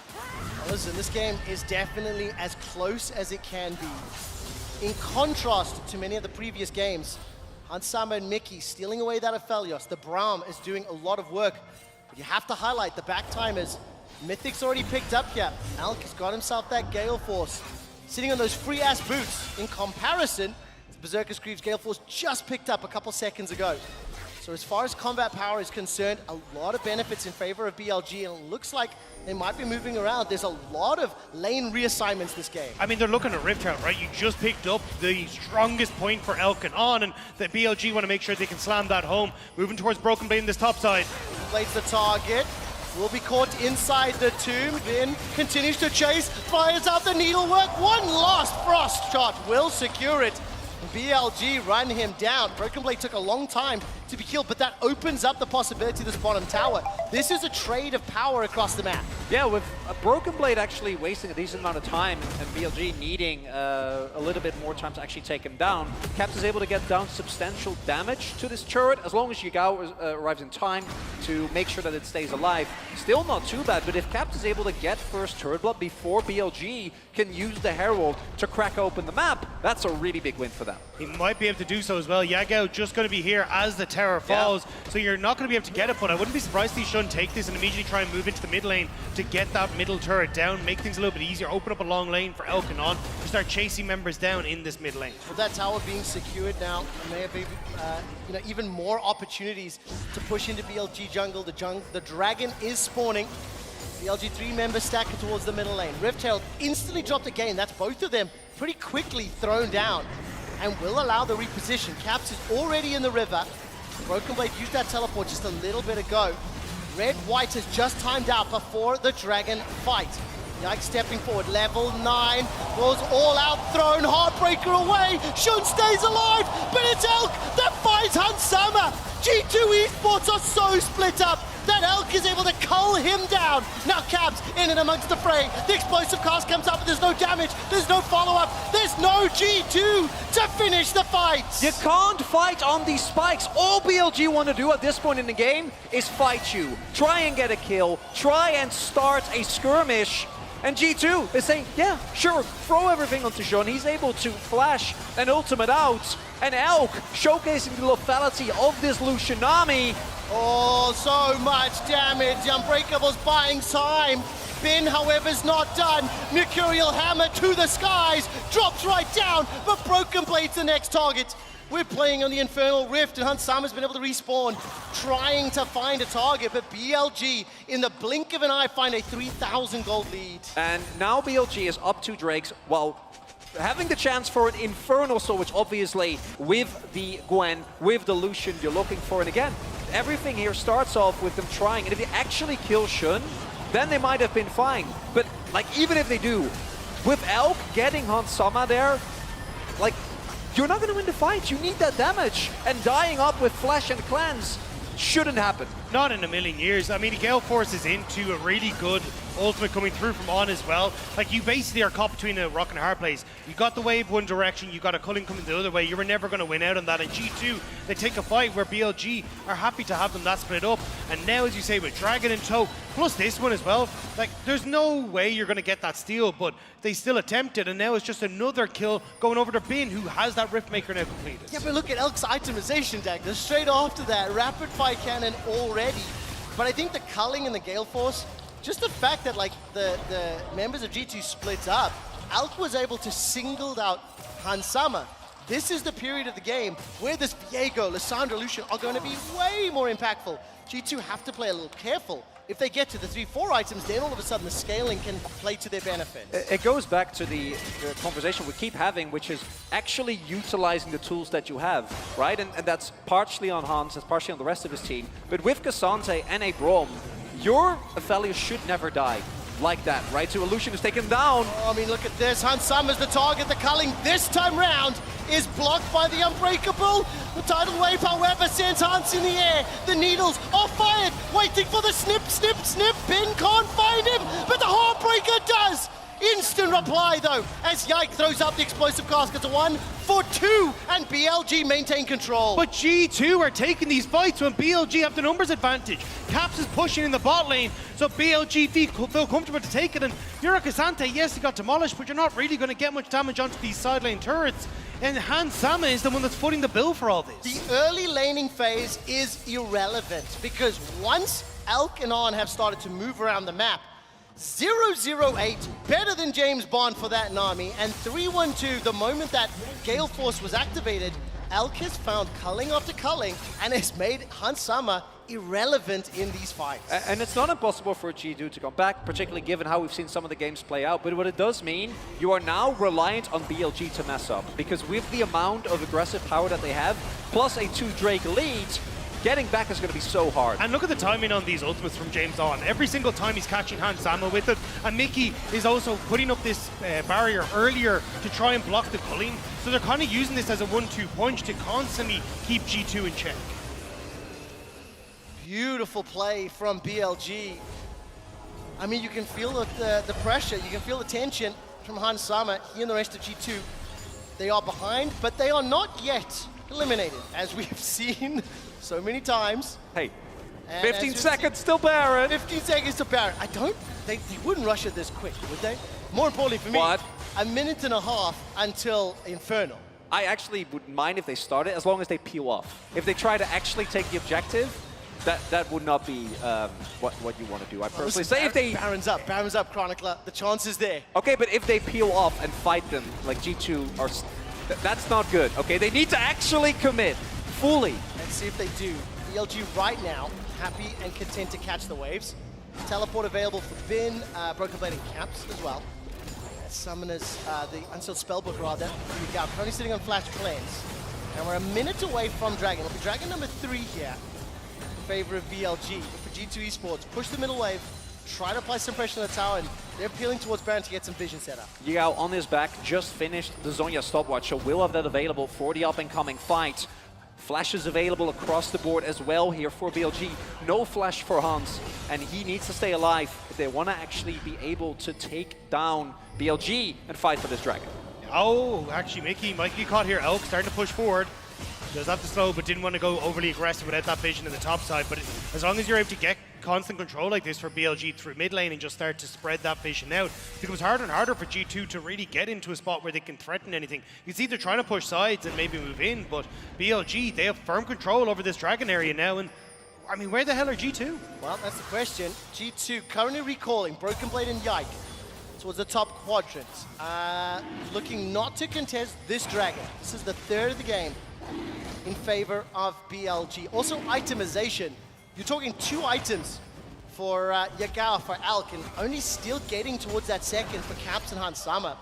G2 are behind the curve, and that's before you factor in the champion power and their current levels. Yeah, I do think that BLG, with that back from On, thought that G2 maybe was still contested. G2 actually had backed off, so they had a window, but they didn't know.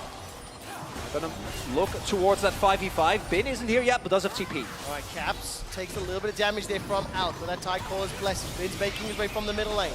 Winter's Bite won't find a target. The Fissure is still up. The Moonlight Vigil too. Unbreakable. That's a big cooldown. Red, white, Hansama's the target in this fight. Tidal Wave will not send him up, but the re-engage is good. Aqua Crescent buys some time, and Hansama simply cannot stay around long enough.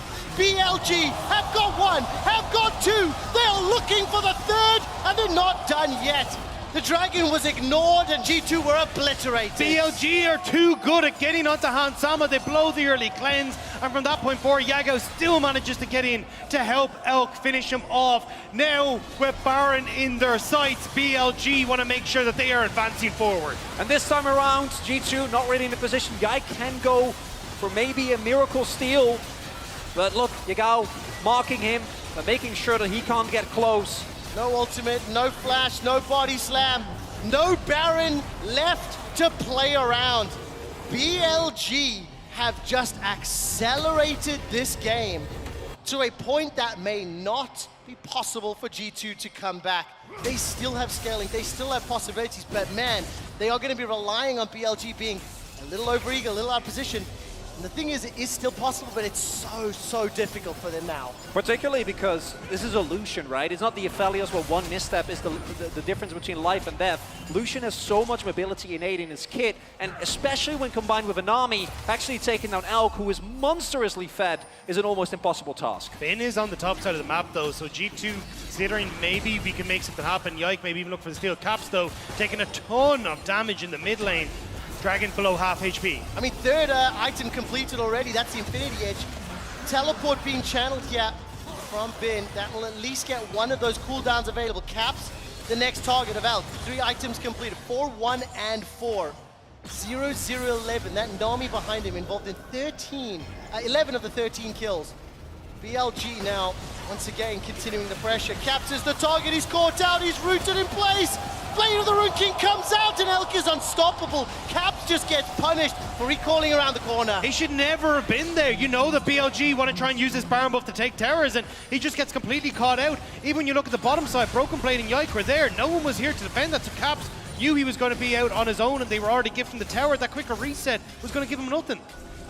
Additionally, Bin has gone for the Nashers, right? So no one in the game can deal with this Gwen in a 1v1. So getting the TP, really, it's a small victory, but as long as Bin can match, the rest of the team is winning so insanely hard because they need to send multiple people just to deal with him. And this is why BLG have been so capable of playing around this Lucian Nami, even just domestically as well. They've been so good at making sure they can play for these early skirmishes, get the early towers, start to put the pressure down. Even though they weren't actually that far ahead coming out of the laning phase, it was just the fact that they were able to find these skirmishes so consistently, play around their vision, look for early dragons, and now it's G2 who's paying for those mistakes. And this is a heartbreaking turn of events because the first 7 minutes of this game looked good. Yike was everywhere, and that Lucian Nami didn't get a chance to be unlocked. The problem is the following 17 minutes have been all BLG. They've moved around the map more effectively. They've utilized that Lucian way more effectively. And because of the power spike of their composition, G2 are now 7,000 gold down. They are down 3,500 gold to this Red Bull Baron power play. And while they still have their base to fall back to, the opportunities to claw back this 8,000 gold deficit are becoming slimmer and slimmer. And the kicker, in 3 minutes, it's Infernal Soul, right? And as if there isn't enough blow potential, BLG's composition, I would say on an even state, relies on getting a pick. They already have more than enough gold for that, but the moment that Infernal Soul comes through, a single dash forward from Elk combined with a proc from On and a W is going to chunk out everyone on G2. And we've already seen it happen to Caps, who in theory is a tanky member on this team. Yeah, so it's not going to get any better. And BLG, they are well aware of that. Bin now taking bot lane turret. He's opted in towards the Nashor's Tooth, so definitely something that can do a lot of damage when left alone with these towers. You've got Yaga who's pushing in the top lane. He'll have his TP up in just a few moments for that dragon.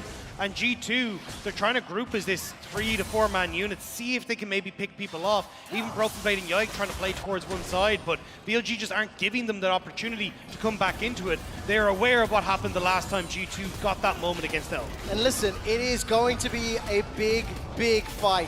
G2 Esports with one potential last shot remaining.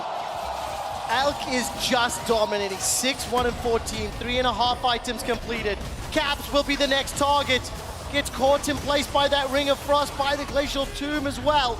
He goes all out, buys enough time for Yike to arrive. The tidal wave will hold him in place for Elk to arrive, and now's the next target. Keep in mind, 130 for Soul, 140 for Baron. While that's going on, Ben does not give a damn. He's opening up the inhibitors. The Nexus turret, the inhibitor turret has fallen already. And that's what I was saying with the Nashor's Tooth. Gwen does so much damage to these structures. The extra attack speed is absolutely nuts. And BLG, they're drawing G2 everywhere and taking everything. BLG want to make sure that they are advancing forward and going up against the winner of Gen G and Cloud9. It is a 10,000 gold lead. And Billy Gaming on the verge of eliminating G2 Esports, last of the LEC squads. Look at this from Elk. Oh, the ward as well. Great vision toggle from the observers. Great vision toggle from the observers. It feels safe, right? Because there's a control ward in the brush. And then there, it times out, but in time for Elk to take it down. Oh, stuff from Elk though. I mean, yes, didn't have or had the vision initially, but did lose it halfway through. Still able to get the core of those shots off and get the kill there. Now BLG, 30 seconds until Dragon. They already have the reset. They're already controlling so much of this river area now. Dagda, how do they do it? Dagda, how did G2 try to find this win? Need to get Elk. Follow Elk, level 14, advantage over Hansama. 4 items completed. He's got that LDR into a BT, a Gale Force, and the BF Sword. This is an uphill battle if ever I've seen one. There's even a stopwatch next to those free-ass boots for Elk. He's a 2-level advantage chronicler. It's going to be so hard, but it's the only way that G2 can buy some time. Oh, but even if you kill Elk, Bin is level 16 Gwen, monster fed as well. They need a miracle here. Let's see what they can do. Bin steps forward, snippety snip snip. Shun's gonna back away with that ultimate thing, engage forward. Hans Summer's the target for now. Yike has been able to push Elk away, but Elk stays alive. That stopwatch is buying time. Caps looks for him and finds him, but at what cost? 3 members of G2 are down. It's all up to Broken Blade, and it's not gonna be enough. The ace for BLG. And the mission is accomplished, but at what cost? Yes, Elk goes down eventually, but the stopwatch declines by so much time. And Bin says, hey, I'm here as well, and completely decimates the backline of G2. BLG handled the laning pressure from Yike, and the challenge from G2 Esports, and BLG will eliminate G2 from MSI. BLG advance to the next stage in their lower bracket run towards finals. BLG will take down the LEC's last hope, and in such dramatic fashion as well. On and Elk may not have got the lead that they were expecting in the laning phase, but by God, when they came into those mid-game skirmishes, they make it known that they were still as strong, even with the Aphelios taken away from them. Also saw the level of comfort. Yagao and Shun, particularly in that final game, looking so much more in sync, actually working together very, very well. London, put your hands together for BLG, as they have been the better team all day long. They have had G2's number.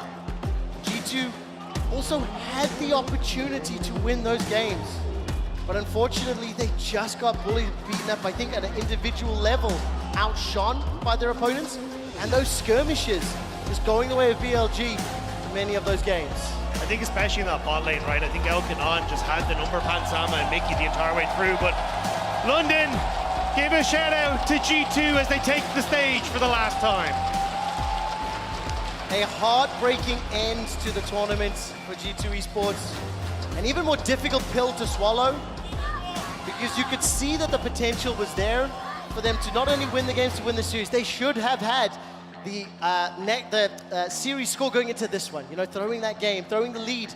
That's how it feels, especially to a European caster. Yeah, it really is so close yet so far, right? You can even argue that if you just don't get any moment, it doesn't feel as bad, because now you're being able to win a skirmish left or right, you're able to get a laning lead here or there, but when it comes to the map play, and particularly the team fights, it just feels like you get one mistake every single game, whereas a lot of the LPL, the LCK teams are just so much better at turtling down, waiting for the one opportunity, waiting for the one error, and then striking, and then straight up winning the game of that. And I will say thank you to London. That game 4 was dramatic. The pause, the heartbreak, the challenges around it. Ultimately, the LG came out and they used that Lucian Nami to fantastic effect. It's something that the LEC teams have not been able to demonstrate or to really execute well, and it was the downfall in the final game here for G2. And that's the thing, I think we're kind of seeing a lot, and a lot of the conversation has been how these AD carries are protected as you go into this, and in these fights, we're seeing that Elk is getting significantly more peel, he's dealing significantly more damage, as you can see on your screen from the post-game breakdown. But even just the fact that how they set up for these moments, like Elk getting access to Hansam in that first skirmish in River, yes, getting them down with the culling, like these are small errors that are just being exploited so quickly by these Eastern teams. And if I can really draw onto it, I know Dagda and Chronicler, you did a great job of highlighting how well BLG played around Elk, how they created space for him and also protected him. And we saw specifically that Lucian, well, I can see it so vividly in my head, all the G2 members diving for Shun, not for Elk. And then because of them diving, Hans Summer stood there into a culling like, bruh, what am I meant to do? And it's one of those things where you see enough of those fights play out, it really was like visualized or demonstrated incredibly well in that last shot. Just makes it so hard because you feel like you got to do something as well, right? Because if you don't try to take agency, if you don't try to make proactive plays, you're also going to be in trouble as, what do you even say? Yeah, right? I mean, look at this, like that. Broken Blade sitting down, tough end to the tournament, especially for the player. In my eyes, was the most impressive out of G2, the most consistent. I think close second was Yike. Yeah, I think Yike was absolutely incredible. And I mean, first time on an international stage, to see him stepping up as well as he did, I think he deserves a ton of praise for G2 throughout this. And I will say this, obviously we're reacting to the shots that we are getting here live in venue. Kudos to everyone for coming by and watching. I do want to turn our attention to BLG though, because they are the victorious squads today. I think a lot of people anticipated BLG winning based on the level that we have seen from the LEC squads, and they now will advance. It argues the unenviable task of playing Cloud9 or GG. That is going to be an uphill battle all the way to a potential finals run. Yeah, and I think it'll be interesting to see how they do actually manage to get there, because I think BLG have been the weakest out of like the top 4 teams that we're looking at, like LPL and LCK. We'll have to see if Cloud9 can cause the upset tomorrow, but it feels like as you start to move forward, we need to see BLG take a step up. G2 really did challenge them today, but there was mistakes from Elk, there was mistakes that came through at different moments that will be punished and cost you games against some of these top teams. Chronicle, I wish I could get you to chime in, but I can't because I hear that Gigabin is ready to chat in our Verizon post-game interview. Thank you very much, guys. An absolute dominating performance on the side of BLG in this last game. And Bin, thank you so much for joining me after this one. It was really different compared to the rest of the series. A lot of back and forth during the first game. This one was such a stomp. Explain to me why this game went that way. 首先，恭喜你们，今天是很漂亮赢下了比赛。不过呢，其实纵观今天的一个系列赛，特别是前3把，特别是第1局，感觉好像打的是有来有回的，但是最后1局是属于你们的一边倒的局势。所以说，为什么第4局可以以这样的一种很强势的面貌赢下来呢？首先我觉得 GTU 今天打得非常好吧，然后也是没有想到他们是这么强。然后虽然说我们前3把打得有来有回了，但是我觉得。 我们最后一把，因为我们是接了先锋团嘛，所以我觉得这个很关键。我们前几把其实都没有怎么接先锋团。 First of all, I must say G2 performed so good for today's best of 5, and to be honest, their performance even beyond my expectation. They're such a good team, and I think why we are able to have a very smooth last game is because we really take that Rift Herald team fight for the last game. But the reason why the first 3 games maybe can be bad and forth a bit shaky is because we just made less Rift Herald team fights. So I think that's a key point. All right, well, thank you so much for these insights on this. And I love the fact that you're maybe one of the most experienced players within this BLG lineup. You won MSI last year. Have you been helping the younger players getting ready and managing the nerves coming into this best of 5 series?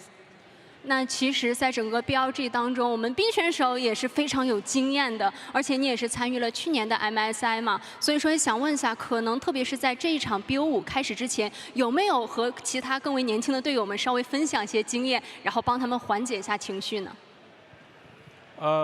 因为我们上一场比赛其实是被3比0的嘛，所以希望不要，就是上一场不会影响到我们这一场，所以我就跟他们说，我们这场只要好好发出我们的实力，就算我们最后真的打不过，那也不留遗憾就好了。所以我们今天就是这样过来打的。 To be honest, before today's game, we lost with the 0-3. So we don't want that to affect our performance today. So I just told my teammates we would like to focus on our own performance. We try not to leave any regrets on this stage, no matter what the result is. Staying focused and focusing on your own performance. I'm wondering what is the expectation for you, Bin? You're coming back as the MSI champion from last year. How has been your experience so far at MSI? Do you feel stronger than last year? And what about the competition and the rest of the teams? 那也想问一下，冰选手对于这一次 MSI 的一些感受，包括说你的期待，因为去年其实你也是捧下了冠军奖杯，那这一次再一次来，会觉得有什么不一样，或者说自己有变得更强的地方吗？那同时，对于这一次整个 MSI， 包括其他的队伍整体，你有什么样一些的感受吗？我觉得今年的 MSI 整体实力肯定是更强的，因为不仅是赛区都有2个战队，而且还有双败赛制，所以。 如果今年想夺冠的话是更艰难的，但是也给了我们机会嘛。我们虽然说上一场我们输了，但是我们只要再赢下来，再赢接下来2个比武，我们就可以进决赛。然后我们也会想办法复仇京东的。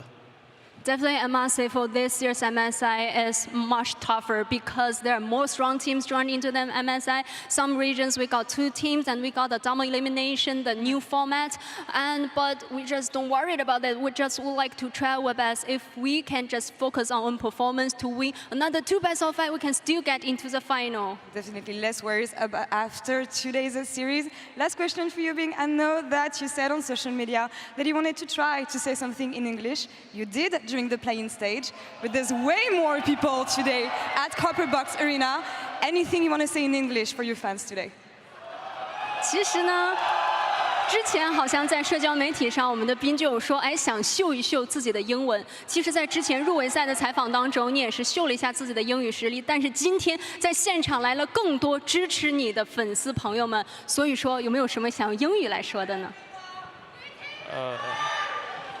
I now here have so many EU fans, LPL fans, and I think G2 is very tough. They are very tough, and we win G2. But I think this is that we more strong. So now we are very strong. We can win Genji, CDG, and T1. So thank you. Thank you so much for making the effort. Thank you so much for the interview. Wendy, a pleasure having you on stage next to me. As always, and Sharks, back to you in cool down. Thank you so much. Yeah, Ben has been practicing his English. For people that don't know, I believe he watches a lot of WWE, if I recall, and then other TV shows I noticed to one learn. Thing. So he yeah. didn't say he was going to beat Cloud9 though. He said it's. He did not say that. Yeah, I think it's a little bit of I think there's a reason for that. So we're in. I love it.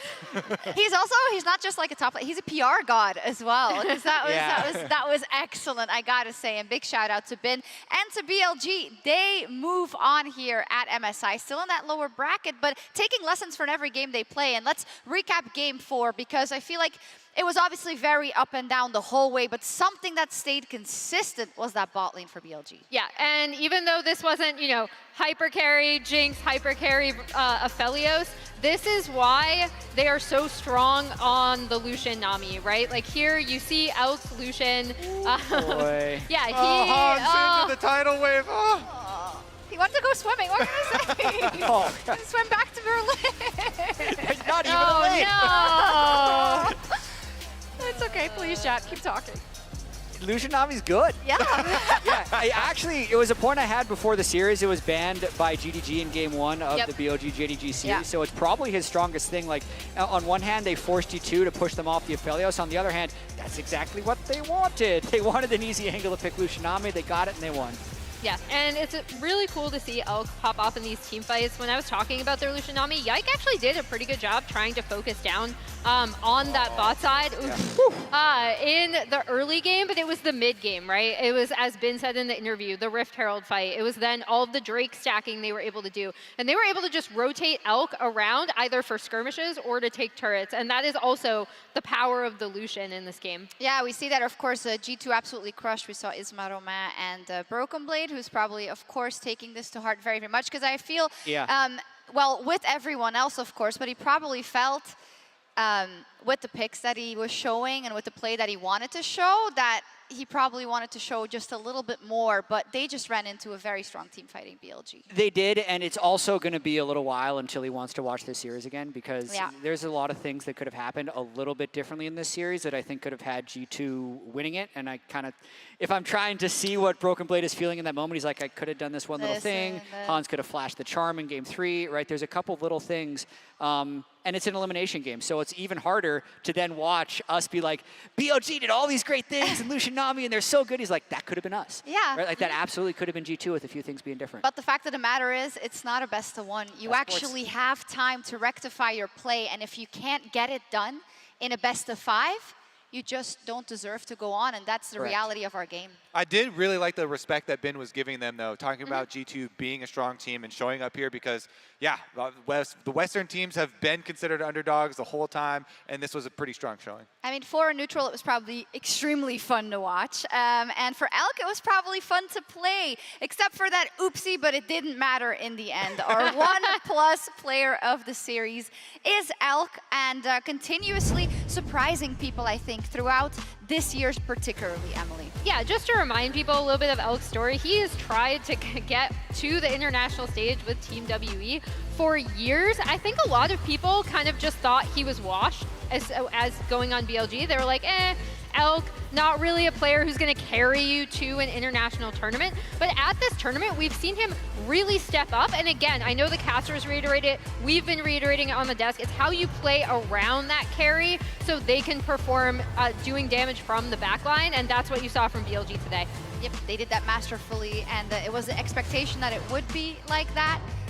But I think what also struck me is when we saw the post-game breakdown and kind of the goal difference over time in that game 4, when there were times in the series when G2 was able to get on the front foot and accrue an advantage for themselves. But there's such a big difference between how BLG drove those games home in comparison to those. Yeah, an average damage per minute, 900. If you remember, one of his games, I think, was 1,200 on the Aphelios.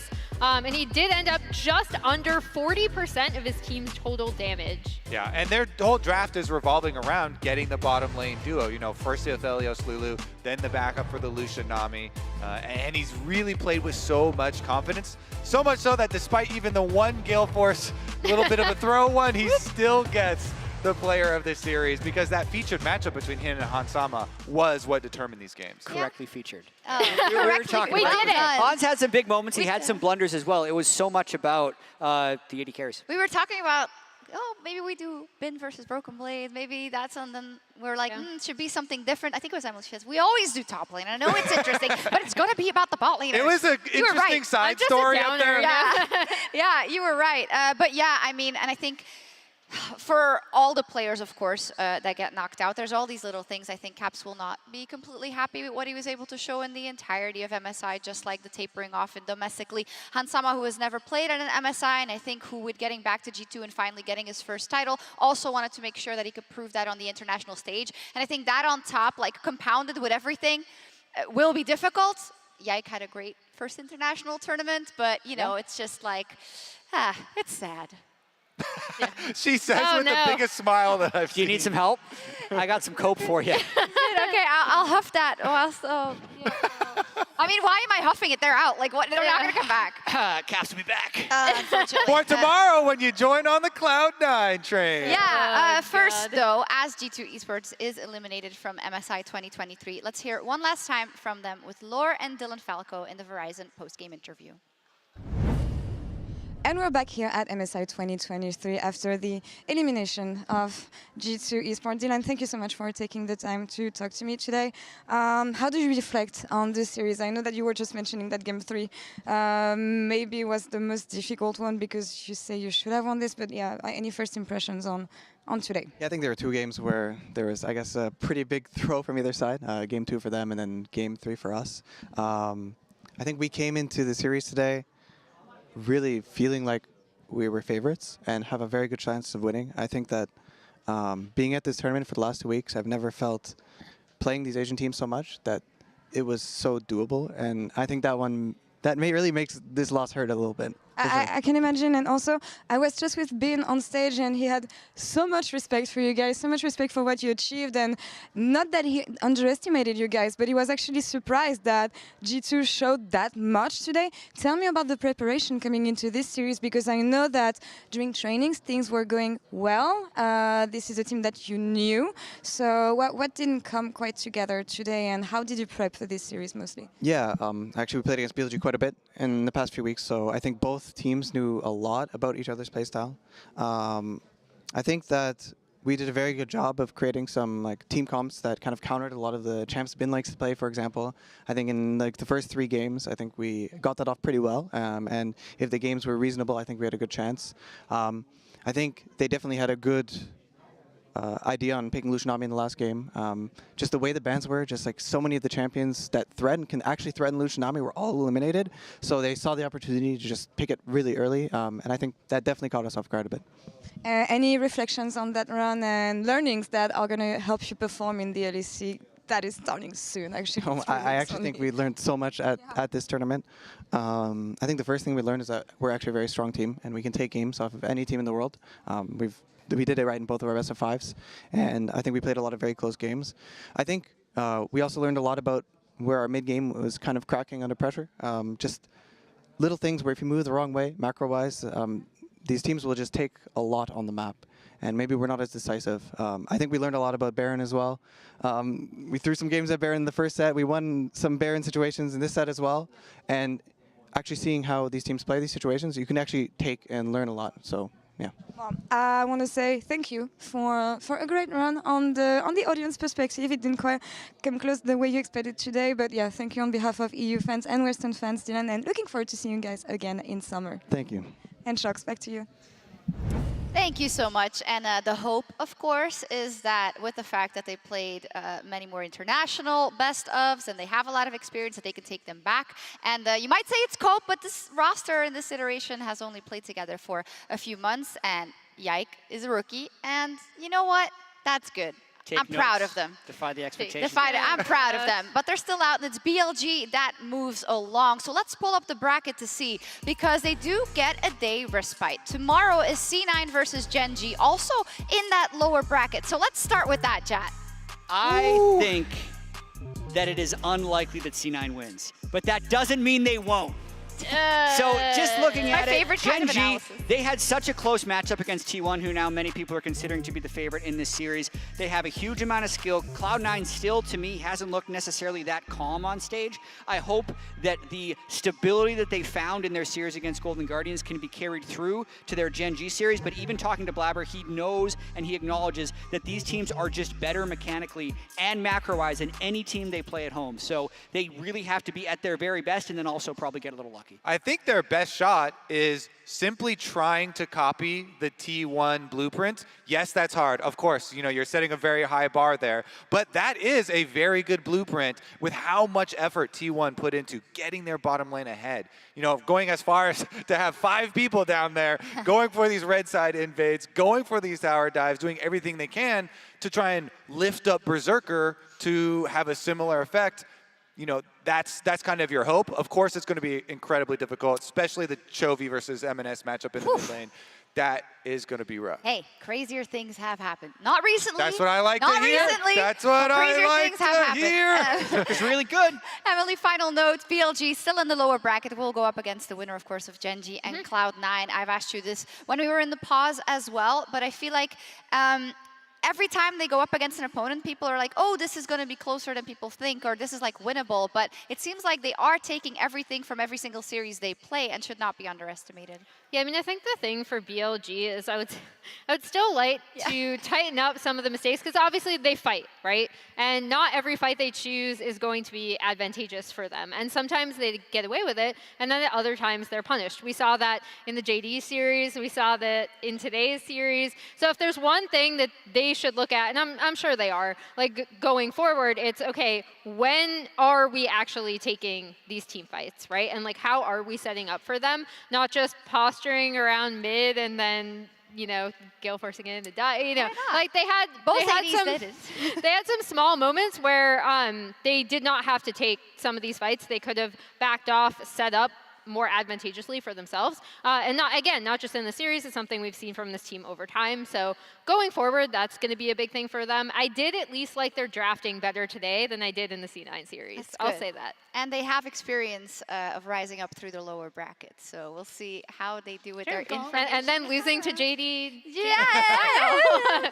You don't have to go that far. But hey, it's a bummer for us EU fans. But hopefully you'll be able to cheer for all the other teams, because they're going to show us some great League of Legends. And, you know, we're all here. It's fun. Come join us. And now we're going to say goodnight for today. Thank you so much for joining us. We will be back tomorrow, same place, same time, with Cloud9 versus Gen G in another elimination match. Bye-bye. Cheerio. Bit of a mistake, but we're back to live. Or indeed, already Cyclone being used. Caps is just solo killed by Shun. To make place for the rest of the squad. Nature's Grasp will force the flash. Rocket grab onto On. You used this flash a second ago. Remember what I said about Mickey and the kills? He does it for G2. G2 desperately tries to get a kill, get someone. The barrel into the pit. Elk is the focus, but he flashes over the wall. He's on the other side of the rift. The G2 Esports are split. They are routed in the blink of an eye. BLG dominate G2. Inside the pit, G2 have secured a McCann. They finish the fight. Oh my God. Vigil has done so much damage. But that's the thing. It's like, even if you get them, oh, hang on. Oh, beautifully done. 4 members of G2 chasing. The weak are scattered and Yagao's wild growth manages to keep him alive. Letalon falls just short. Zap tags onto Elk and he flashes forward through it. Bin finds another. He used his flash earlier and G2 find the kill. They find the shutdown. They find life in London. It's time to get excited as Hans Summer and G2 come alive. The Clitolons, the health picks, the jump from Yagao. Big Death Rocket goes wide. Moonlight Vigil just about does it. We'll go. Nice. Hey, Affiliates no team. We win. I can flash. Down. Hans Summer down. G2 are running for their lives. Elk stays alive. Broken Blade is killed. Mickey is killed. The ebb, the flow, the aqua president. As the engage now goes forward, Elk will be dropped. Hans Summer and Mickey find that kill. Plus, 3 members of G2 are down. It's all up to Broken Blade, and it's not going to be enough. BLG will eliminate G2 from MSI. BLG advance to the next stage in their lower bracket run towards finals.